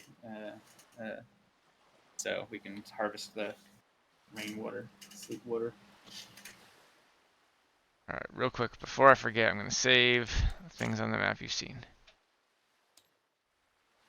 All right. Before you wake up, or maybe before he goes to bed that night, the gambler does say, like, you know, from all we've learned, right, our chances of rescue on this island seem pretty slim as it's covered by these stealth monsters. So He wants to be maybe, sacrificed no, he says maybe you should take the warlock deal. and sacrifice you because you're gonna die anyway. We don't even know where's the tower. Do we know where the warlock So tower is? he said to see the tower, all you have to do is look at the sun and sneeze, at any time. So like, Good job for me and my nose. now not everybody has the gene. This is a real life thing to look at the sun and sneeze. I think it's like seriously in real life like a 30% chance that you have it. So like you'll have to have that gene to see the sun and sneeze. But you could use it at any time, and the tower will appear before all of you and accept you. Should anything get too dire here. But all right, it is the morning. The gambler is alive, but not able to talk. Reggie's still with you. What are you doing? Where are you going? We should use our gambler thing now, I guess, his roll. What do you want to roll that? I don't know. We don't have any immediate. You have this silhouetted person down here. That's the sort of only Yeah. mystery thing that you have, and then you have like this bottom portion of the island you haven't explored. There's this sandstorm over here. We could ask if the silhouette person has good intentions for us or something like that, or if they would be be dangerous or something along those lines. I think we just sacrifice Reggie to the sun god. Not Reggie. The man who's already dying. To the sun god. Get the fuck out of here. That is an option. We could try that. All right, so you guys. You good for this sun? This Reggie? Not Reggie. Fuck. Gambler does not answer you. He's breathing still, though. You feel his pulse. He's still alive. The only thing is, I don't want to like doom him to eternity, like under this dude's, control or something. You know, if he's just gonna die, then he just needs a soul sack. A death. All right. Well, let's ask him this. Let's ask the gambler. What are the odds that the deal with the warlock would be satisfied with the gambler's death? So you're asking the dice this, right? Yeah. Are you guys okay with that? Yeah. All right. You roll the dice and you get snake eyes. All right. And the gambler said he would try to interpret. Can you give us like? Hey, He's incapacitated. He's struggling to breathe. He can't hear you or communicate with you at this point. So it's like snake a eyes one. are normally a bad thing. 1 and 1. That's a 1 and 1. 100%. If that's how you interpret it.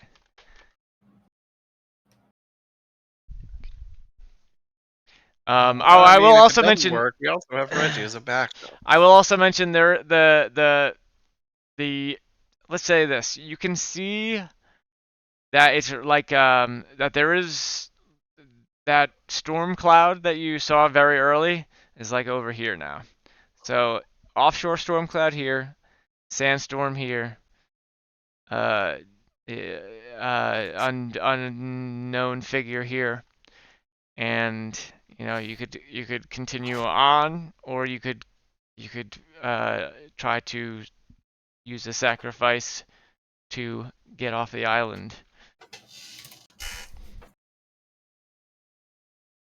I'm good with trying to sacrifice. Yeah, I mean, what's the worst that could happen, right? He just We doesn't could like feel the really sacrifice. bad about it later. I mean, well, He's that's dying what I was already. guessing. Like, is this like gonna trap his soul on this island or something for eternity, or is he just gonna die and that's all the dude wants? Got some weird, faces of death kink. So I guess there's no reason. They didn't say there's any reason why we couldn't hear their deal. We didn't say that, right? It's just.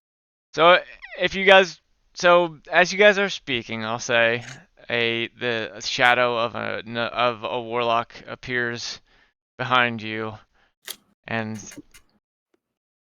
says, "Hey, listen to me. I can tell you the details of what's in front of you. What would you like to know about our deal? We're always trying to get more people into the Sun King." We want to know what the deal is. What is the deal? We What's haven't the What do I sacrifice? gotta What's do the to get off cost? this island? You just said a very You have to visit the tower of the Sun King and make a sacrifice. What sort of What is sacrifice? the sacrifice? Sacrifice is of a mind. I made this sacrifice a long time ago. I've been a warlock for 1,000 years. I gazed upon the they gotta make a Sun King ultimately probably 2,000 years ago at this point. So whichever one of your capable minds are able to sacrifice themselves to the Sun King, or I've already been sacrificed. Sorry. that's actually true. You have a patron, and I was actually sacrificed. unless we want a war between the gods, we can't do the Elephant Man. So, but John Merrick.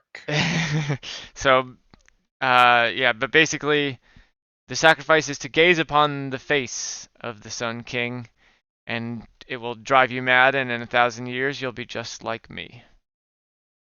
Reggie, what do He you think seems about of life as a sun patron? Are we at How do you Wendy's feel about yet? living forever, Reggie. Are we at Wendy's yet? He says. He's already man. Might as well.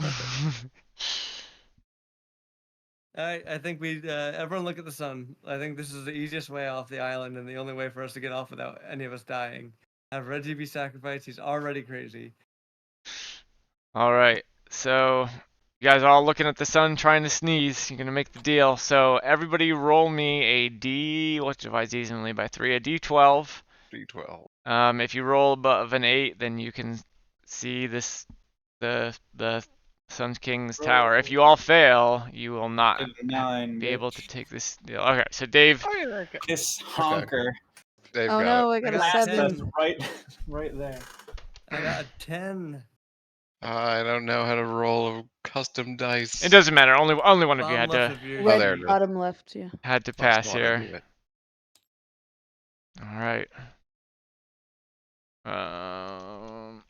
Where is this? All right. 2. So Dave looks at the sky and sneezes, and all of a sudden, all of you find yourselves in front of a mountain with 2 large statues guarding a door. A sense of great foreboding is present in your hearts. Hold on, let me pull your actual guys in here. Alright, here's all the characters. And here's Reggie. Alright. So here you are in front of the tower of the Sun King. The doors shut before you. And I suppose this is your suppose this is your last chance to turn back. Are you heading forward? Yeah. We don't think we really Yeah. have a choice. This is our Mhm. only way off, and we didn't find. We were getting too low on supplies to risk the other option. Should we march Reggie in first? Well, Yeah. consider that the gambler. Do we have him still or no? He just died. Oh, he's dead. He's dead. I was gonna say he's like the last of his kind type situation. He might want to live, like even if he has to like make this deal. No, he died. He died after a life of selfish indulgences. He wanted to die to help you guys out, basically. All right. Well, I think I guess like they're not hiding what the cost is. They're not gonna just suddenly like trick us. I don't think. Might as well just walk in, right? Like we're already here. We're not going back, right? We decided to do this. Yeah, let's do it. Yeah. All right, this is the threshold. This is your last chance to turn back, and everyone's on board. It sounds like. All right, let me pull up the tower. Listen, I didn't have a choice in my patron either. I knew. Look at me. I'm fine. You seem fine. Dave was not born an elephant. All right. Determined to seek the Tower of the Sun King, you fix your gaze. This already happened. Tower bathed in radiant light, emanating an aura of power, and mystery surface is shimmer, and you head inside to see. Here, actually, we'll just do this instead of changing the scene. We'll just do. Where is it? Here. This might explode everything. We'll see. No. Alright, that worked out fine. Alright. You head inside the tower, and everything is dark around you. 2 warlocks stand before you, and 2 giant hands grasp the path before you. That's neat. Let's see here. And it's windy. Yes, it's quite windy. Although, it's kind of loud. Let me turn that down. I don't know how to turn it off. There, it's off. Alright. Before you stand 2 warlocks, behind each of them a portal, basically. And at the end of the bridge, a door. And they say, alright, now one of you at least will be sacrificed to the Sun King. Behind each of us stands a portal, within each of them a key. And one raises his hand, and behind him is a portal of green lush fields. It seems quite innocent. And behind the other, you can see the light of the Sun King pouring through the portal. To leave this place, they say, you'll need to retrieve a key from these portals and use it to open this door. There's 1 key behind each portal, and one of the keys will open the door before you. Therefore, you'll need to have at least 1 person step into each portal to retrieve the key. And as I said before, one of the portals contains the light of the Sun King, so you'll gaze upon his face and be pulled into madness, basically. So the choices before you are thus: enter the portal and willingly retrieve both keys and have a 100% chance of leaving here, or risk yourself, risk retrieving the safe key so that no one has to gaze upon the face of the Sun King. Make your choice now. So we have an option not to serve this dude. So you have an option. So your options are basically, so there's a door in front of you. There's 2 portals behind each warlock. Each one contains a key. One of the keys, you don't know which one. Maybe you would if you had held on to your question. One of the keys will open this You door said he was dead already. and get. I said what? He said he was dead already. We wouldn't have been We had able the to. dice, though. No. Hold on to the dice. But basically, at this point, one of you needs to to have a 100% chance of leaving. One of you needs to willingly enter the portal of the Sun King and retrieve the key. And within a week or so, you'll be a babbling mess. And within a month, you won't be able to speak. And then in 1,000 years from now, you'll become a warlock just like us. But you'll have time to retrieve the key and ensure your friend's safety. Or you can risk it all and hope that the correct key is behind the safe door. So what do you choose? Well, what happens if I go to the sun god door and see the So sun god's face? you cannot. They say basically like you cannot pledge your loyalty to our god, but the face of the Sun King will drive anyone mad. Reggie. Reggie's sort of like fiddling with his cuffs and seems nervous and seems like he might be trying to plot another escape here. But you've already crossed the threshold, so you know he's not going anywhere either. But it's will my spells work across the portal? You don't know because you don't have any dice at your disposal. All right. Well, I think Reggie is expendable. Reggie is expendable, So, but you have to send him in the portal and he has to return. He has to do it willingly. Marcus could convince him. What's that? Marcus could convince Yeah, I can convince him. I have a very good persuasion. Okay. You can try. I also could compel him in, but I don't know if my magic works on the other side of the portal. So, like, I could force him to walk in. Yeah, but I'll try to convince him. Where's my persuasion here? My wanted to be persuasion's pretty good. powerful. Now we'll get All powerful. right, I'm basically gonna say, Reggie, listen, we're all gonna die eventually, and you're probably closer to the most. But you're not going to now. To be honest. But me But, dying like, is far more this is important a than way- you. I'm royalty. I You're figured it not out royalty. by. Yeah, exactly. And you want your royal bloodline to live on. Reggie, this is a way you can live forever. But I haven't Look at done the these guys. deed yet, he says, looking quite shameful. I haven't. All the more. I know you haven't, Reggie. I know you haven't. You're I arguing figured our that out. I saw it. Everyone knows that, Reggie. Reggie, I have an entire dossier about the times that you haven't had sex. Alright? And there are literal pages full of this stuff.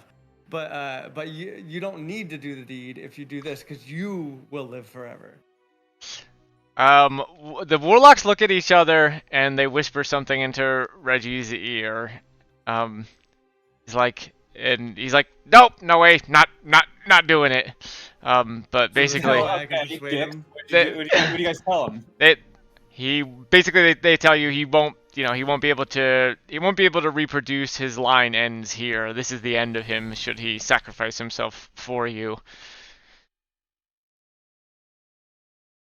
Alright, I think it's an intimidation time here. What are you trying to Reggie- do to get him to go into the portal? You'll get one chance at this, so. So if persuasion is off the table, intimidation is the next best bet. It's the only other thing I can do. Is that right? Like, he cannot be persuaded. He does not look like he's going to be persuaded without some sort of spell or something that will compel him to do it. But from the time your time on the airship, he brags that he can do magic. And actually, I'll reveal this and I'll just say it's something he's been talking about in passing as you've been on the island. But he did hate Lady Willowmist for her magical ability because one time at a summit or something, she upstaged him with magic, and then he tried to perform magic, which backfired in his face and left him with the name the Bungler, which you had heard briefly the last time. He has a very tenuous grasp on magic, but not much more than that. Well, if you were to become a warlock, sounds like that would. Yeah, think of help. how magical This you would is be, something Red. you want. Yeah, I don't know. But it would be in service of some sun guy. I want to be in service of me. Yeah, but then but Reggie, you think about how wait much a closer little while. you. Imagine how close you are to a god, Reggie. You would be directly. You would be the god's right. Right, I'd be the hand. second-hand man to God. Who wants to be second-hand man to God when you can be God? Can you be God? Right though, now, Reggie? you're Look zero at your hands life. nothing. Yeah. I am close to a god. He screams and screams echo, and the warlocks laugh, and the hands that are grasping the bridge also seem to pantomime laughing somehow. Like, squeeze, don't squeeze. Yeah, Do, sure. ASL. Haha. Like, Yeah, they do sign language. Yeah. I think intimidation is the option here. I'll ask the warlocks real quick before we do this. Is there a challenge inside that you have to overcome, or is it really just going in there, looking on the face and bringing back the key? We reveal nothing about the sun god's the ordeal of facing the sun god, but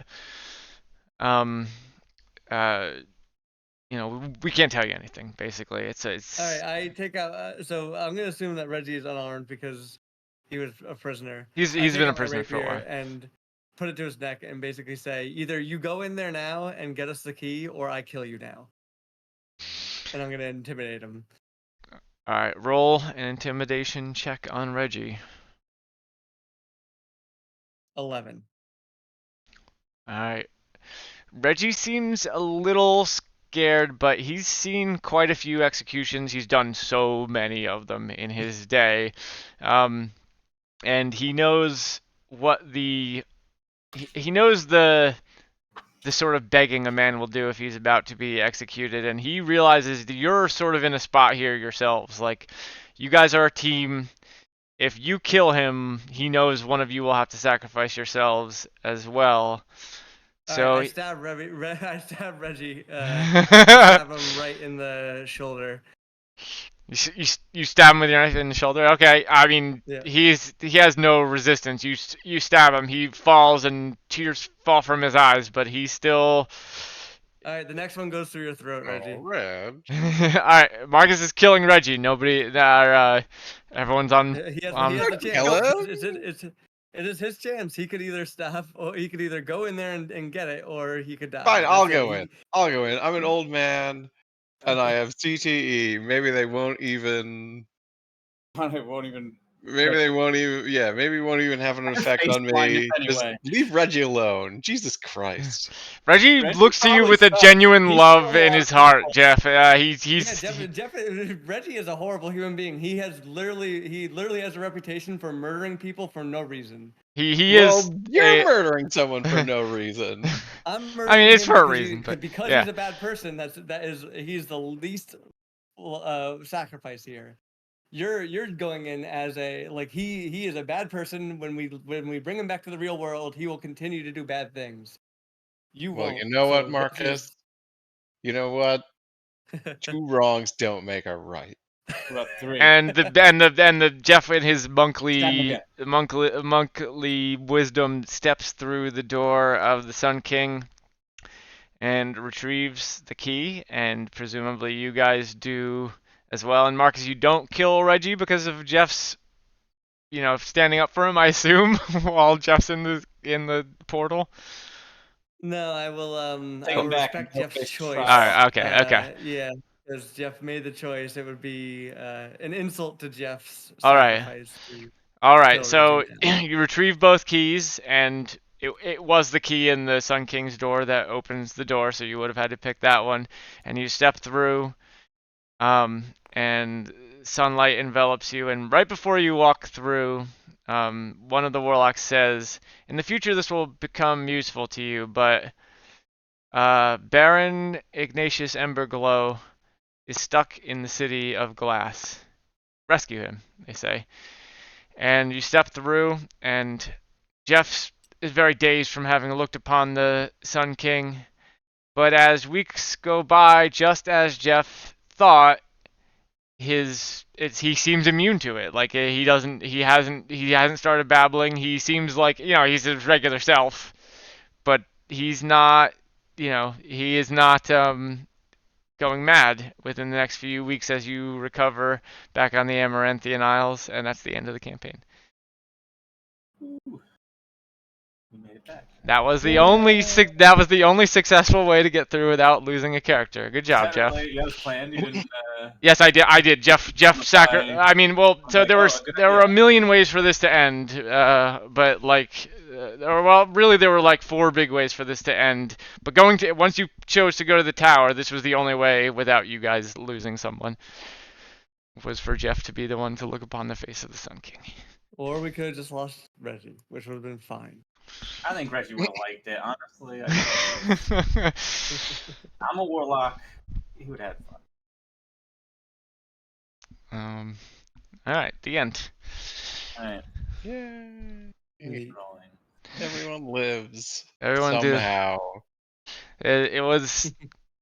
So the other ways for it to end were, so the storm on the edge was Isabella Stormbringer as the Sapphire Leviathan. The other way to end it was like, you would have found like a tower that was far out on the shore to like far enough that you might have like signaled some ships, and if you chose to go there, the water would have rose, and then you would have been attacked by her as a Leviathan. And then the other way was if you found the shadowy figure, or there were 2 other ways, but one of the ways was if you found the shadowy figure, she would say basically like, you need to pay attention to the ecology of this place, and then like the solution to that was like, if you pay attention and notice that the cloak monsters eat the cacti people, and the butterflies you would have actually had to see another beast encounter, which you didn't run into in the desert. But if you saw another beast encounter, it would have been. Or no, you did see this. You saw there was a big thing eating the butterflies, and it started to glow. So you would have had to like gotten rid of all the cactus people, so that all the cloak things ate the butterflies and started to glow, and then the island would become very visible, and you would have been rescued. Those were the main ways out. Interesting. Cool. What questions about, like, didn't I say like, hey, tell us what would have happened? Yeah, you did, and I don't remember what it was now. I'm sure when I watch this video back, I'll see a million things that I was like, oh, if you would have done this, it would have been this. And actually, when you were landing on the island, the whole thing was like the ship was supposed to break, and the Sky Mara was supposed to get impaled and then return to where it was born, which would have been up on a big pillar. And you were supposed to like find your way off there, and the correct way off there was supposed to be Dave raising the ocean levels, which he already used to land the ship, so you would have been fucked. But I figured since I still have that spell slot. I thought that was a one-time. No, the way spells work is you have them, and they are like you expend the spell slot, not the spell. It's not like 4E anymore. It's like Final Fantasy 1, where you have like. Well, either way, I was like, well, if the ship didn't really burn and explode, that wouldn't happen. So like, you just land on the beach and you're fine and can explore the ship now. And if anyone goes up into the sky too high, because I was thinking Marcus could fly at that point, and that might happen to him, or you might take the Sky Mara up. But I figured if you took the Sky Mara up and you went over the mountains, you'd be high enough that they would like come down and attack you and such. Yeah, what was it that David? It was very specific. Damn, I really wanted one of you to die at the end though, and to be like, if you would have sacrificed Jeff, it would have been fine. But Jeff just did it. Good job, Jeff. I mean, I was ready to sacrifice Reggie. I was just going for it. I mean, there was another thing I could literally have compelled him in there. I could have forced him in there. That's what I was expecting you to do, was some sort of spell on him, which probably would have worked better than the intimidation, just because he's seen a lot of death, because he's delivered a lot of a lot of death and My worry was that like I can't compel him to like I can compel him to move. I can't compel him to Through do realities. things. Like I can get the spell literally is about moving them. But they get to take their own action. So if he was spiteful, he would just have been able to. oh yeah, that would have screwed You you. know. Yeah. Yeah. If you had rolled higher So I on had to compulsion, convince you might have gotten out without it, but it didn't Yeah, matter. I got a Jeff low roll on Jeff that. did I wound up- realize the. I tried to hint at it a couple times. Maybe I hinted at it a little too strong about Jeff's CTE. I made a couple jokes about it, but I'm trying to remember what the hell Dave was asking. What the hell? I was probably I would have even- done it even anyway. asking? man, I can't believe how little of the stuff that was in the desert that you could have found that you found only because it would have taken forever for you to find everything. There's literally 30 pages of stuff that you could have found. But like eventually you guys realized like the point of the dice was like you're supposed to use it on these individual encounters to see what your odds are on the individual encounters. It's not as useful for asking big questions. It's more like, what are our odds that one of these treasure chests... Also, in the very beginning, Jeff was like, pick chest 6 or something, the unassuming chest, which would have fucking gotten you off the island with no further challenges. You would have won at that point. There was one that would kill you in there, one that would... I told you. That I would save told you. It was a I think that might have been Indiana the thing that Dave was Jones. asking. What the other chests do. What I else? think that was the question. Maybe that actually. was it. Yeah. What were some of the stuff you might have run into in the desert? There was a challenge of like you missed all the puzzles. There was like 2 or 3 puzzles. One or if you would have gotten to a fight with the cactus people, what would have happened is they would have formed a maze around you, and I'll show you the maze board now. And the challenge, I wanted this to happen, but you guys kept rolling good. You guys really rolled well, which was annoying. And I kept rolling so low on all those arrow things. It was insane. I literally didn't roll above a 10 anytime, to the Yeah. point where I was like, this is broken.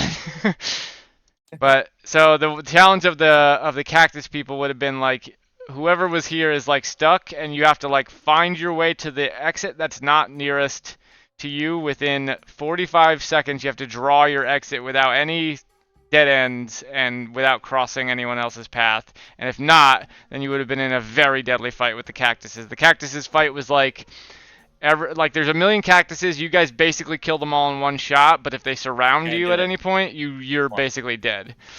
Totem finder. What else was in there? Lots of neat stuff.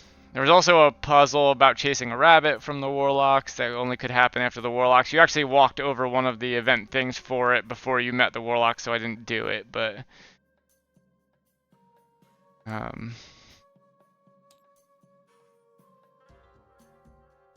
you got some pictures, Dave, to show for the stream. Yeah. I'm streaming in Discord. Take a look.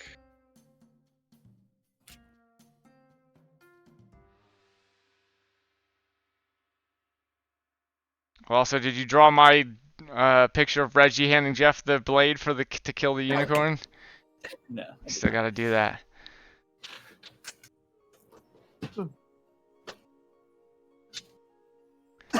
Alright. You're starting beach. Me and Chelsea going to explore the ship. I'm going underneath. Chelsea climbing up. That's cool. Here is just the camp. Us camping around the Skymara. On the beach. Here's the first structure we found. This is Jeff taking Chelsea there after we had initially found it.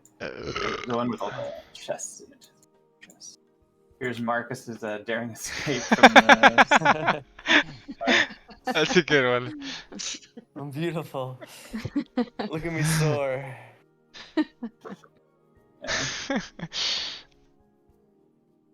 And it's being eaten by these little cloud monsters. I didn't know they were little, actually. I drew them big. Jeff camping with Reggie. Reggie and the gambler. I like that picture. Yeah, me too. Marcus checking out the cactus herd. I love how Marcus is just a bird. Not a bird man, just a bird. That's He pretty does good. man things. So. Here's us taking out the 2 cactuses with Marcus making the cloud around them. Me blasting the chunks away. Here's Jeff evading and throwing back an arrow. Skeletal archers. And that was the last thing I do. I literally want to Is there roll. anything special about this songhorn we have to know, Chris, or not songhorn, but flute thing, or is it just? Well, I guess whoever's going next. All right, so I'll just Can tell you decide, some of the yeah. things that you didn't figure out from the thing. But well, what would you guys rather have me do? From the mystery on the airship, would you rather have me just tell the next DM what I had planned and what was going on, or would you rather have me just tell everyone? Yeah. Oh, I don't know. I mean, I think it would maybe be unfair if you knew and everyone else didn't. I don't know. Yeah, it might be like in So, terms of like the way it was going. that's it true. Might be interesting just to let the DM decide where to go with So the leads. so that's what I planned. I don't know who the murderer was. That's why I didn't let you look into the past. The murderer is up to next DM basically. And Marcus, you did. The attack on the ship was a separate thing, which I do have a thing planned for, which I won't tell you guys about because I could work it into my next time thing. But like that what you did say a couple times, like it was weird that was a separate thing, and that was a separate thing. There were a couple people plotting on that ship. One of them I left ambiguous, and the other one I know. So, yeah.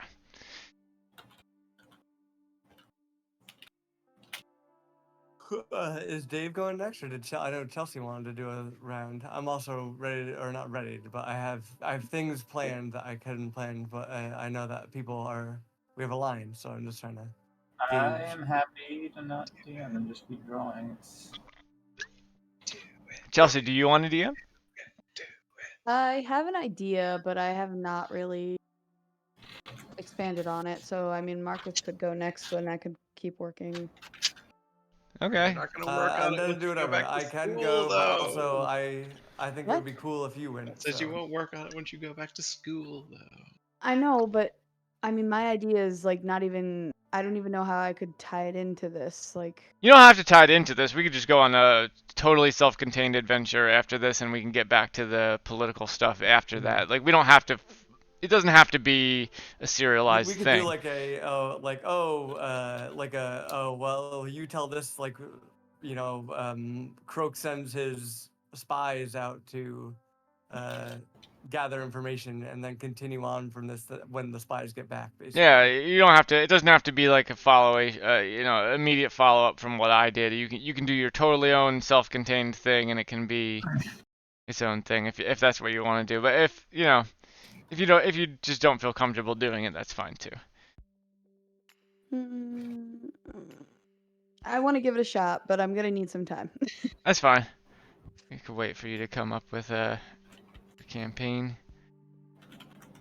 Why don't we do this? I'll start planning a campaign. You plan your campaign, and we'll see where we're at in like a week, basically, right? Okay. And then if you're ready, if you think you'll be ready in like a week or two, then you go. And otherwise, if people are down and want to play earlier, then I'll just prepare a campaign that's similar and not reliant on what happened, or assuming that your campaign's its own isolated thing. Yeah, mine will be its own isolated thing. And then that way you just have if you feel like you're ready, then you can definitely go first. And otherwise, I will jump in. Sounds good. All right. Show us more pictures, Dave. That was all of them. Really looks like you have a lot to scroll yet down. I do. I just didn't fill it. I just made a canvas. Okay. I had also scrolled up to just go around. Got some good options here. Alright, I'm coming to Dingman's tomorrow, so See you guys, except for Marcus, I guess, tomorrow. Yeah, I'll be back on Sunday. But probably before, or probably after you guys leave, because I assume you guys will leave Sunday morning.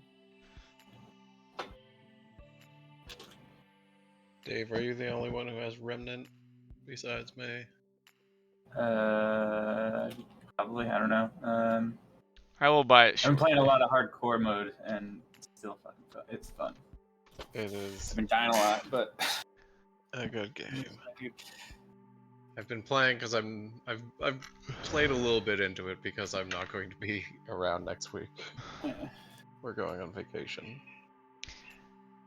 I've just been playing hardcore dudes. I haven't beaten a boss or anything on any of them. I beat one boss on my first dude I made because I did the one side dungeon. But it is awesome. Yeah. It is good. Everyone except for Marcus, because I assume he can't. Does anyone want to play Hunt? Who would Chelsea? I'm gonna check it on Megan. I can go take care of her if you want to play.